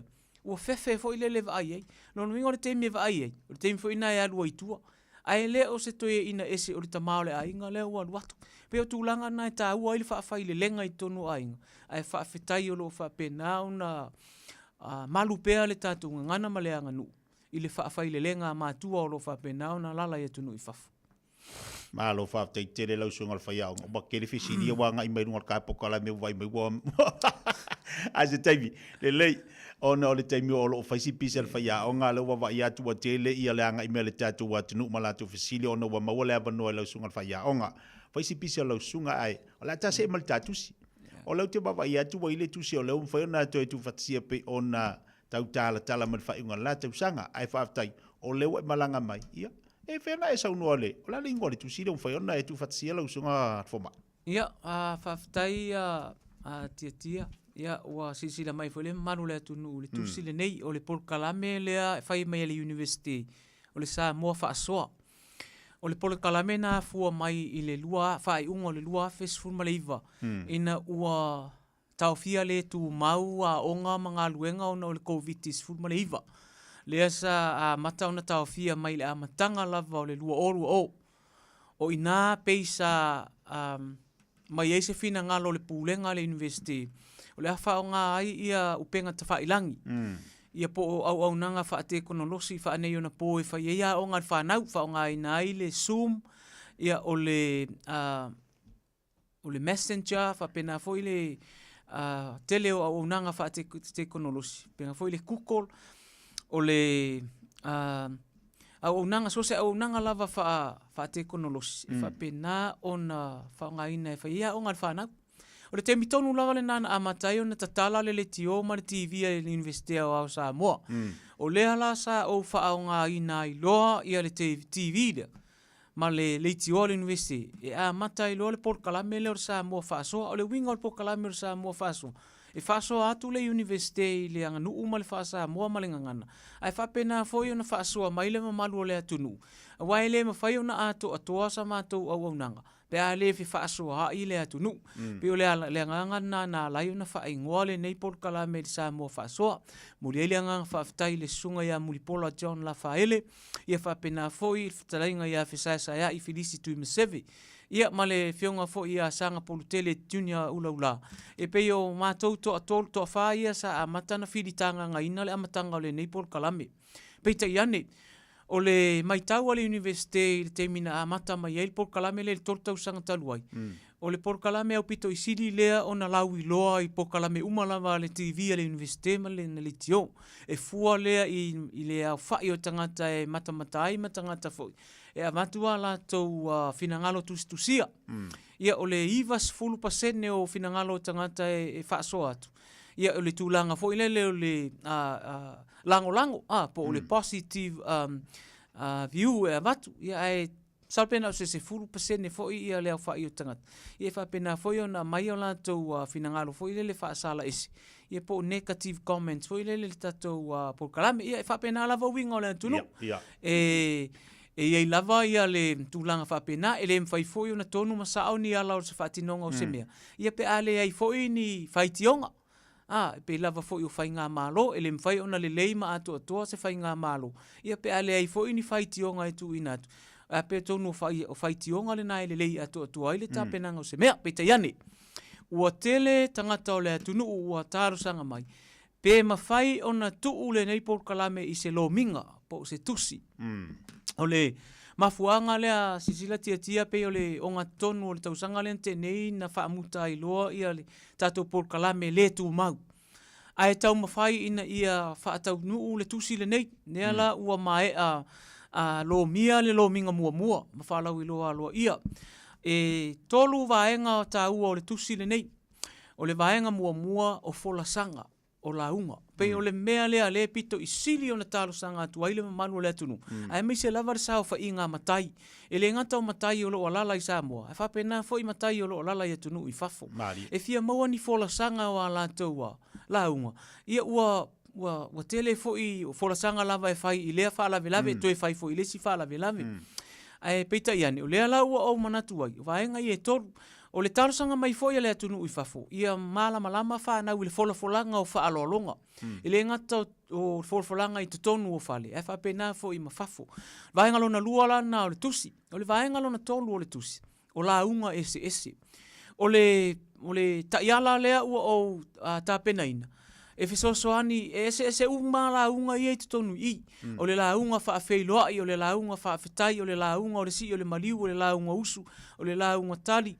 O le launga o le ifonga, o le launga o le whaulfalenga. O le pēna o whai atu. O vaenga tā ua ia. O lo o sulu atu ai le atu nuu i le lau mua o suenga o mta upu tau Samoa. O le winga lao le whaamatalanga. O lea ua a mata o na lo mia aua wai. Le polokalame le nei. O lea na o le leo te titilo atu le tusi lea. E na o le valus furma le iwa o no i tūlau. O le mafuanga walai o na lo mia na le tolu vaenga o le polokalame ua vatu i le tusi le nei. o tātou Samoa, i mātou fo i suesuenga, e tau le fia tele fo i le mele o le whaitau tusi. E mā fia lo fo i se tusi e whaitau. Ia o tātou na o le whaitau atua te ia le ua. Se i vanga nā ua e fia lava e whaitau pea lava pea, peita iane. O le mafu anga le nā ua vatua ina o vaenga e tolu. E a tonu le tusi le nei, masalo pe umana e whaitau ina i se aso e tasi, po e tasi. Ia o lea ua masalo fo i o le whai unga o le tausanga le nei. Ia e la alau iloa i fo i le vaenga lona lua o le tusi peina u whai atu. O lea la a solo lava le tātou lo minga o vaenga o Polokalame le nei. Ai le ngata i lea. O le tausanga e lua afe ma le fitu. Na amatai ona o tāpena ina suenga o le tausanga sfurma le lua ma le tausanga sfurma le tolu o Samoa. I le ngana Samoa. O lea wala talata nei ina aulia le lua sfur tausanga o tauwhaile anga luenga. O le ele o lava tātou tusi Samoa o lo whapena ona whaiei ma a o ngar whanau. O nisi foi o tusi, ua whaali liu mai le ngana Peritania, anga i le ngana Samoa. O isi foi tusi, na tu sia le sfurma le fitu senituri. Lea i le tusi lea o le tu lipe uli. O sina pati le seila o loa Solomona. E peila o tusi na, o le ua whaali liu le tātou ngana. Aia o ai whanau o le atunu, ia o le upu moni na. E siri foi whanau. Po le ale ala au o le tu lipe. Wai le maua se tu lipe i Samoa. Ai peitai, e whawhetai fo i le autu stala o le tātou atunu, o lo whaonga ina la tau tusi mano la tau sao. I to tonu o le curriculum o le ngan Samoa ma le tausanga iwa e tausanga suma le tolu, maanga i atu le universite. Tasi la nāla vaenga tā ua o le tusi le nei, o lo whape nao na o ngai alom whanau o le atunu o le universite. Ia, ai whamenda fo i ona whaonga ina. I tātou vasenga fo i wa o lea ua mata ona ofa tātou community course o le ngan Samoa. I upolu masawai. Sa malo lo le tausanga le tene. Ona ua whai lava si pisi o le matou au whainga luenga. O le matou, o le tau tapu e ina fo ima whainga unisi fo i usuinga, peta iani. O lea lato e amatadia le Polokalame na community course. E o atu aina o matai lava. Ia e atu e a onga. I le whaunga o la unga ma le tūlanga whapena. Ona o le mele tausanga atu aina malu le atunu. Se ua tele tupe whai ei whaalawe. Tele pusa apa, tele i e tonga e whai ei whaalawe. A o le lape lea e nei il mai tau. O le lava o upu ma le a noa o le ngangana. E momoli e ia vaenga tā ua. Ia ma lea fatua inga o le soifuanga o le Samoa. Wa imana o ngale atunu le wa mai runga le tā Polokalame. Fia moni awa no malausunga. Ia ai se umafa o atu le whaia o ngape mo mai lana telefoni. Ona ia li to te lo la to ia wa mana mia mai ia lausunga. Ona le tātaimi. O fia tonu le whaatau le tātou tusi lausunga le fomai. Ia, na tau atu pea o tātou numera lea e whaafiso ta ia nei. O le numera i nei o Kilani. O le olua o wha o fitu tasiono o torurima. Ia, ma le numera i Wellingtoni. O le olua tasi wha ono tolu ono lua. E pe o tātou numera na e lua e whaafiso ta i mai ai. Ia pe a fia maua sau kopi o le tātou tusi. Tātou tusi, numera le New Zealand, o le Aukilani o le olua o? O le Aukilani o le olua o, wha o fitu, tasi ono o, tolu lima. A Wellingtoni? A Wellingtoni o le olua tasi, wha ono, tolu ono lua. Ana ia, whawhongmari tātou atunu o lea ua watulu tātou tusi leo le whasoa, Samoa whasoa. Leo mana ia o leo manino mai ia vaenga tolu. A vaenga tā ua ia mo oe, pe a e nau. E te tau ona e nau li tātou ngangana. Leanga o le tātou te tilo telo me whai. Ia o whalawe ai o vaenga ia sidona taua. E tapue ma whaatino ai ia tātou launga. Ai mana mia la tātou tusi dea. Lewa ma tātou telefoni. E mō tātou ni au Kilani. O le olua o whao fitu. Tasi ono o tolu lima. Olua o whao fitu tasi ono o tolu lima. Ea ma tātou Wellington e whaafongfonga mai. E te mō le olua tasi. Whao no ono tolu ono lua. Olua tasi. Whao no ono tolu ono lua. E se le tā ua le whaasoa. Mo tātou i Amerika Samoa se temia na sauno mai pele le sunga fo mai ona le upa fsiri mai Amerika Samoa pe mo se la tusi ia ilunga mo tātou i Amerika Samoa. Mana ia lau whaasoa le sunga fia o ngani aso mo tātou tala tu langa ngana malona tā ua so ta ingo le anga no uma le tala le lei. A lea foi, o mwhai ona tu whatasi ai ma se tusi o le whaasoa Samoa. Tā ua lea batu i ato i te whaitau ai ia mateu wai lo loto ile o ngangana le o fa so le sunga fa ya onga mo tatou nei tai au e se le mana ia la fa tu yela usunga le fo mai nei tai au ona le tatai la se vai nga fa mai alta po kala me nga fa lo ia o te lo le ua lama fai u le pol kalame ai paulava le tu lalo o le malu le atunu ia o lo fa pena fo i ona lala iso se vai panoa la langi nei ia e momoli atu le nga fa ftai ma le fa malo i la matou fo i pitola au ma le va ai fo i mai tatu universite o au Samoa pe ai no fa atu o le tau e o lo tava ai e o fo i la matou fa la velave le ai fai nei e se lo ta fia i lo tava ai atu fo i nisi fo i o fa na o le matou ainga na fa na nau i atu no i fafu ia e o le nau e sula tonga fa pena fo i na nau e ta isua ia ma ave ia vaenga fo i o le latou fo i pitola au le tu pau ta mai ta ia o tava ai fo i i tulanga fo i taulelea i latou fo i faiva o le tasi i atu o pusa pisupo ma vaenga fo i o le palpala malo i tulanga fa pena e tate manatu ai po fea lava o le vaipanoa o le lolangi o iai le Samoa o lo fata ua pea le tatou tu ma le anga ma le tatou ngangana a o le vaenga taua ia e te talo tu ia inai vaenga o lo fa pena o na mo mi ai ia le fisoso ani fo i matua mo le fa sa o ina o nisi fo i o vaenga e au fo i o na silfia ai mai se lava fo i le tatou ngangana ma le tu ma le anga o le nisi fo i o watava ai ia wo mai fo inisi o le fa nau sa fa i mai le ulu lau le temi fo i le i fa i tau mafutanga i mo i lava o tau mafutanga me nei o ainga ia wa ilonga lava na fa atulanga vai panoa o le sao fa inga i tono le sao fa inga Samoa le e tau ai le se pitola au matua ia o le fa tonu fo lau fo i o le fa nau i na fo i na ia malama na i fa nau na fo i va tu inga o le tu maleanga nu ia masalo fo i o le nei vaenga ia muli tuele nga fa aftai i le mamalu le tatu atunu i la auto foi pitola au o le tamfai e tapu e mafa ola ola le tatu ngana ia tunu i fafo ia fa aftai foi le lango mai foi le nei Pol Kalame le Universite o Samoa le Samoa fa soa te le foi le atunu e fa penau na fa soa atu le o foi le la tonga ngana maleanga nu i le tatu Pol Kalame fa aftai lo auto lango sua ia ia foi ona mori atu le nga fa aftai tia i le pulenga ia male au fainga luenga ia me se foi o lau fitalenga o lo fa penau tu le foi ale le tio sa mo lo fa penau no longo pui i ai le mamalu le atunu ai me se foi ia o le nei foi Pol Kalame o mo se ava noa e ui lava na o tasau e ati afi ia le o tasau no masi le nei tu lau tai au e ui na o mai fa lave fa le ai ia e ta u lava atonu le fina ngalo foi le o le atu e mo ai se ava no ia e mo ai fa so ia mata mafuta i foi malau fitalenga ia e aso tu ai foi vai malu i puenga e le tonu pea se tautai e i lava taimi o le malu ia e foi taimi o le so e foi le taimi o le fisanga e foi taimi o le luta e aso tu ai vai malu i puenga i fa fonga mai le mamalu le atunu le foi singa ngana ua pa o papa ma le tauta mali i fa fonga mai le atunu ia au mai ia lo o tau titi fai tama e mangalo ai le au auna e mangalo se vai au tanga au auna ono lo o tau seu sila i le ava fata ia fata ia le ma se leo au tatu wanga ia tu le fai ungo le nei vai aso ia lo fa mai le tua pulpule te tele a wali tia me uma ilo na lofa malona nga lelei ma ia fa manuia le atua iso se faiva maso siute o la vasi ia le atunu le nei fai ungo le nei vai aso ia maua pea le fia o le atua ma le fia o le ali ia tātou tū manga o fa penao na tātou wanga tu iei le fai ungo le nei vai aso fa tai lea ma se leo manuia lava le fasausaunga Samoa le nei tūlau tai au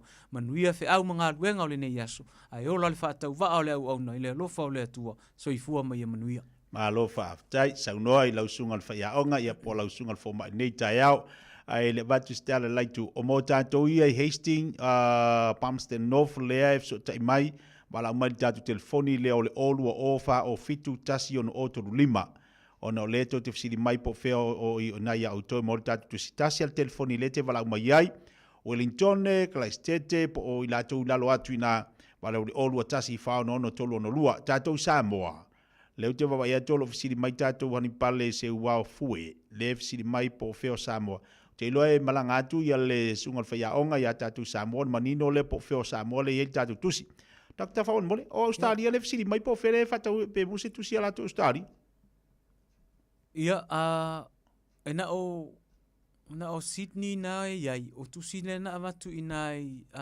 Melbourne ua uma a o kopi nai nai Sydney ia se isa ili le numera e mawai ia le vaenga nai e Sydney o tutuila ua uma fo i kopis na whaatau i tutuila ia masalo le masina foule fo waile malanga tu tutuila matoe mawai nisi vaenga o tatu kopi ia o pero numera nai i New Zealand nei ai a whapea le la atu mala numera i Samoa o le fitu lua tolu tasiiva lima tolu.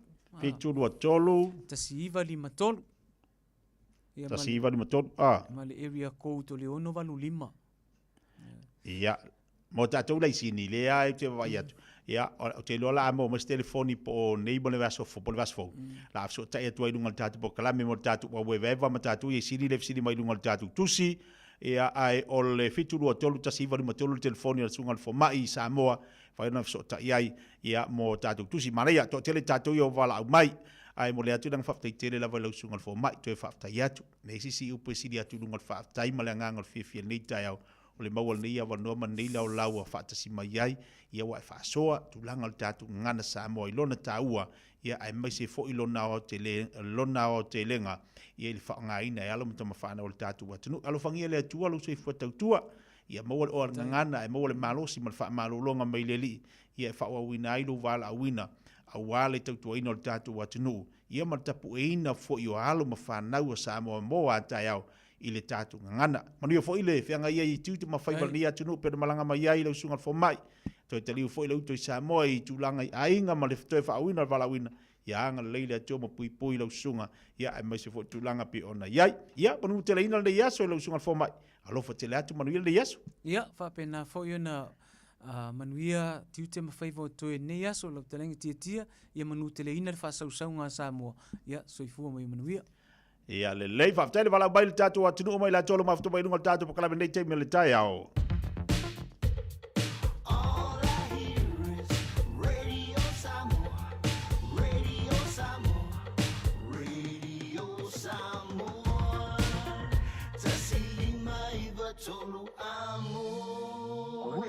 Samoa, kasilima i wakuru amo. Talofa o au o leilani. Mātou tena nofo whaatasi malau to o lua, le mawha naumana i o mātua. O te pala au i le Healthline pe a whaia langona le tino mai, e se tasi o i mātou. E le ai se totongi o le nei au o nanga, mai ma whai ona o tala no e se tausima i mō fautuanga, tau soifua malonoina, ma wha matalanga i mea te tau ona whai. O te pala au iai ai le tinga ina seisi o i mātou. E awa noi te mi uma, lua sul whai tu lao le aso, mo aso umo le vai aso. E maua fo i le fesosoani mo se whaamatala upu, pe a whai o e fia tala noa i lau lavanga ngana, e lea i fo i se tutongi. Mala au loa le Healthline, i le o walu se lau, ono tasi tasi ono. O mana umie o e po se siolo a inga se fesosoani tau fe malanga inga mo New Zealand. I mata au pue pei o le vaita mai no whanau po ngaluenga. A whai o lau tali o le ioe, wala au loa Ken Fernieho o le Fern Immigration Services. E iailana lai sene, ma ua silia ma le se fulu lima tau sanga o lana tau tua. E toa tele tangata o fesosoani iai Ken, i mata upu tau fe malanga inga. E au fia ai mata upu na o atu le Tribunal. Ma apili le Minister. Tanga iane le matou Facebook, ma le upenga te whailangi i moli mau. Mo nisi whamtalanga, wala au mai le Fern Immigration Services, ma tala noa ia Luisa, i le oiwa, lua ono lua, tolu lua lima tolu, lua ono lua, tolu lua lima tolu, po le o lua tasi, tasi lima tasi, o lima. Jalo whanawha Aotearoa, ua te talaina nei le waunanga e veni, mō whaatangwa i au ki lani New Zealand. Numera tasi John Coulter Drive, i le Auckland Airport Shopping Centre. Tau whatawhatonu lava le warehouse ma le countdown. Lau whale o fulau i loa le e veni, Auckland Airport Shopping Centre. Ta lofana wa Samoa, e toi whaamanu atu li tausanga whaule nei tausanga, ma le tātou wa onga tiuspa i le Auckland Pacific Piper College. Fia whailo atu, wa toi amatali o fo ili tātou wa onga mo le nei tausanga, wa olua lima, mai te tala le awanoa mo so se tasi, o e ngalua i le kale sia i se tofinga, pele ai fo i se tofi ai fia o tawina, ma fia whata pena lo soifua, i le fionga pia le tua. E fia le tātou wa onga, e whailo atu le atu amatalia le tātou wa onga, mo le nei tausanga, i le aso wha o Februari wa olua lima, i le fitu i le fiafi, i le tātou tuatusi ma le nofonga masani, le tolu Sedan Avenue i Papatoetoe. Mo nisi whamtalanga, whamole whafsota i olua tasi, olua lima, tolu olo tolu, lima walu. O le olua fitu, walu selau, lua fitu, lima fitu. Whamanuia le atu. Talofa Samoa. Wa ule nei o kasputi alu. A wale suia le ngila ura ule kio. A eva mai ina se fudu lima iwa kolu. A mo. Radio Samoa. Vevela a.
Radio Samoa.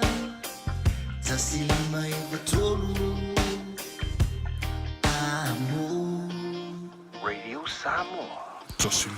tu.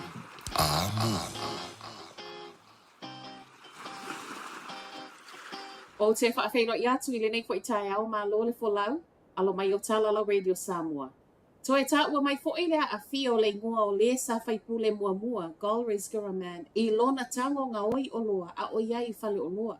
Reportia le Herald o lea wa amata so esu e ngā leo leo le vai asu le nei wha atatau I le wha asea wha asanga ia Golriz. Ma o le Pack and Savvy Royal Oki Aukilani le wha ai unga le tausanga wha ato a umatu, lea e tā ua mai ai. O loa nei e whaapea o isi na tuu I le ato whaatau, a o isi na tuu I lana I alawa ato o lo asoa. Ma o le taimi na totongi ai lea whaatonu ina i loa, e langa uma ato e lua.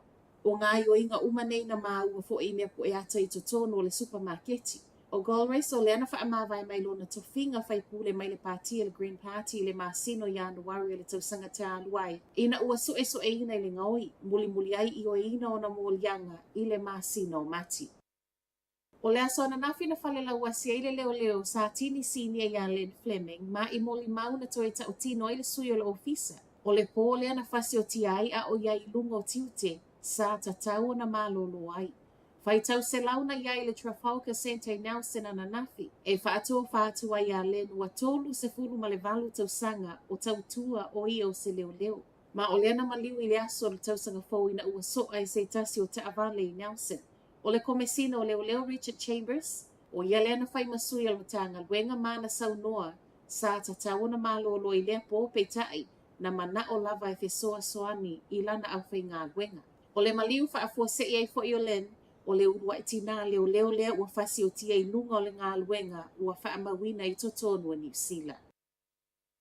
O loo iai se tūlanga whesiling ia mu o loo whaawa upea o na tā ua mai i le tele o vaenga o le atunu. Lua mu i le North Island o le masalo mia le mafua anga na amatai. Ma e o lava fo i le mu na tā ua mai le mata whanga i sisifo o aukilani le vai aso nei. O le isi mu i rangi TK o le ua mawhai o na tā o fiofi le sosolo peitai wa mau le lata i le tasi eka o tō ngā paina. E o mai le awauli ana nafi tā ua mai fo i le isi mu i Northland. O se vai aso pisi mo le ofisa o le tinei mu ma a o whaasolo aiso e so enga mga luenga i tinei nisi o mu fou. O le tele o mu nei wa whai mai le pulenga o loo iai se tūlanga whesilimia. Wa whaatalo sanga ina le tatau na whai o ni vest whaapea alarm se pui a mai ei tau si mai mai le tatui to low a o whai a ngā luenga. O le aso lua valu o te sema le ana tau fia il whale mai le tau si mai na tatui a o iai lunga o ngā luenga i Rotorua. Ma o io se tasenga lue le te Whatu Water Lakes Acute Mental Health. O sa waima le talo sanga le New Zealand Nurses Organisation, wa tatawa na 5-stat-proof vest whaapea alarms, ma o le afo i walangona le whewhewhe o tau si mai ma popole i lo lātou saunga le mu. O le mata upule nei na tula i mai Rotorua, wa wha ma vaya i lava ma le tamaita i tau si mai lana ngā luenga, wa si lia ma le lua se fulu tau sanga o ngā lue ai. O ofo e pui a mai tau si mai a o alarms ia vavea iona i loa taimi wa mo o mia i le isi le fesoa soani. O le talo sanga wa fola sia, wa sa wai le mai a wha talo sanga ina fo i le Ambulance Association o Stat-Proof Vest i le masino o ke topa, mō tangata whai ngā luenga uma. Whai watu i talo le TikToker Amerika, e le o mana o le peresitene fili o Amerika Donald Trump e motu sia le TikTok ma Amerika. Whaamauninga nei mai se tasi o whau tua Trump, le ana whaamaunia mai ana nafi, e whaatu mau pele TikTok i Amerika pe a iai se maali e ngatala whia ngai. O le aso sa asau nei le ana mua i oa ina le tū la whono i le tū sanga te aluai. E tatawana whaamuta i le Apple o fia i le tū sa mali se lau fitu se 10 miliona tangata Amerika. Pei tae watu e whesilingia nei le tau nuu, male le tau nuu. O Trump o se tasi o lea lava na whina umalosi whaatu mau le TikTok. Ma e le o mautino mai le ātawanga, po le ale whainga whaalitu la whono lo o tau mawhai i aile peresitene filifilia, e mawhai ai ona tau fia le whaatau no uina o le sao lo o iai. Ma o lea fo ia mua aloa ia i le aso sa, ai whaato a aloa ia i le aso ngafua, le amata lia o lana paia inga. O Talakonalo Radio Samoa, manuia tele le nei tae au.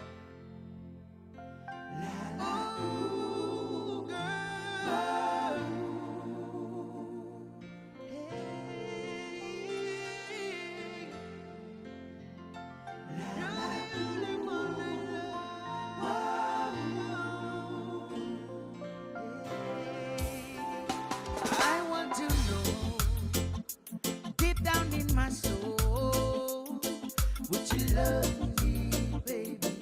Would you care for me? Yeah. Mo ngana. Ya oile tang shala. Would you love me, baby? Yeah. For the rest of my life until the end of time. Say it's mine. Where do you go? Where do you stay? Oh, today will be ever I who will live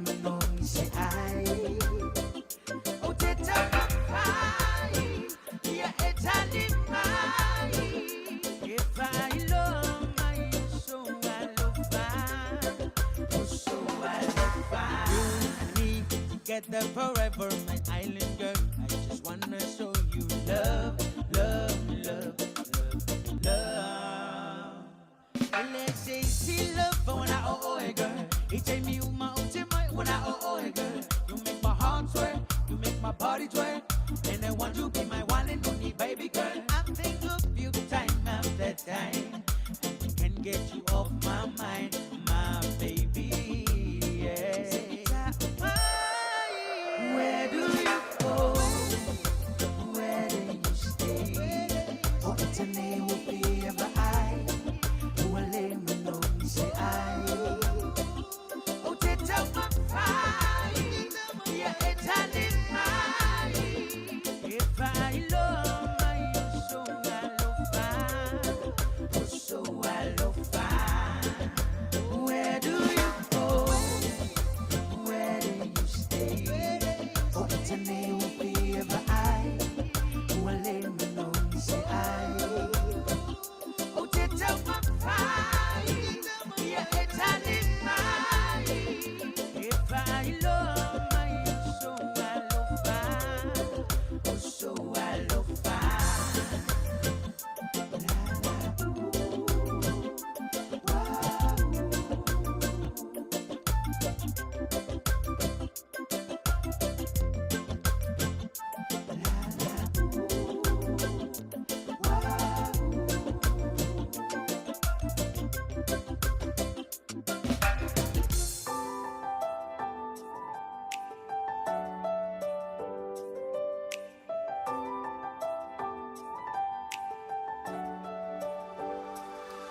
From the moment you laid eyes on me, I knew that I was yours.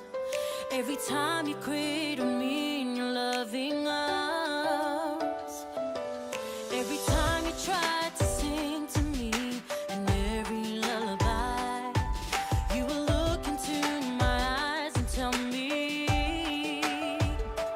precious, I'm so blessed to have you in my life. And Daddy will do his best to show you from his heart. And I will raise you up and see God's plan for your life. 'Cause I'm your daddy and I love you.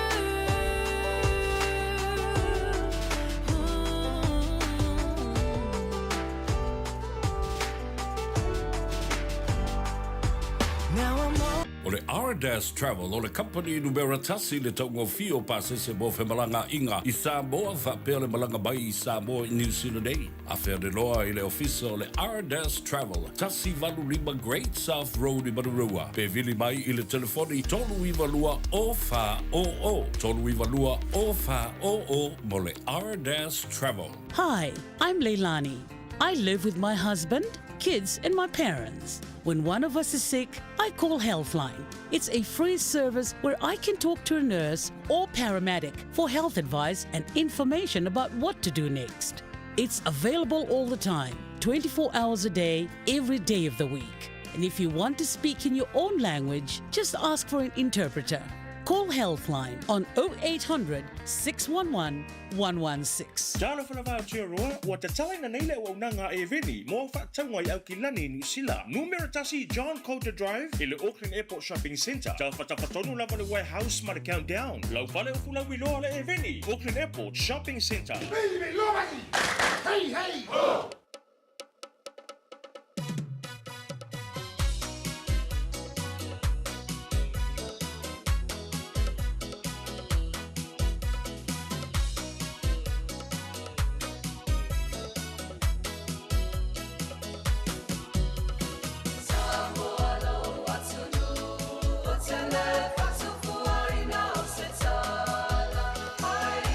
E as football tasi minute le o te nei le tula se fulu pere fa fonga mai inisio tato pukalame amata mo le nei taimi o le taeao e lungo le tautua blaudanga fifia mai se mari mai tatu taimi lungo tatu tautua pere masani ai ai o la wani ingari atu e se le tau o nei tusi pere fa fonga mai ai tilo mai tusi le o fa ingoa ina o le Samoa fa soa mana ia o tusi to mana ia tusi tolu vaenga pere fa fonga mai sunga fo mai le uam fai ona avatu ia te oe ai o le tusi nei ta wai o le ngangana o le oa ngangana a tatu mawala ta ua te lelea te tanga whai tau ia ma e whaongaina ia ole sunga i le fo mai o ia leo o le whai a onga le tatu universite o le ngangana ai o le ta ua foi o ana sa i linga o lo whai i tu tonu o le tatu watunu ai maise o vaenga o lo malanga iniso atunu o laulang o lo ia sa i lia le ta ua tatu ngangana lea la ia wa tu whatasia le neitus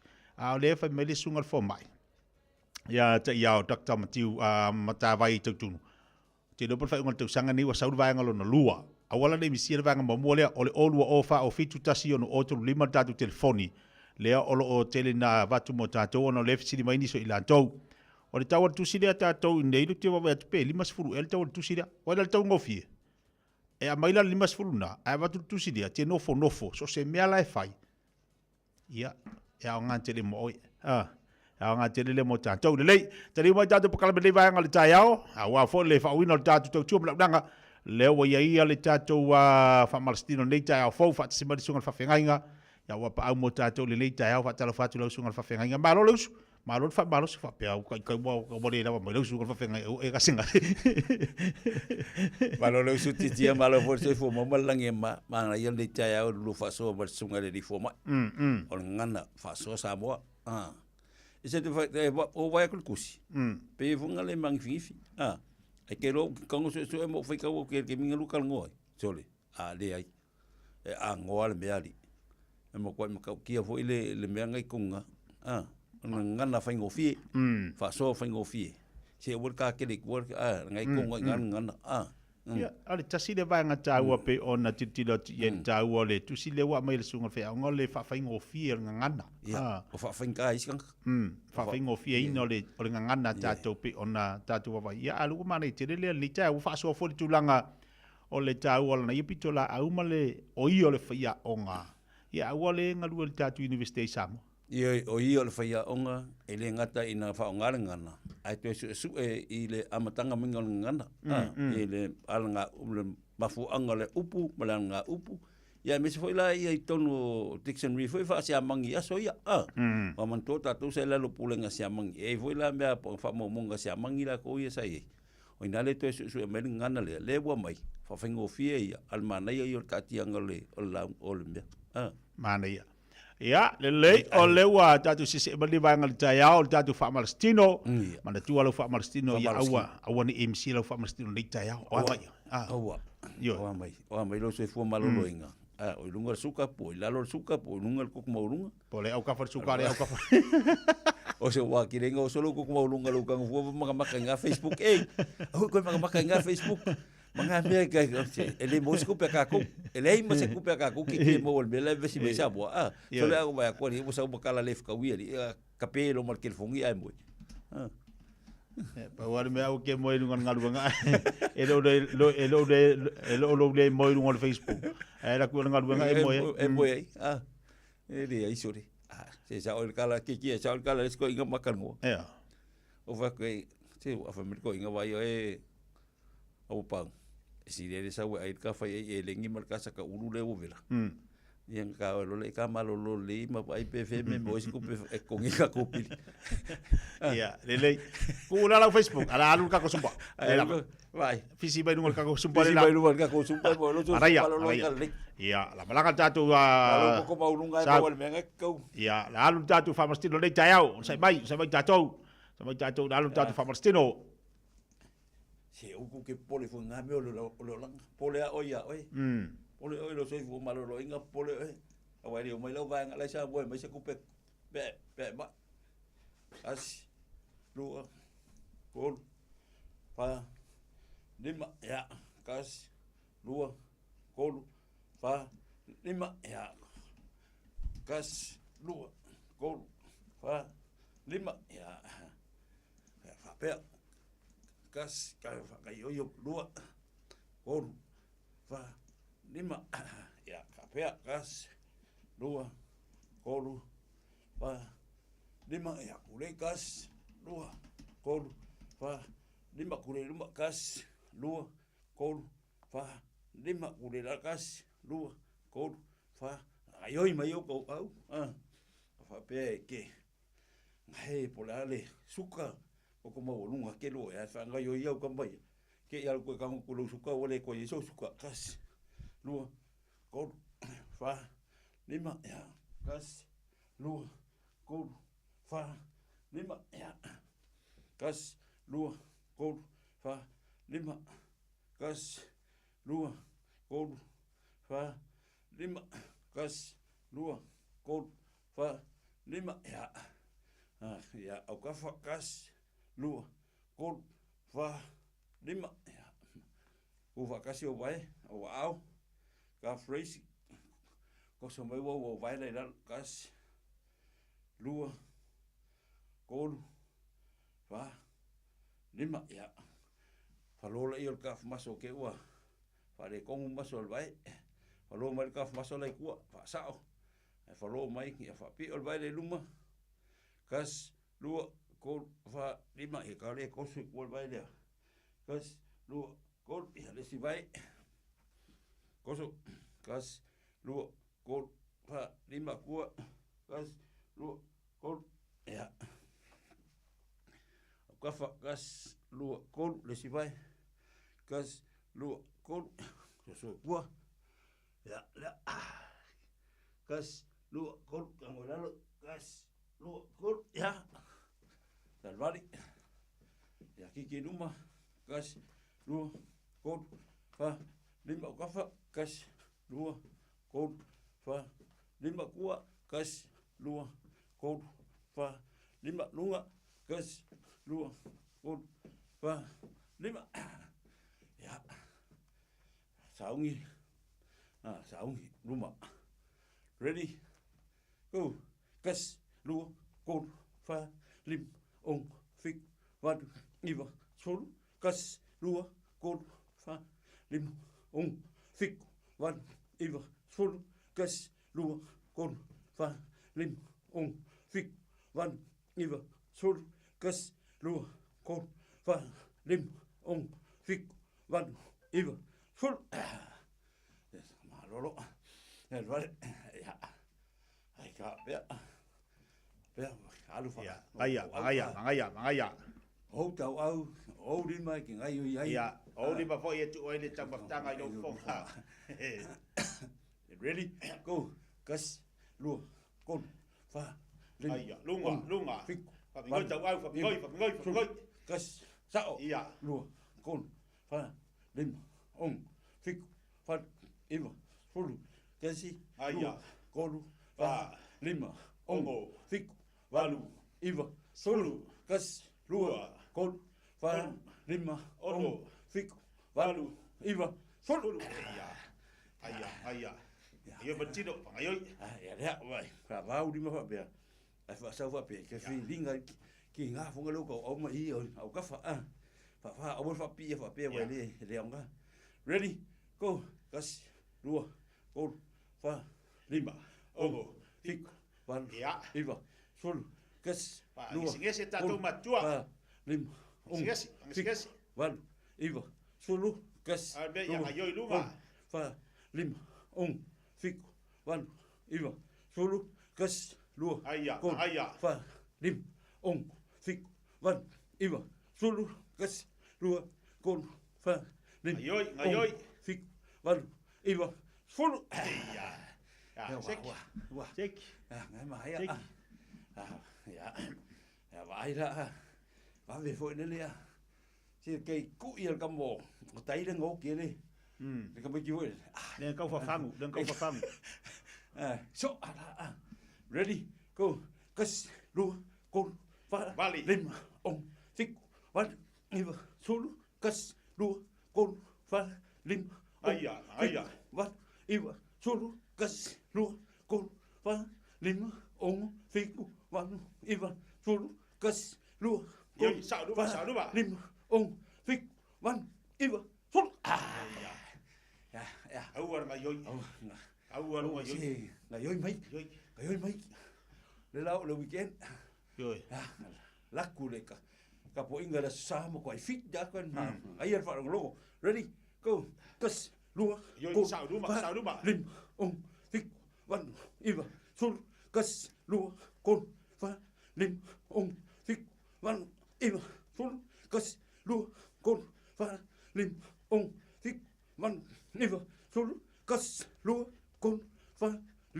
ong, fik, wan, iwa, sulu. Ai. Okay, pole le ko kikira ko ka pesi. O ke pole. Ha? Ka yoi mo ni Ai, mo oi, vai. lima. Polo mangapa. Ro mangava lo kingo. O lima. Ya vai koso abe. Koso onga le lunga. Lunga, ai. Manga yo la so. Be dio ka au. Be ya. Ready? Go. Kas, lu, kon, fa, lima, ong, fik, wan, iwa, sul, kas, lu, kon, fa, lima, ong, fik, wan, iwa, sul, kas, lu, kon, fa, lima, ong, fik, wan, iwa, sul. Ai. Seki. Lu mama. Ai. Lava. Phải ngủ phía sau mà các bạn. Ya vai la kamera. Alu va be. Sai di kuat. Ready? Go. Kas, lu, kun, fa, lim, ong, fik, wan, iwa, sul, kas, lu, kun, fa, lim, ong, fik, wan, iwa, sul, kas, lu, kun, fa, lim, ong, fik, wan, iwa, sul, kas, lu, kun, fa, lim, ong, fik, wan, iwa, sul.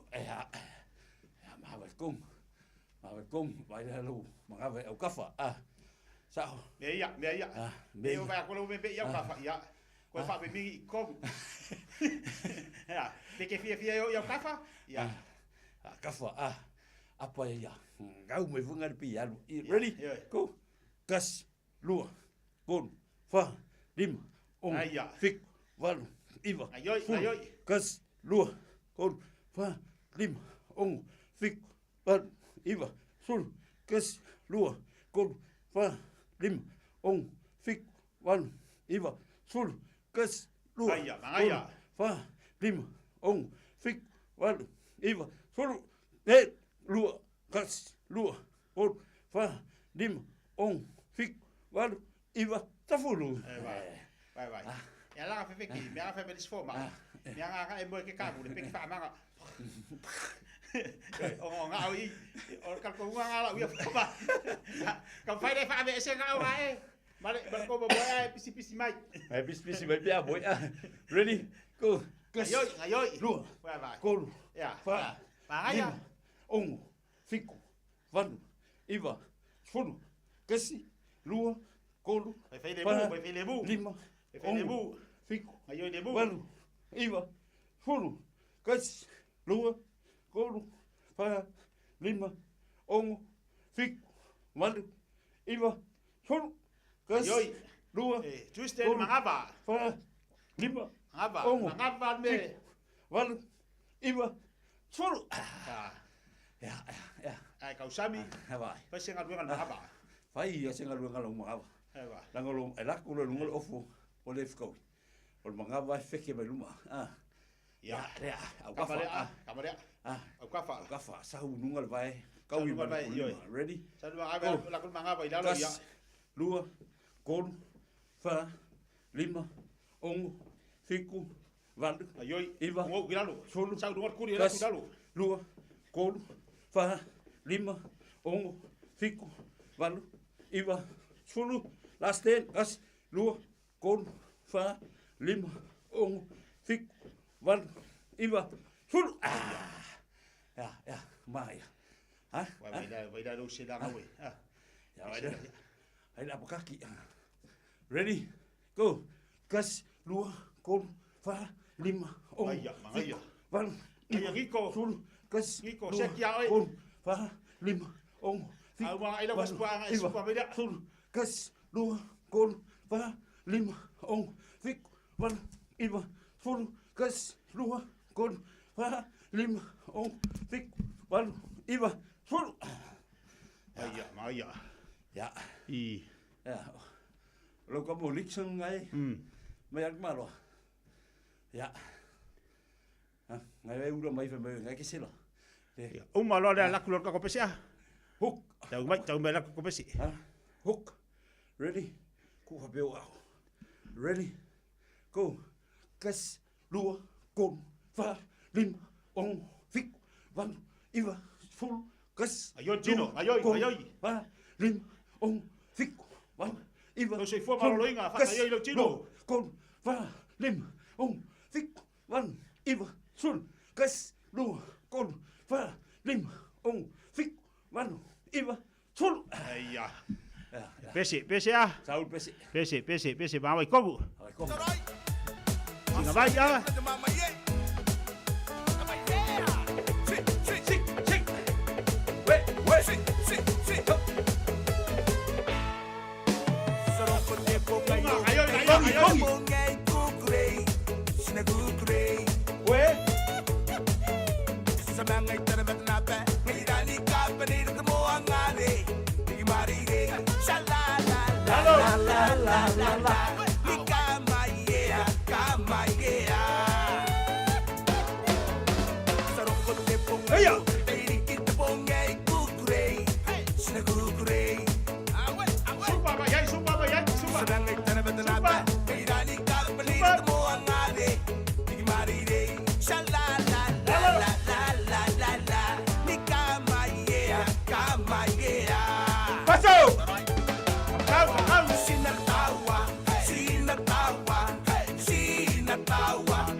Kalau whakea fitu kawai, le whakasimainga Iapangi.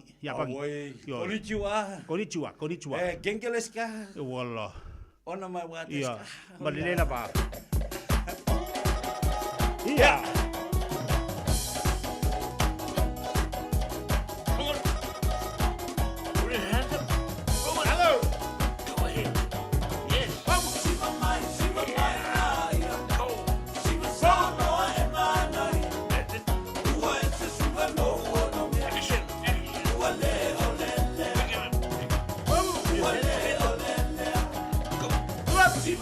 Siva mai la, Siva Samoa e mai.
Lui.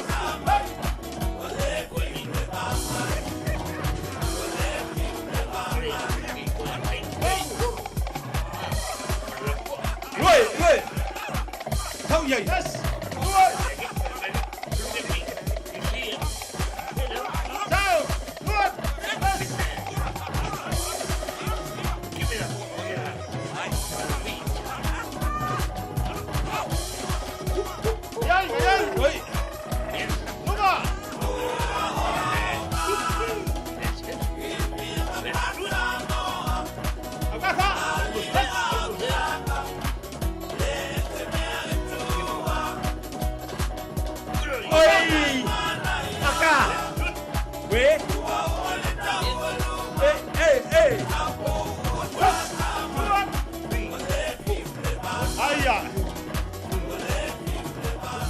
Malo Check ya. Para phòng vay ấy ngủ. Zeg mij los zie wij veilig zijn. Kan al kapen se fast nee. Ik ga doen hier, ik ga doen there, ik ga lava everywhere. Zeg mij los zie wij veilig zijn. Kan al kapen se fast nee. Ik ga doen hier, ik ga doen there, ik ga lava everywhere. Doen hier, ik ga doen there, ik ga lava everywhere. Come on, hello, way.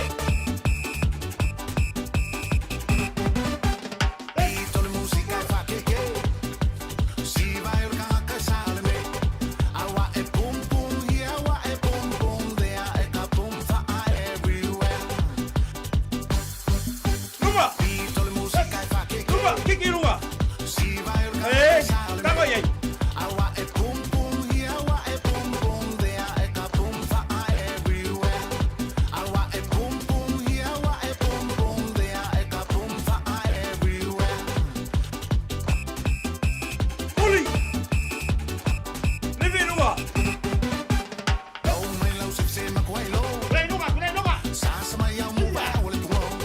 Eka via, eka there, eka fa everywhere. Paso. Oh, my love, se ma quello. Right. Sasa ma ya mu ba wole ko. Eka via, eka there, eka fa everywhere. Eka via, eka there, eka fa everywhere. Aya. Paso. Paso. Numa.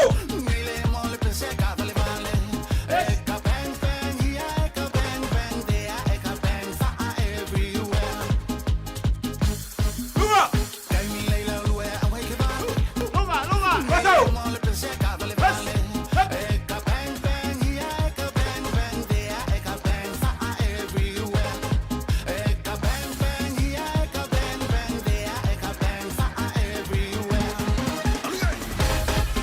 Numa. La. Đấy. Xuống lên này cái.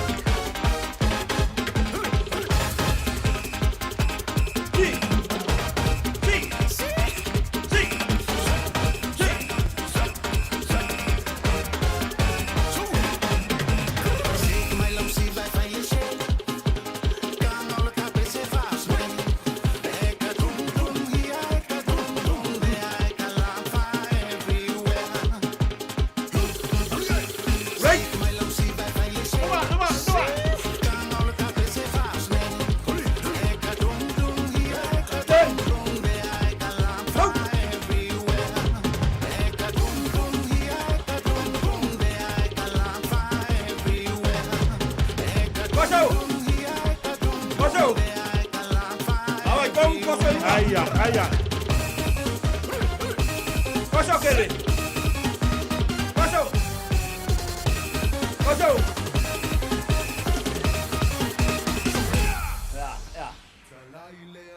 Ya, nene, tau bose.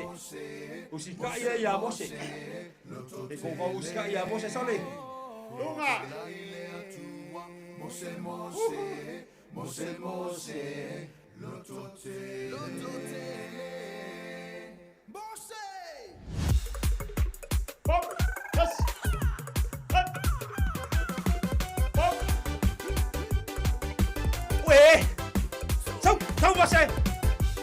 Alu yo, alu ya bos.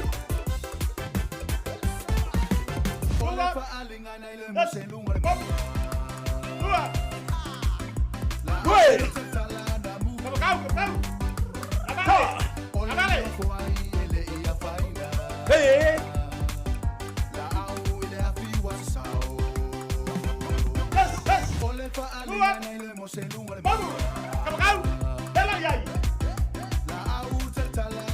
Pasau, ayah. Sawa, lupa. Abale. Bas. Bas. Baik. Lupa. Bas. Ayah.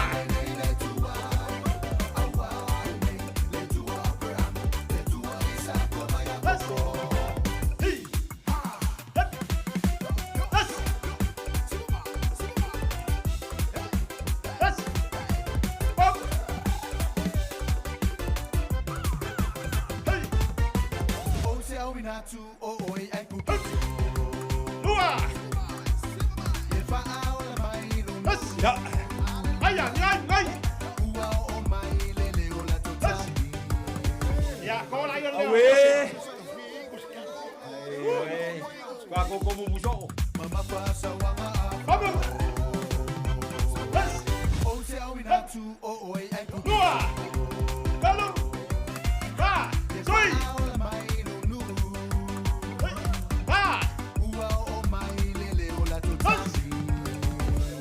Ayah, kau malah yo bos ini lebih bau.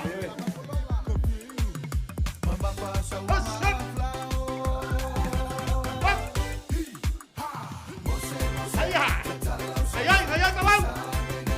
Baik. Bibi luar baik. Ayah.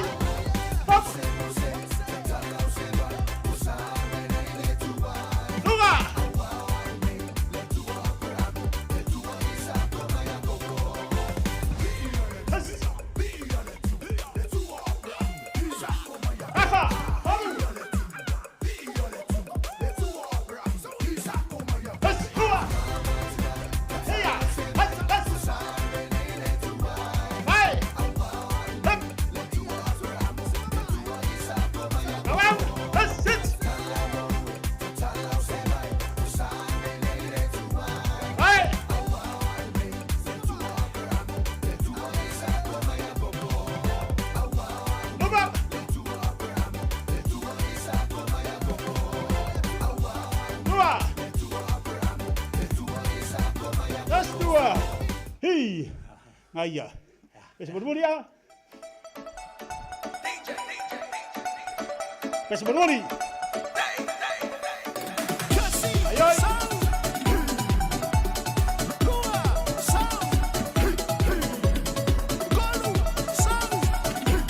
Ayo.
Ai, fa. Ayoi.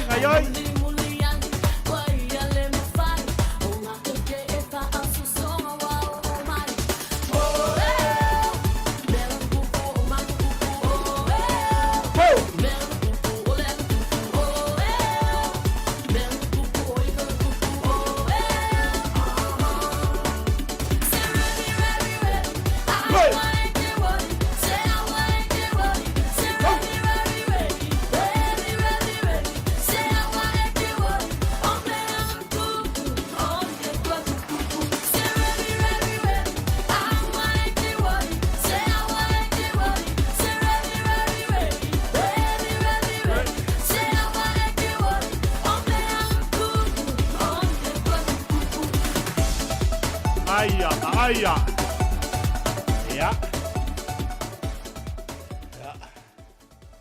Ala kong.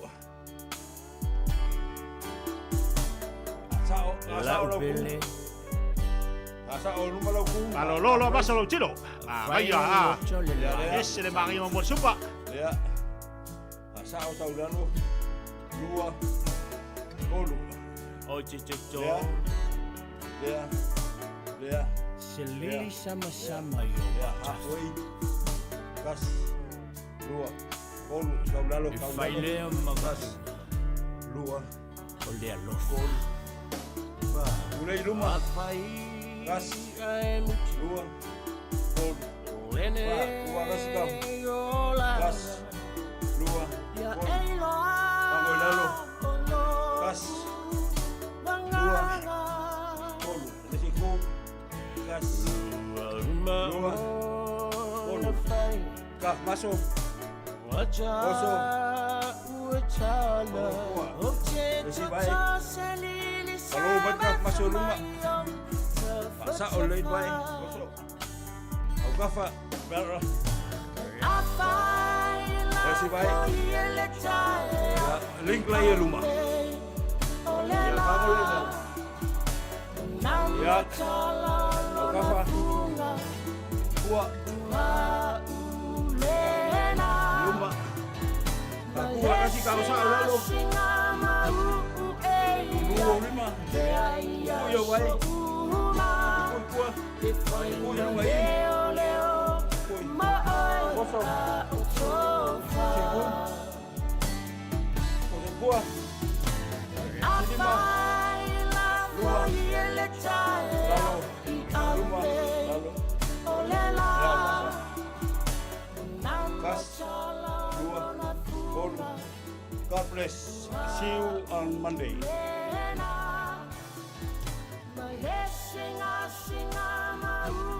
Ya, malo bol tatu super lei tayau malo fa malo lo sil tatu wa tinu malo for ma ta mai lungo tatu po kala me tatu fa marstino tai bele wati le to es malu minuto na talo le tu la sumar tasi tal tatu le na tatu fili marketi ya ai mo le atu lang fa tai mo tatu super lei tayau nei tamam nei tina ma tua mai se lo for tatu wa tinu pe na fa si mai le tayau lungo tatu fa marstino ya le ma ho le malosi sa ma wo for swinga la to le tayau e va ftai foi lo sunga fa fenga ngol tatu super lei tayau pasta Sawa ele leile tua. Ele leile li.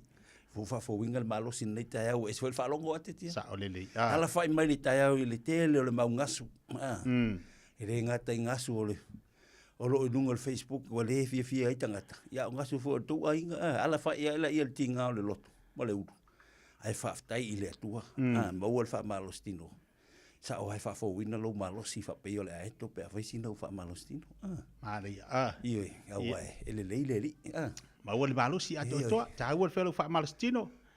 Ese foi le ta ua mo tatu le va yaso ma le va yaso tau ngolongo lava po kala me mala mtanga nei tu sanga awani tatu fa ta mala yo tatu tangata mo tatu tino tele yo o tau nei vai taimi lo tatu yai tele foi ma yo lo anga mai a mo lo malo sin me silina mata ua awani ngalo tatu po kala me le aso ngafua tatu fa malstino ya a ole wa tala tatu le na tatu fili market la sunga fa fenga ta ya ole ta ma tatu sumpa Yo tayau kaya ole ama kalifikur kaya usole. Pero va ve solo el masinga le la umba sole.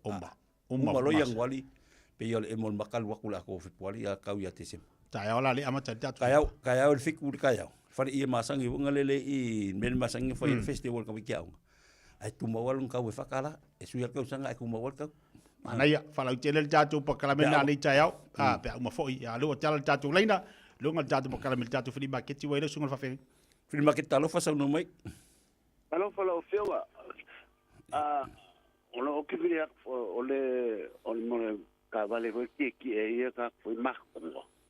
Ole la er ka unga pose kolo le ole prep dice e fa ka wakula le se lau lima sfulu e fo wa e kai kai na fo a mga mi se si e se kunga inga ya mole na va no so la la numela fa mo molta ma oi o numela ole wata o val se lau ta si lua I valima o watasi o val se lau ta si lua I valima tai lava I lo soa. Tai. Prima ke talo fa no mai. Talo malo se fu manguia lo va se dua ni tai fo. Se fu manguia. Ola ole ma ke ki ole piango. Ole piango o la wa de banga o mai ya. E ko wa fenga mai ya e ka wa yo ole la mu la inga ile sangi. Ya le na wa ba ko se kau la lo mai. E pidi mai la ungu mela, e ko unga I lawa kau. E unga mo au loku, ia mo wha ngau whoro a whaia unga piang.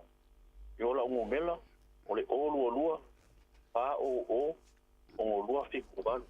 O lua, pa o ongo lua fiku balu. E maua po iso se bea lava, ia, ele fale, ia ora ungu mela ngā wala mai, ia. Ongui lava le aso, olo whaku o roa. Te fua. Prima ke talo fa samuno mai. Talo falava ya ora ka filima ki fa mole o le tau sui le industrial sewing machine alwa mai male pusaie o le kanga filo o la sewing accessories fa mole o le numela o le olu atasi o valfa valuono valu fitulua olu atasi o valfa valuono valu fitulua a vili malinu mera na fa mole fa stai lava mole avanoa Prima ke talo fa sa no mai. So mo ia pasta. De sa no mai. Ma lo sei fu so lo ka fili maki. O la ka emple via ko le ko fa se wa. Yama palai yama onga ye pa ka vale. Urwat le sai so o mek alei pa amol mi de mai la o melo le o bokas o banco kasi van fa fi pa bo ye ko lo so pa feranga ma se lo so aka Tai la. Prima ke talo fa sa no mai. ya ma lo so fu lo so fa feranga pa o filma ke ki ngi ainga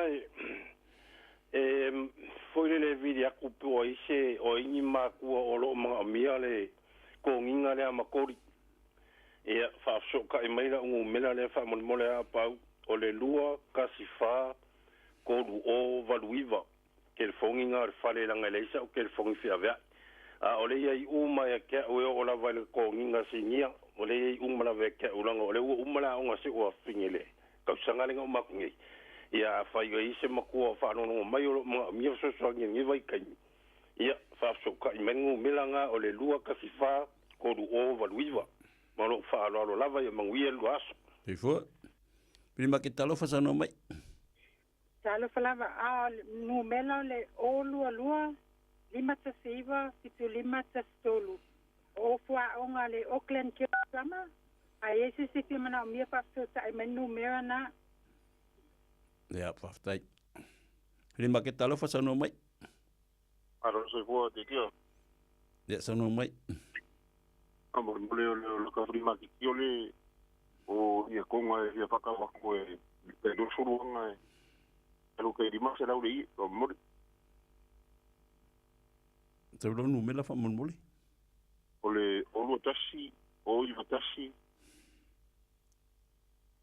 o lo tashi o i tashi ko lo lu ma va fa Da fa tai. Prima ke talo fa sa no mai. ya se fu man wiel va se lu ni ka au ti tia ya no o la no me la o le o lo tashi lua tasi lua, tolu. Ia wala watu la olo ne tai au ia o le nei la langa. Ia tonga fale ia pe se mana mia ia ona. Ia mai le pe su mai foi tanga ia. Ia malo fa la fa tai. Prima ke talo fa sono mai. Ia ka lofa. Te kiki fa la lo le ki o fa molitina.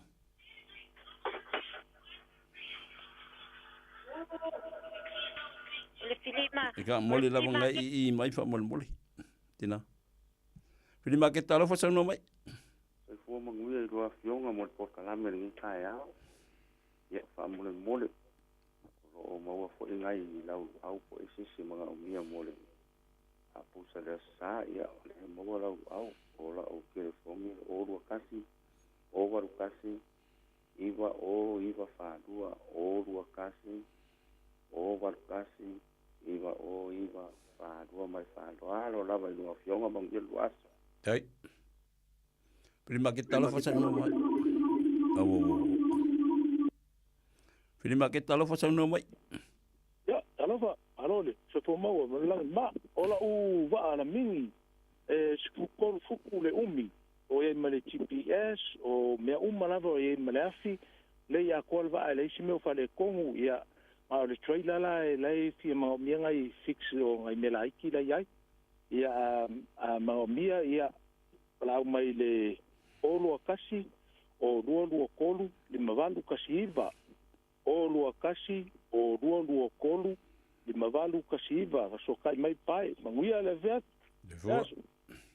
Prima ke talo fa sono mai. Talo fa ole filima ke ki kusa o fole primary school I Menasco ai. E fia po ai fia ma ai vil mai le. Male wila vili vai. Fa malo skingo e fo wa male mala e si ako Ngambil mai le ongo luo o iva baru ko luiva fambole o ani. Ya, se fua. Prima ke talo fa sono mai. Prima ke talo fa sono mai. Ya. Talo fa. Al temba ke fia maua fa moi. Te se aingo e sang kapo. Tutui foi la lo tala ai fa longo ai fa fonga fa mole wa mole fa fa wina la u free market na ilo le wa se o mal tatu leina mole nganga fa lo tala tatu leina tolu fit just lima tolu wa il tatu wala talo fa pasta wa il tatu wala te kiki foi la lo fa mole la ulikio talo fa Prima ke talo fa sono mai. talo fa tia o pira o shuki ma. Ora está tu talo fa. Prima ke talo fa sono mai. Malo se boa. Ia lo ia u. Kiki foi la lo fa mol kala fa mol la fionga. O la ia u mesi I pe se fia amaro si non kingo. Yo ia que fo ia le single bed ma double bed. Ai se mga ngimbe. Ia vid mai u le o lo fiku fa lima o ngoi vakot o lua fiku fa lima o i vakolu fa tai lava tai prima ke talo fa sono prima ke talo fa sono mai talo fa o pia o suki dos pida ia on sa tatu leida ia le fa mutali tatu po kala mela usunga fa fenga pasta mo le tatu fili market ni tai au Oa tele vai ngai lapta ia tatu watu no mele la mele free market ia ai fa fonga la ele mana ia le ua fia lua su tau sanga lu su fa lu su lima tau sanga tatu le tio o le nei lava pese atu po kala me mole pa ia male malo tatu watu no na ina le to fa lu tanga loto e te lo ai ona e ai fa fonga fo ele ma e ke fi fa fonga se po kala me la tu e ini me fo ie fa la lavi eko mai Io e fa fonga vai la wa o come che le vese o tatu leina ia na maria lo fina ngalo la ngai ele o wa le vana special tatu po kala ia al tatu fili market na le talo sunga fa fenga ma lo la batia tia ma lo fo tatu no nes ia le li lo na lo fo no ngal le wei fo fe am ngal venga ne va ya so atia ia afta ia le tu lo na lo fo no ngal le fo tau mai la o le weekend ia alo tu mau pelo o le ne vai ta bo se fuanga oi O le whai fa maruski ngoi au le lei. Ia, wai le mwhainga au le pe ale ale wha maluski. Ke whiu ke whiu e wali ia. Ke whiu ke wali ke re au le lei. Ai a hoi, ai maloa. Ia o kai hau ka wha maluski titi. A maka o le astona, ia su walu i le fitur tau. Ia e kasi alikula. Ia mantua fuila. Ia mga esais, ia inu sau vai msau aloe. Fuila le hepoti ma le aloe ma le shake. Pete aloe ai sau me ai palengi. Ina ia tau i le malo exercise. Ia e ua fuila fai la mu le weekend. Ana ia malo, whaatai fwoi ma le tatu whaamastino nei tai au. Ia i lau sunga whawhengainga i le whaamapopo mai ma le manatu le tatu watino. Ina ia mawhai ona whaawina pele po kalame le tau sanga amata. Ia ina ia mawar sui fwa malolo ina le mo tātou. O le taulongolongo lava, ma le tutu atu taftafa. Ina ia mawalo sui fwa malolo ina le lei. Ma mawalo manatu le lei. Maua ia le malosi le mawhauwhau. Tino ma le nganga. Me pitile nam taua. Ia e, tātou i whiro le asunga fwori vasforo, sunga whawhengi. Ia pena fwoi tia, ia nga leile tua nei aso wa fwoi toenga toa tiuti. Me ia ilanga leo le tua le weekend. Ma wa fwoi le upumana mai au auna le tua la mana vaina. Ia walu tātou o la au auna. La fwa i mea o lo tupu. Ia kako kalo mosi o tātou atunu pele kikia. Talo ale au penga arkisiano. Vi ele li, ia nga leile tua il toenga toe mai ele file mua le li. Ia e tātou maua pe tau puleo le lofa malanga leo le tua. Te iatu lo soifua o so ola. I le vai asfou, pe atu sai malon fingar, tetia. Malo fa. Soifua me manuia. Ia fa, tai se fo mai manuia. O le Love Local ua mawhai ona awina atu ai polo kalame mo lau community. Ua langolongo ina maa losi ele Auckland Council Local Boards. Te pena lau fala, mō ta whaonga i le Music in Parks. E se fulu walu kono seti, e le aisi tutongi. Mai ai Januari e o atu ya Aperila. Mai moa i le Opera, i le Botanic Gardens. Ricky Morris ma le Automatic 80s i Pakuranga. Ma Midge Marsden i Blockhouse Bay. Mō nisi whamtalanga, tanga i ana i le Our Auckland.nz ma o omi le things to do. O e mo mia singa luenga le customer service, hospitality, po le avea fo i ma leo leo. E te leo mautinoa, po o fea a matai. I le MSL training, mātou te whesoa soani atu. Mātou te malama lama, o le amataina po le toi fo i atu i aunga. E mawhai ona whaafai ta. Ai olo o iai le mātou au soani wha maoni. E taita ia, malangolango ina oe i lau malanga. O le MSL training, o se ainga. O se nofuanga i langolango ina oe, e wha amalo si au, ma wha amanatu atu lau sini wha atu.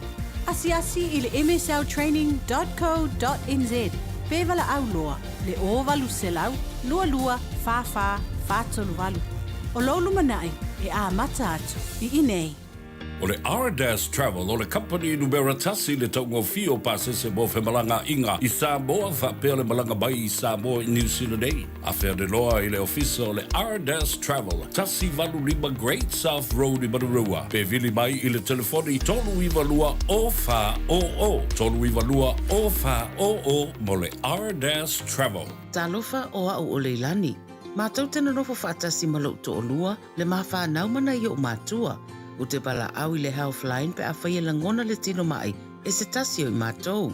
E le ai se totongi o le nei au o nanga, mai ma whai ona o tala no e se tausima i mō fautuanga, tau soifua malonoina, ma whaamatalanga i mea te tau ona whai. O te pala au iai ai le tinga ina seisi o i mātou. E awa noi teimi uma, lua sul whai tu lao le aso, mo aso umo le vai aso. E maua fo i le fesosoani mo se whaamatala upu, pe a whai o e fia tala noa i lau lavanga ngana, e le ai fo i se totongi. Pala au loa le Healthline i le o valu se lau, ono tasi tasi ono. Malo soifua, o le si fufonga Samoa, Radio Samoa, tasi lima iwa tolu a mo. Se ki a Radio Samoa.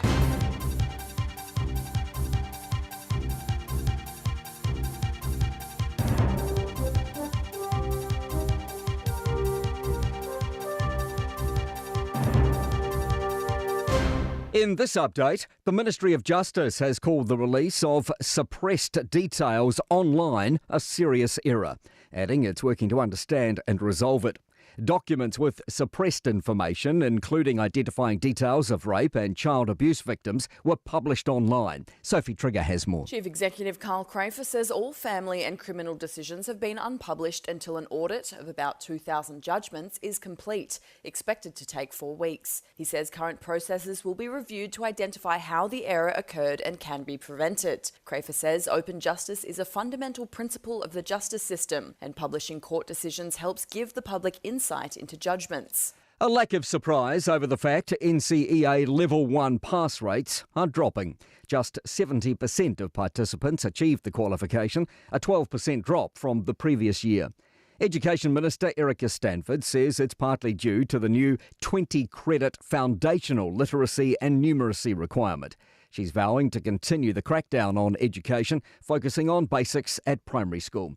PPTA President Chris Abercrombie says the results were expected, as reforming education is a long process. Turmoil inside Israel's government has the Gaza ceasefire agreement caught in limbo. A cabinet vote to approve the deal is scheduled for tomorrow after being pushed back a day. The far-right religious Zionism and Otzma Yahadit parties have threatened to quit the coalition if Israel doesn't continue its war. The BBC's Jonah Fisher says this could leave Prime Minister Benjamin Netanyahu with a minority administration. That's not to say that he wouldn't be able to push ahead with the ceasefire agreement. Indeed, some of the opposition parties have suggested that they might be willing to help out to get the deal through. The Nurses Union wants Health New Zealand to look into stab-proof vests and personal alarms for mental health nurses after an alleged stabbing in Rotorua last month. And Parliament's Justice Select Committees are splitting into smaller groups so it can hear more voices on the Treaty Principles Bill. The committee's planning to hear 80 hours of submissions across 4 weeks. That's news. In sport, Manchester United are chasing their first Premier League football win in a month against bottom-placed Southampton at Old Trafford. They're coming off a draw with league leaders Liverpool and an FA Cup victory over Arsenal. However, Southampton led 1-0 at half-time. That was flicked on. Oh, and it's over the line, is it? Yes, it is. Southampton lead. Would you believe it? The bottom club in front of Old Trafford. The blunder came from a 43rd minute corner. United have since equalised, though, in the 82nd minute, and they've scored another couple of late goals to win it by 3-1. Manchester United 3, Southampton 1. 2 very late goals to snatch the win. And Brighton have beaten Ipswich Town 2-0.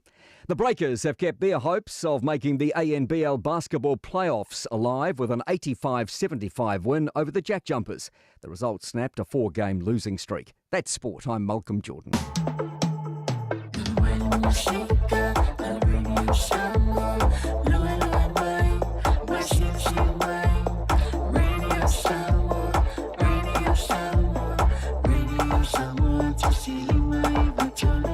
Radio Samoa.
Ya, tai bale wati le was fu minuto te nei ia le tula su maldasi le vai ngale tai au lunga le tau tua bla si fonga le Samoa se football le bai tolu amo matatu po kala bel le fu tai au mana tolo solo ngale nei mama nuia le tai au fo le lo fo male anga le o tatu matai si le langi ai ia le pepo fa mtalanga o tu ina mai le tatu malo Samoa le nei tai le tai au ia o le la fai tu natu i le nei fu tai au o le pepo fa mtalanga tu ina mai le tatu wa tu po le tatu malo Samoa ile sola sa falele nei se forma fito januari fa lawi fa mtalaina fa pea fa mutaina to finga minister lango o le fawa wina o le tango fia o le mata upu e winga ile fa tuaina o le taitainga ale pandemia ato ai ma le fa tuaina ele pandemia o afionga minister lango la to tenga lu fa tasi sa fa pongai ile ilo to finga o afionga minister lango o le kabinete le nei va yaso ma e tu sai male vai nga tolu pi o tu la fono o fai lau tusi fa parlemene ta siva valvalu o tau nu uai le parlemia i lana fai unga e fa amuta i to finga minister lango o afionga i sui fono le parlemene o fai lo atu i lalo e amata tu lea pe amata tu lona fa maluina i le so asas fumal fitu o januari i le tausanga lua o lo lima minister lango tangaloa tele pasi poloa minister lango o pislisi ala manuia malipa fuyono tenina Crichton minister lango o tainga ma famtalanga faten kolosi mayava fuyono mayava fui mono tito asafo minister lango o fatoanga ma fainga faiva sewa muli fasi toma minister lango tina matamaitai honorable tu ansi ileota minister lango o leo falpui mo leola to fuataina anga seata valilio tanuvasa peto minister lango o aonga manganu tea peato ala peato minister lango o le soifua maloloina mangele se kati fiaui minister lango tupe na mo itofia o le minister lango so tainga mafamtalanga ten kolosi fo isala lilo tu yoane minister lango o le soifua maloloina sola i apulu tu si upu tu ngamala on minister lango fa masnonga matulanga tau fa masnonga ale vena ale minister lango tiute matupe maua masina lupe makesi masina lupe minister lango o tiute matupe maua manuleua paleta sala to vale minister lango o le palemia marka peneta o le tofinga minister lango fe pulea i fa savalu fa mata sua na fa abuta lea ila so dusu malfa novema ili tausanga lu olo tolu o lo fa wa pea nga luenga mamata fa yo yal pulenga fa tonu ile taitainga la fionga ili palemia fiame naomi mata afa male kabineta o le mata upu ile fa tuaina po le fa tuaina o le taitainga le palemia e fi taitonu lea ile palemene o Samoa ma ele faia ele vaenga fa fai ea o le tatou whamtalanga po tatou pepa whamtalanga na leo tu ina mai ele malo e le tatou malo Samoa e awina mai whaapea ua whaamutalia pe ua whaamutaina ai i a tō whinga o minister lango mai tu tono le parmeni ia po ila tō fo ila sa ila tu tofi minister le lawe whaafonga man leita eo ia leo o tōro la wina atu nisi nao vaenga o lea ua o iai ia tulanga o tofinga ma tiute ale palmia le pe one fa mai ilalo ia manino le leila fa fonga sfurtolo minuto te ele tula sumaltasi lo fatsimali te usala po kala le tayao o to inat fo inisio tatu tala imelo tupu tolo tatu watinu ya mese li atu nulo tatu ye fatalo fatu lo tofinga ma lo fa ma lo sin iva yaso ya le va yaso ya va yaso ia okay al va yaso pawale mero ya iso le o kau o le lopo fe alo lo ma fa so le o ya o fe mau kala ai e pe anka kala ngoa ka fa so se fa me ke lo le pasi le pasi a salenga ma ko sa vai ma sangi ala nga ru le fa finga nga ngo ile va ma ko makanga mai ya sa lo pasi ma ka ko ya ka ko le pasi le tsara la sita ma fa finga no ke banga wa nga pas ke banga wa don't worry be happy wa le ngo le pasi ko don't worry be happy Mai ale le pasi ngas ko inga ki fia wi ke la kwa ko ngila fa ka yo wa. Ale pasi o lingo ngal pasi. O le po ye las ko. O le don't worry be happy. Ai. Ya wale ya kwa sko, ngale ya kwa le pasi. Wale ya kwa la pasi ya. Ya efetu. Le mau tala fa ai. Ia ai pe ana ta fa so fo ia so sola ile ta po kala me fifi mai fa me fa pasi tele o le ngasu ia o lo fo tua mai ia o nisi fo ia tu langa ia ile ngaso ta to malo i tono samo si o vaenga lava ia me tau o le porkiki me tau o le politics i tu langa ia paula wa ta to talo ia mawar file mu wale o mai tau ina tu fo ilale i lo to launga fo ila ile e pe ona tu ina mai fo ila se pe po fam talanga tu sai fo i o le fai unga ua fa pena ona fa tino fo ele tamai tai pale mia inisio sui o min sta lango o ila to le na fa pena ona so swani fo I minsta ia pe ona ia mtanga luenga o le malo I fa tau tai ai o ngaluenga ia o lela ia o nisi fo yana o me o stup e te astu pa anga fa mai ele o toi pale mia o le nga mea ia puler kanga kaipe ai ala tu alpo kala me tanto se I vanga na ualoa ia ma au tu ina mai se pepa fa mtalanga ma au mai alo ia se fa mtalanga fa pena ai langa e lua tu pele tatou pokalame I tu langa o lo au mai ai ia pepa famtalanga mai le malo ia ai pulea o ia ilau fa aku pulea o ilau o kuskusinga ai le mafai ana lu ese tatou manatua tatou o le tele tatou o ka alo kingo ai le o ta alo le isu wa ai le isu tala no le isu e te tala no loa ile tangata ia ona e tango fia le tamali anga tangata ai fa fonga mai fo ila tala no e tatu apa anga ai va vai mo polo kaku e ile tau ngana na fa nga ina tatu e lo ngana na o tangata I ile poto e mai le tu ai fa ilo ngon au ke fa me ika ai e ya tatu le poto mai le tu o me nga ile asongo fa so koi e ese ile melo le poto a wina ma le poto e mai le li o le poto me le tu ile me tau fa tauta e ile me tau o le fa tauta e ile me tau le on sai e ile me tau o le to fa mamao fe tu na ye lo ma fa fa e fa tauta ia me tau ona e tango e fai a le poto sala lau ka ma foi langa le ngai fa ri ia con iso se mea a foi nga we fa o le poko langa le nga vala u solo mona ile li au mai le na fa ye na fa I unga ele me te tau ona fai poko ngai kom ka ko va ir ke mi ngai e ha ngale poko sala lau a ia te tau ona siri atu le poto mai le li e fa tau tai tatu ia singa o so swang ya kwa ilanga le nga o ke ya on fa fi au ke li pas le ia sa le lava ia la fi sala nga titi e wa tu langa fa pe e iai uma tatou I whaalangona o te tangata. Ia ona o le tūlanga iai ua affect uma tangata I le wheesese inga leo wa moli mawina. Ia wa it's now in the forefront o tangata uma. Ia ua mai tauina fo I lai tangata. Ia le tu ua whesasi ai fo I lai mawhawhau to tele. Ia po whele tu e sa o whele tu e se.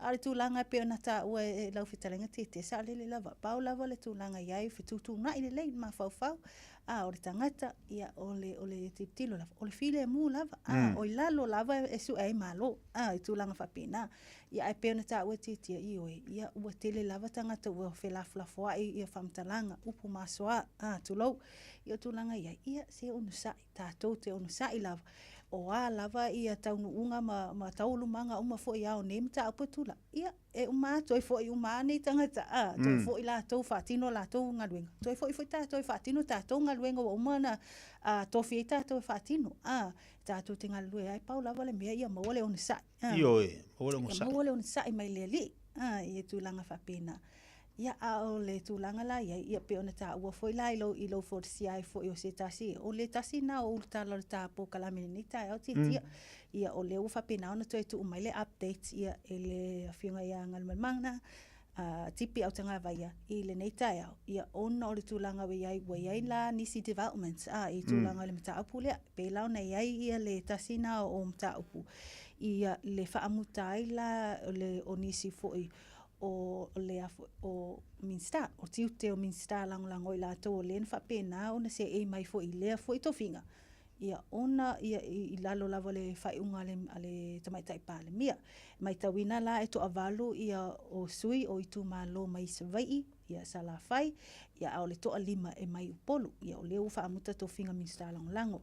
Ia ona o de mai tawina lava, ia o le molu mawina fo tangata o le tirtilo lava o se vaenga lava itu lava le whaaloto i whale o le whaafaritui, ia le vaenga whaapufai le whaatutui le tua sa mo uatasi. O lea o loo whaatino pea. Ia o lea ua whapena ia o na tiutilo ai. Ia mau o iai fo ina nisi o development o nisi o vaenga wa nga iai fo ila ia le sunga le afiona i le palemia. Ia le tamaita ia fia mena au mta afa. Ia ai tu sai fo ila matulanga ia le whaamutai o le tofinga le nei o le minsta lango i la tau. Se fulu tolu la sui whaipule whaafaritui le nei. Ia peona e ta ua o le ua umai nei tō lauina ia sua fo i la tō uma. Ia o le a fia i le vaenga. Ia o le la ua whapena o la tō ave ese mai i tofinga nei. A o lo tō mau pea la tō tofinga sui whaipule. Ia wai le mawhai o na ave ese na vaenga. O lo tō mau pea la ia la tō fo i tofinga sui whaipule i o la tō i tū malo. A o le vaenga leo mai tauina i tato reporti a titia le nei tae au ua whapena o na toe whaafoi. Whaafoi ni sio metotino po resources ale malo i tūlanga i ai i lena whaonga e la tau nei lena se e mai i le tofinga o le minsta lango. Ia peona i ai ta avale ia manisi fo i o vaenga. Ia ma ua whaamawina fo o le a whapena o na toe sui o la to tongi o le ato e foi e le to e mau le tongi le na ile as an associate minister po le sui o le minsta lang o le a whapena o to e foi lava i le to tongi le sui whaipule ia o la to la nei ia ua whapena o le atalia foi la po la se la to foi tali i tu langa ia wale o mai tawina ua felele ai foi ni so famtalanga ani so i la to i lungo penga tfailang ia o se tu langa ia le official statement ia i le tu sai foi male i le male decision ia o le ua whapena ona tu ina mai tai palemia titia mana ia lewa ia jo lewa uma fai to finga le vaenga fai el fatu tu ile tu samo tasi a pelo fili el fai pulanga ngi fumanga tolu ia o le ta ia le vaenga fai ia e mai tawina foi ona o le ua whapena ona lea na tu ina mai le live ia po se whasalalaunga po le ala ata ia ala mai le sui whaipule ia o ngā ngai whamanga tolu ia le aia la uli le wote po la taivao Fosi Schmidt ia le na ia whapena ona tu ina mai ai le whaamuta o le auwai o le tamaitai palemia sui palemia manisi fo o minister i lalo le vaenga whai po le whawharitui nei o le fast. Ia o lea la ua whapena ona tu ina mai la e le tawala mai ia i se pepo whamtalanga.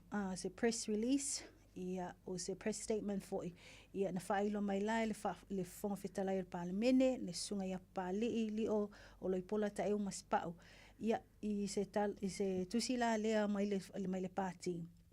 Le whitwhili ai la o le whaipule le nei o ngā ngai whamanga tolu. Ia le auli, ia e avea matai o le vaenga whai. Ia ona o tūlanga iai lena whaamuta le tai inga le tama iptai pālemia. I to tonu lava o le vaenga whai.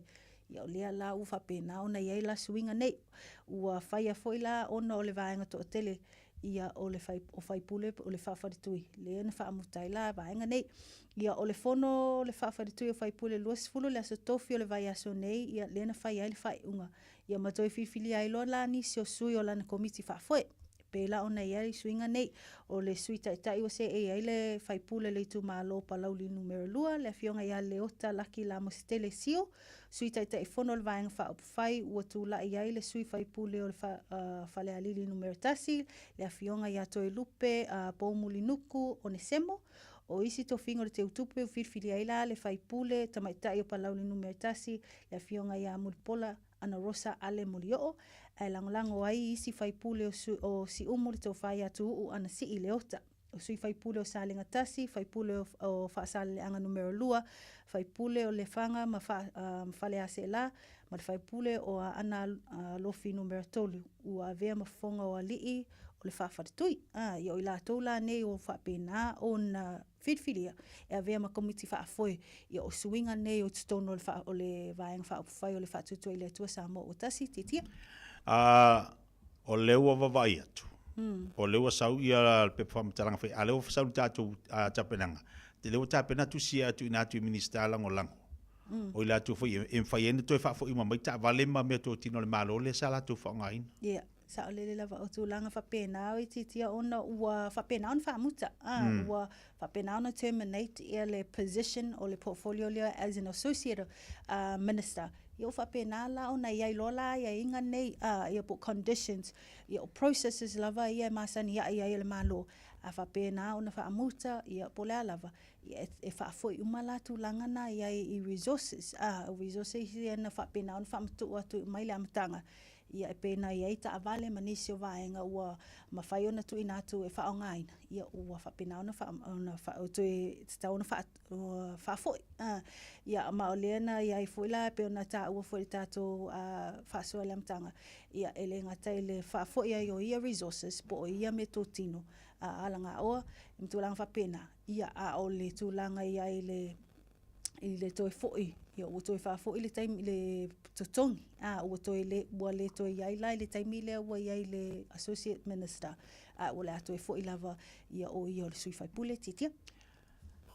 O le vevesi o le vaenga o le vevesi o le tātou atinu. Ai le mapu ai ma le tō manga o i le tātou foi officer. I le tātou e valvala au atu e fia mo le fisosoani. E vai le sere e waka ko vai le o whakasongi me kuku. Vai male tō manga, mo e popo ngatia le telo ma tāu putu tau sauanga i tono ainga i le taimi o aso fia. Vai e vevesi kanka fia umaa le sau.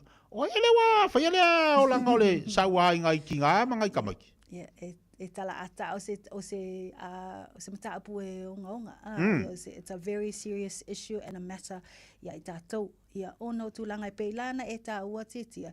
Ioi o le e ta pisa lava tātou i tūlanga ia i le porkiki. Politics. Ma vaenga o pōwheo i le tu e anga. Lei whaingo ia polo sapo-sapo. Ia polo sapo-sapo.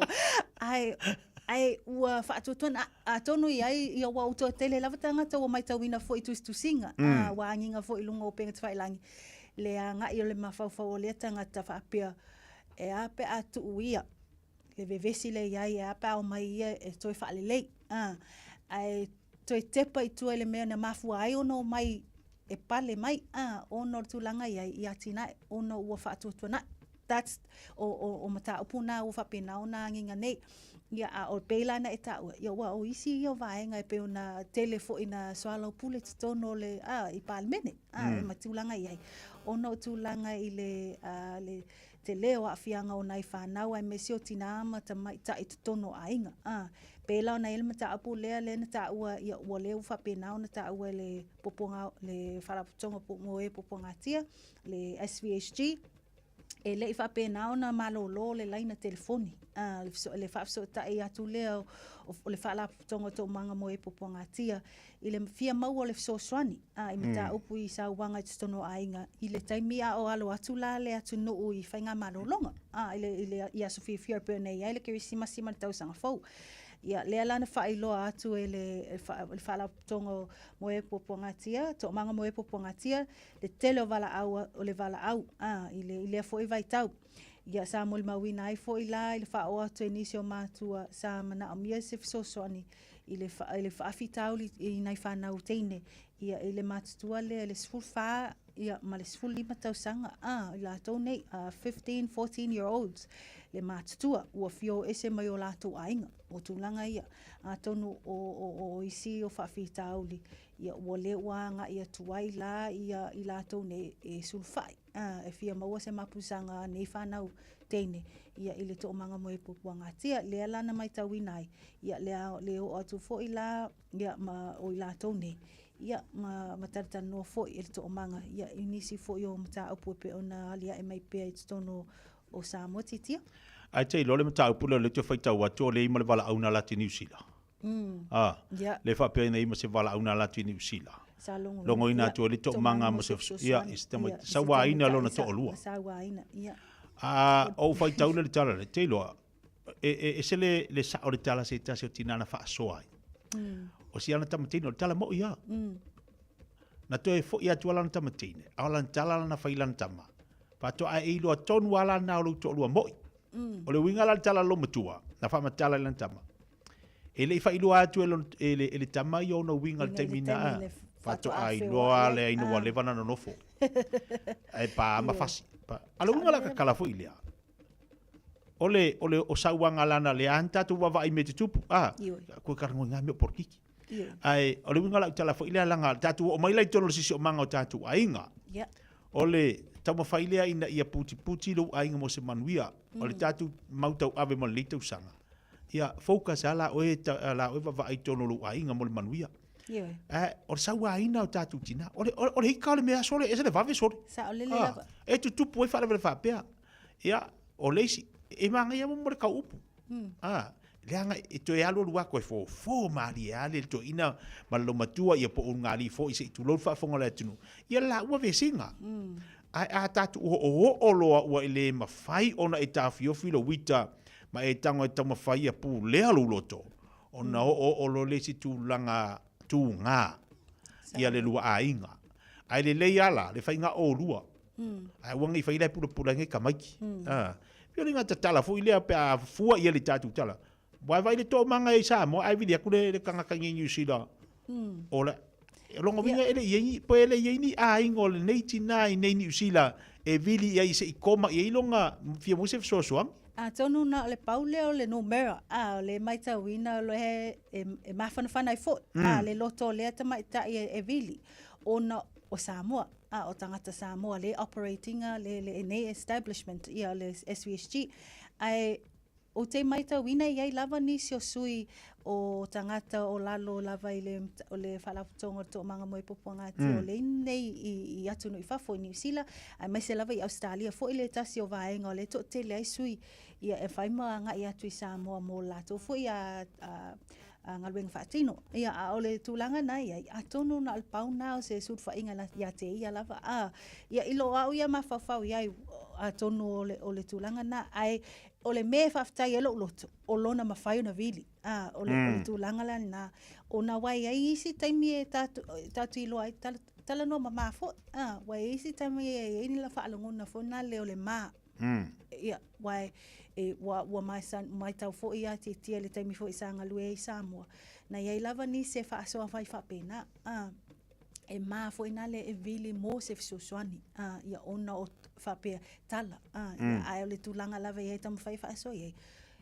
aua lava ne i whapea a vele ma na e tu e whai ai le meo e tu wai le mea te tauna whai o lo wola e tasi lava lo wola o le tūlanga ia mauar whiwhianga ia te oe aua lava ne ni fo le na ti au whaalonguna ona o lea vaenga ma lea vaenga o le tala noa mai o le tala lea ai ai paule me o le saunga le mu ia pui alo na ola mai nisi o whaafita oli ia ai mai se lava ia nai whanau pa whape o lo o awhi ai mana mai whanau le iti vai le whai mai le si kāpa anga le whai mai e le se fo mero le sa wainga paule au ala whai o le whesko o lua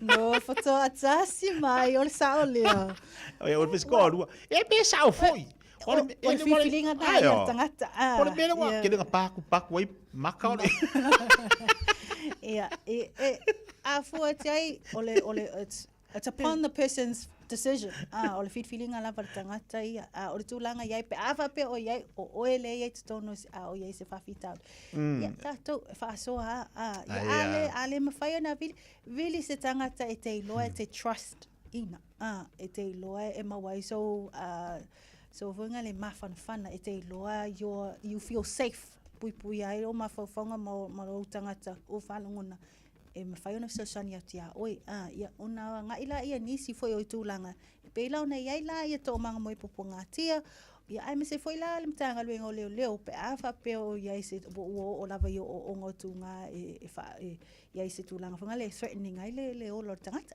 Ia pisa fe lolo la vai kai mi wa ring Facebook. Ia ma ring kire fongi e fai wa a sau arko inga ia pia ia. Ile ia se masa salo amenga ar sau pe. Ar ngira vai kai mi wa ia Facebook, wa ile video call. Wa kire fongi ole ai kia la kasi dua Facebook. Fa kasi dua Facebook. Fa ko fuka kamera kire fongi. Oi, e wakili ai la ke le va vesi. Ole ka foi aku ai kia. Kau ka fio fer sawa ingo o ko mele o ko e fa ko o ko. Fai or sawa inga de o ko lima, or sawa ingo ko kala. Ke lo ke mafaki ko kala. Mafatia. Ia ma ole si foi ia sa ole tala bona le ole mama fa yo fa upunga e tele na lafo tatu tangata. Ia ole teulang. O lunga la vole ita. Ia ato noa ia tatu. Ma fau le ma fau to apo au fa upunga le atala foi le tangata wai le lo la val metu. Ia mai tau foi la te pene tau tele la vo lunga Facebook le tele na tu poi fa fitau ia mai tau ina foi la le te me i Samoa o tala no atu. Se tasi foi ia o ta mai ta ina vili atu leva le po la fai le oval mato officer leva le po i le mtanga ngore leo. Ai vili atu ua mafatia. Wa ia le tūlanga vonale o le awhapena na ia ma o to ele ma whauwhaunga i seisi tūlanga. Ona o tūlanga ia le vale o le whainga o. Ia o le mena ia o le tele lavo o nisi o whainga whaasor tūlafono le na whai. O le paule mena whaafutai ai na mawhai o na lawe ina lea tamaita. Na mawhai foi o na iai nisi o tūlanga iai wha le tūlafono. Ia na whai ai lunga i le na whaatino. Tūlanga la ia o mea tau i cyberbullying, ma tūlanga ia i le a o lava i vaenga lea o le a whapena o na ia whai a seisi tu a foi. Whapena o na lamati ai le o le tamaita. A o le tūlanga ia i funa o le whai o le peti ai le tūlanga le tau le leo lana ia foi tangata lana tamali anga tūlanga whapena. Ia o le tūlanga ia na whaafitai pau le tūlanga na o fia ai ma vi ia leli. O lea na mawhai o na whaasawina le tamaita i titia. Malo whaafitai. Ia o le tātou tala muri leo te wawa atu ai o le tūlanga sa ia i le tātou wafo i lili. Leo whai titia i lo ngā sami au whai titia o ngā sami sa whata. Ia o lo tapu o na uia pia e tātou ia o atu e whangota. Ono tūlanga o le ngaluenga whai pea, le olo whaatino o le mta ngaluenga ia o ngaluenga tele, mai lato uma lava o whalaputonga, ai meise lava ia o sui mai New Zealand nei, ia manisio company o lo o fisosoani tele ia Samoa i le taumawhai lava e ave ese ia swau ia o lo i le vaa lea po le manua o le manua nui, le olo ngoto i le o ngā sami o sa whata. Le ua whapena o na iaila se tala fia tūlanga iai. You see hope i le tūlanga iai. Ai mese lava i le o ngā sami nei ia ma le tūlanga o le whaasau ino tātou o ngā sami, o le natural environment, ma tūlanga whapena. Ia o lea ua mai tauina atu, o lea ua whapena ona whaititia, le proximity, po le tūlanga iai le te le na iai wai mai tauina le whai lava sina te leo le tu o leo ngā sami sa whata le na whapena ona tapu. O na toi uia, o na toi whaangotaina, ia ma tūlanga iai pe o anga i fo ia mo nisi o tūlanga iai recreational purposes i taelenga mo nisi o ta whaonga whapena. O lea ua whai mai tauina, o lea whai titia, lea ua i tato reporte 5 te sima le fitu square kilomita, i le 2 te sima le 8 square kilomita, lea ua whapena le te lele utu ina mai. Ia ona lava o tūlanga iai ua mai tauina, o lea ua mai a fo ini suenga i lo whaatino pea po testings o swasami ma mea ola o ngā taifale. Ia i lea fo ino whanga i suenga i lato le SROS, i suenga whaasayanisi. Lea ua mai ona whaatino. Ia atono i nā, lea ua mawai se tali manino ia i le tūlanga iai. Ia leo whaititia mai loa le te leo leo ngā sami ua whapena ona tapu. Ia i le tū leo sa whata titia. Malo whaaftai. Ia, malo fo le taulongolongo le tātu watinu le to finga i tātu tala mo liva yaso. Manino le whaafonga le tātu watinu tūlanga lo iai melo tupitelo le tātu watinu i Samoa. Ia, malo fo le tawatai malo ngā lua mo liva yaso. Ia tātu tita ma ngā lua ngā wha mola atu mole si whira inga vasa fo mara I le whaafonga fo le tātua atunu. Ia, awa tātua tala imi o le tupu tono le tātua atunu. A meseni atunu. Ia, mai mana tua le mamalu se tātou atunu o reporti mai ia e maua lungo le website le tātou Radio Samoa. Ia, po o le penga te whailangi. Ia, e mai se foi lungo le Facebook page. Ia, o lo otu ina antuaini se tātou reporti.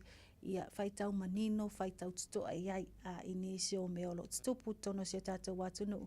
Ia, e mai se foi ia o nisio mta upolo o alia. E mai foi tutono New Zealand ma le lalangi atoa. E whaaftai lava ia te tia mola o awa noa. Ia, i le mawhai ai foi o na tau longolongo le tātou atunu i lunga le tātou pokalame le fifia mai show. Ia, e manu tele ina whaivo le nei aso. Ia, whaapena foi le mamalu se tātou atunu. Mo nei, seifua mai manuia. Hi, I'm Leilani. I live with my husband, kids, and my parents. When one of us is sick, I call Healthline. It's a free service where I can talk to a nurse or paramedic for health advice and information about what to do next. It's available all the time, 24 hours a day, every day of the week. And if you want to speak in your own language, just ask for an interpreter. Call Healthline on 0800 611 116. Jalo whanawao tia roa, ua te talaina nei le ua unanga e veni, mo whaatangwai au ki lani New Zealand. Numera tasi John Coulter Drive, i le Auckland Airport Shopping Centre. Tau whatawhatonu lava le warehouse ma le countdown. Lau whale o fula wiloa le e veni, Auckland Airport Shopping Centre. Le Casa Beds and Appliances, o le tali o umanaonga, i o loa e whaatotonga ilo mauta, ini tau le lei, toi anangata, e mawai moenga ngao si tutono New Zealand, whaapea se tino fōa le potumalo lo, lau ai manofoa, TV, la au pese, usa aisa, masini tā lava, telefoni fe aveai, maisi. A whiu ane loa i le whawhituwha Great North Road o tau, po le tolo whituiwa Great North Road i Henderson. Le Casa Beds and Appliances, telefoni o valu se lau, lua, 5 o valu se lau, lua, 5 Ua na o le Radio Samoa se furulima iwa toru a mo e tautuaina o e ilangu ngana fitu aso le vai aso.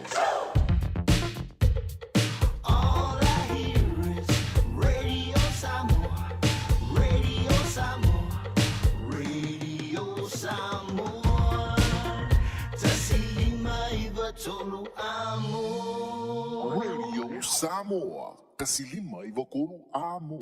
Ua mawhai o na awada tula polo kalame le leimo o i aso taitasi o na o le langolango malosi e le whale maliu a se alo le atunuu o ese tātupu Funeral Directors i Manukau City. Po kalame e le leimo o e tālo falava.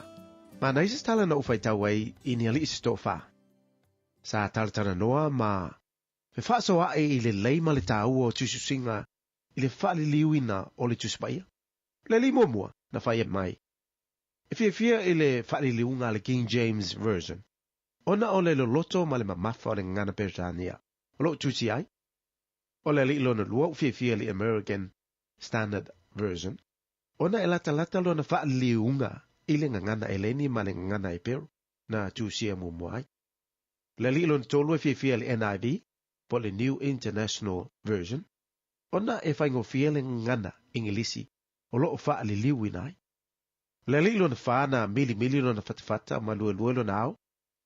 Ma whai mai, o le whali liunga o le tuspa ia e sili ona le le iatea.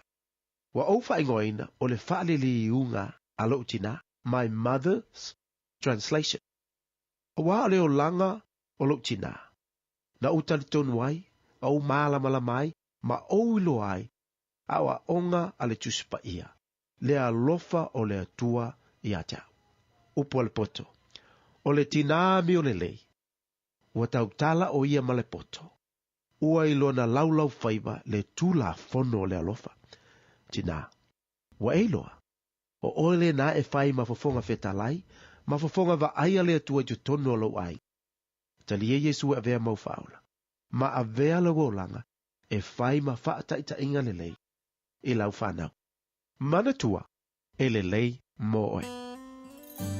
o le ese tatupu Funeral Directors o se fale maliu Samoa o le tali foilea o taimi whengata o na o le malanga al maliu maleoti. E mawhaifoi o na lato awina atu maawina mai tino maliu o e pele mai so o se atu nuo lalolangi. Mala auno le ese tatupu Funeral Directors i le lua ono lua toru fitu o. Lua ono lua toru fitu o. Pea fiuane ili se fulu manebalu Norman Spencer Drive, Manukau City.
Beta Drive Doctors i le taulanga whaatau I maangele, whaapea manrua.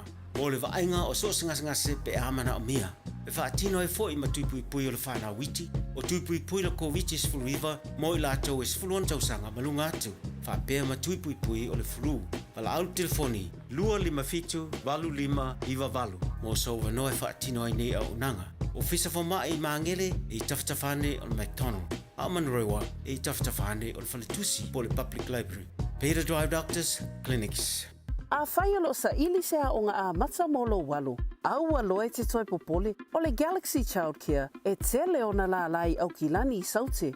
E toa tele whai a o ngā ngawaa, o le a o ina le whānau, e ia inga whapitoa pe a le sitala lo walo, tolus fulu i tū la, free. A vanoa le vēna le a onga mo whemalanga inga le whānau, free. Maua mea aia le whānau, free. E ia inga whapitoa, mo nisi whamatalanga, whaafsotai le o lua tasi, o valu tolu, lua fitu, lua iwa fitu. O e fufu e whaatau ese lo fale. E te manao i stangate whaanongo ia oi, tau tua mo oi, ma malama i launga ngana. Wala au mai loa le malu mawhatau Bob le malu. I le olua lua, tolu ono o, lima lua iwa pitu. Olua lua, tolu ono o, lima lua iwa pitu.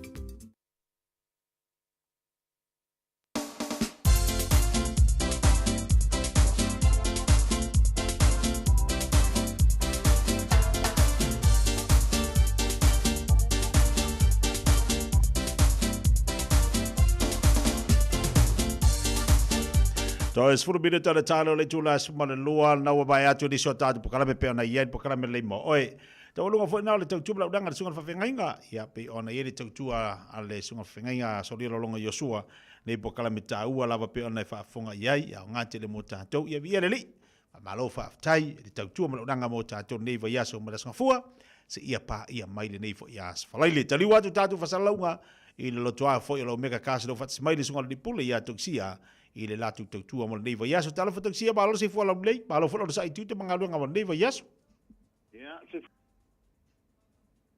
te tima nga fa mo la fa tala fa tuai la sunga te tia ya nga toi na bo tio ngale a fo o sia yo e dia por tai por tanto por calami o tia mai to fu ya fa malo si neia so te tia wa mo fa vai aso sa o le leia lo sunga le di pulestongi wa umar vaias pere manga i mo le fai mi fia aka al fari sa o fari aka ia wai aka i kai wai ka ko ma ka nga ka ma va ve fe mo le vaias a fa fe pa le se me foi a fare aka ale lo aka ka va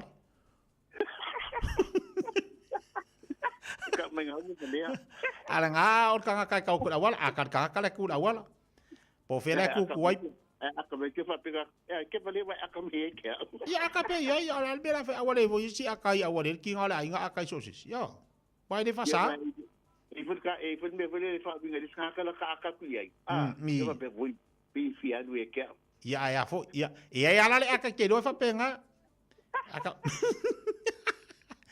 Ola ko nga aka nga ola ko nga aka nga o aka vo de pe aka ya mo le maka yai awal aka paris me ke akai ai aka ko lo luto yo e ta to no loto yo nga we nga ki si ti nga yo e pe aka le pe anu fa nga yo aka sa o fa fa fi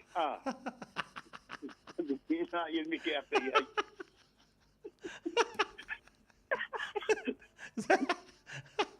Ada legal, kalau akal dah fai fili Ia mai oi kalau fai situ malo situ ina. Ia ala ka fai fili for fa fing yari.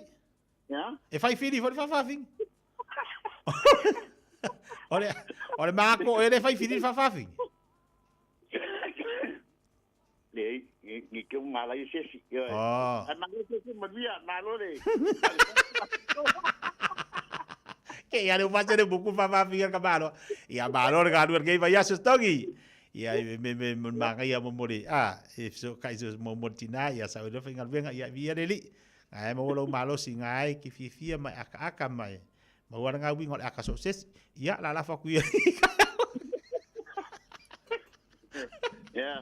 patai la sungastia patai tele la vai la pitolanga patai tele la vai la opción po ole ki akono for to ekalesia ya patai tele la mo lo mantu no fa awele au mawa ia le bi inga lama fa to ia te ia le te ina mai lo soi fu ia pa peso manto wola ia te nani soi fu mo lunga so fu manuia le mamalo ta to tinu ia le lewa ta to fela ilu monu le tu no pa malo ratu mo le tu fa malo a me se lava pulenga ale radio Samoa pun si fonga Samoa te silima i betolu amo fa tai te lava mo le manto wa no ile aso fa talo fa tulo fa fonga Samoa o fia lava mau me nei pasa longa ti tonu lo maota ti tonu lo lawa ti tonu lo sa ti tonu fa fenga wenga lungo penga to failangi o fia lava ya e fa tala fa ya tungsia pa pesunga ya tina sanele il pa ia maluna se wa nu pa malo se fo madia pa malo ta watai pa malo polau ya ele to tere se tala tong sia wa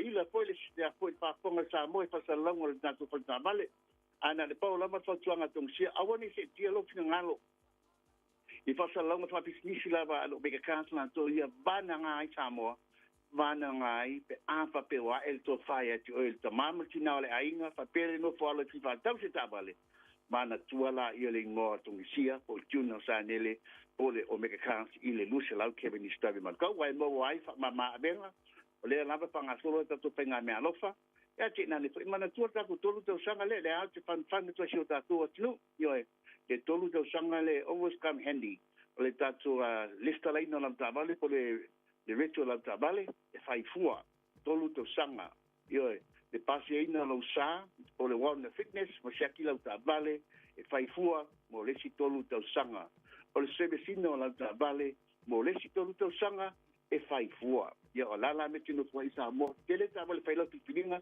pas mai mantala mai amata mai tanto van tanto family van commercial vans papel tanto youth papel tanto four rangers to Toyota Hilux papel tanto pick up ia tinani foi tanto SUV la po SUV la iti papel fo ia tanto ta vale la iti mo tu planga tele mo sport cars ya tonu tanto lo toa su mai mata mai au ile luce lau kebeni strive nei papte toe po ta po ni man kau ya tinane bala au mal tanto le line o iba lu fitu di ma valu ta silu o iba lu fitu li ma valu ta silu por telefonia da telefoni fedai o le o tasi pa fitu ono lima pa tasi o tasi pa fitu ono lima pa tasi man mi tele la paso songa samo man mi weekend man mi le tu fai valo filima ti le ne yaso por te mi pa to fa se fua ia se foi ale sunga to kisia sunga le pole mo tatu po kala le table le tai au ia le ua fa ilo mai le latu tu mo nga masani mo tanto wala wan all tasi fa fituono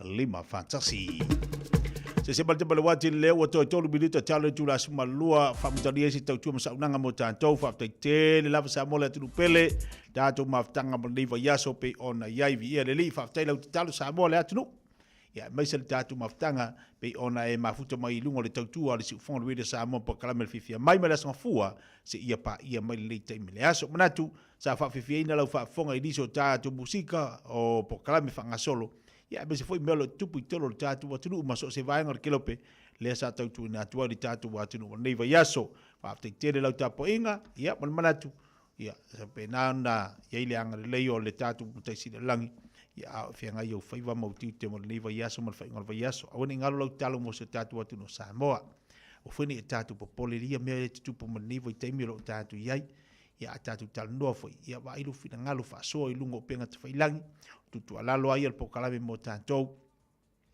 va ila ngana tala no ila ngana se mai ele tu le poto ma le mafofau ele fa tonu ela po ata ma fainga ai na tutu tutu alalo atu la pokalame mo tantou la ngana te fa so ai i lunga o penga te failangi e mai se foi to telo tatou o le alo anga i mai lunga o tatou pokalame tatou fa so ma tala no a le vainga si le o le taua o la talo o le ale telo manatu mo langona ele mafai na fo ia se fa fitauti ai o le taua o me tupu e te iloai o fia tonu te tau o na tatu tutu ai ia o le tatu tau fai te taloa ileli e au mailo na file mo ele mafai na tatu watu fa fo loto isi tangata pe o na maftia ta sia le penga tatu te faia o le au penga o le tatu te talo tatu tu inatu ile atua tatu te fiu e tuli le sao le olanga ma le soifuanga nei. E lea ia masi si o tatu e sao. E si se nei, to e whaitau ina fo i tātou. A ta sasi fo i nei, e whaitau ina fo i lo taita. A le winga na lau tala, e lea ia masi si o tatu e sao. Tatu te fiu e tuli le sao. Ai mana ia le tatu te talo, ma tatu tu atu i le li. O ai lava, o iei se wha le tonu. Whaile ami o tonu le tua. Ai a maile file e mui o tatu loto. Tatu te apena mo le whaingon nei vai aso, ia tatu mau se sapati manuia ma sapati fifia o lo manei ia mai se tatu walo atu mo fa ingon nei masina o tatu iai tatu fa teile tu o mana tu ina le ole a retoliola tele lo ona fi po nei do fa ngolo la retoliola fa mai ia e fa fitaile ile tu i manuia le asole nei Na aua le te popole mo le aso a tae au. A olu i tau ma me tutupo le aso nei, na e whawhitai le atua, i manuia, ai maise olu i tau, e te manu malo i le aso ma le aso, wawaila le mana ia. Ia, mangalo se lo vai vai to auna si tau tua foi ma se aunanga o le tau te mali i lau whaafonga le vai aso. Opa ma sane le tatu watu e poto le tau tai, ai se lana tu yama. Ia, mangalo me umale mano le toto le tatu i Yesu Christo. Tatu tu e filo le verse 4. Alofa te latu te tia, manuia ne aso se foma i manuia.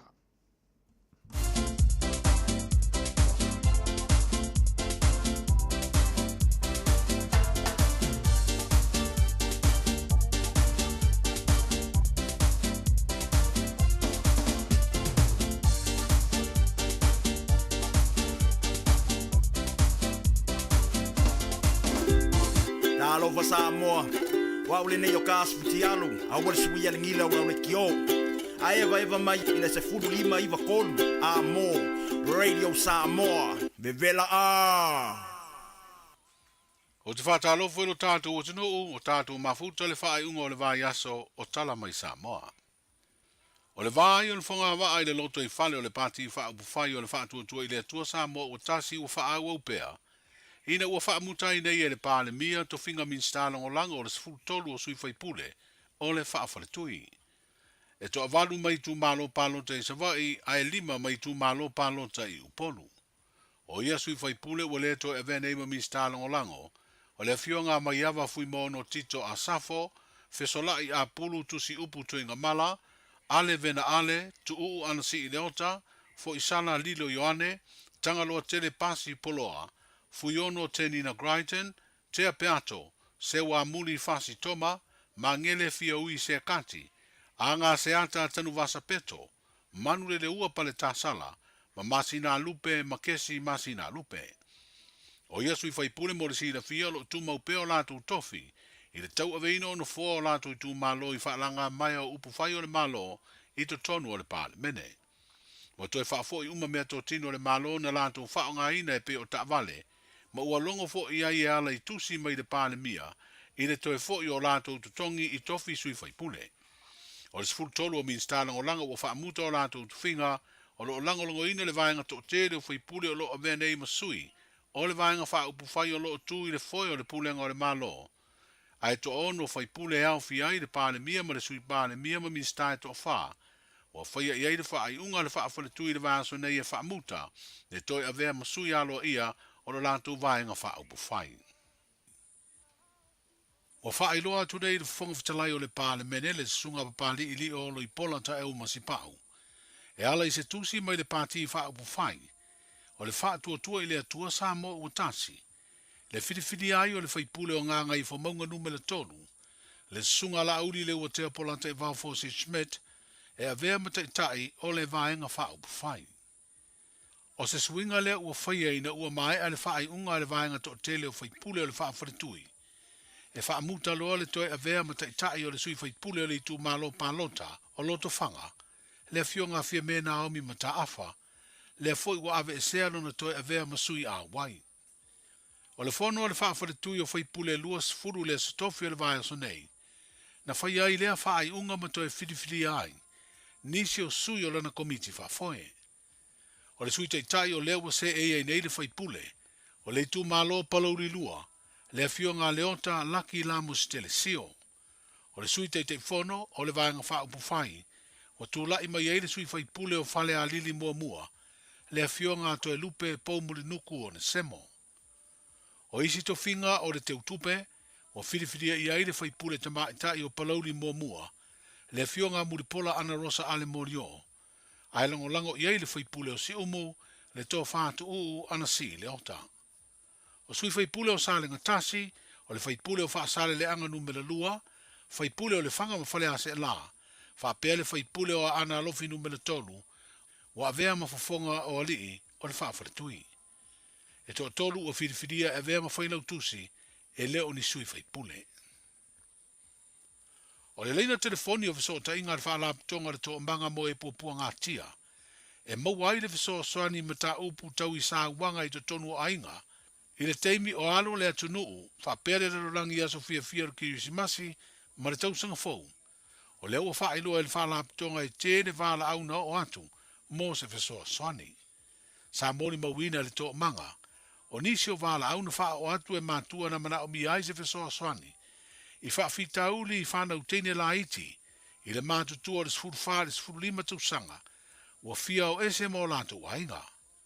O le sita le wha la pitonga, tasi leo mafuanga, o le su e o nisi o whana utene, ona ua sasao le fia ola sa o loto e au noa, ma se va inga matua. Stasi o wala au na sau mei New Zealand, na longo ina aile to manga i se fesoa swani mo se tamaitai, na saua ina lo na to lua, ai o se saua nga fo i e whapea ana le ai lea wala au, e le iloa o na sana tia, e mafua i le fefe o le tamaitai. Wa ave ai le whautuanga le Palestine, le whaletua i asiri niu lina changi lea tunuu, ina ia wha ai loa ia i tu ai ngō sauanga, e mawhai ai o na maua se la vea ai e wha amutai. O ngā ruenga lo whaatino nei rea ve seo swau, mai le manua o le manawa nui o lo ngoto, i se vaenga o ngā sami i sauti o le tātou motu o upolu. O le tapuai o se vaenga tero le o ngā sami o na toi uia, ma whango taina ua wha iti tia nei, mai le 5 tesi ma le 7 kilomita, i le 2 tesi ma le 8 kilomita. O mafua le wha iti tinga ina ua maea o na whaia se suenga po se test, i le swasami ma mea olo le ngātai whale, le ana whaatino le no whanga suenga whaasaya nisi po le SROS. O lo whaawa pēa ia suenga pe tai ua whailoa le mta ngā ruenga te tele le malo, e ala i se whaasara launga, e ui ua whaiti tiele o ngā sami o lo a fia le tapu, e leo ma whailawa na toi whangota ina lea vaenga o le ngātai whale, i le atu sa whata. O le asa lua sulwhao te se mo le tausanga le te nei, na whaalawa i tele ai mo le si le fia le atunuu, le 2 kilomita o le te leo le o ngā sami o iai le manuao, e sā o na uia e ni waa mani tangata, e o lava i waalele whapea le au whangota. Manuia tele le whaiunga o le vai aso, Sa lofa lava, o le si ufafonga le neo Samoa, le Radio Samoa.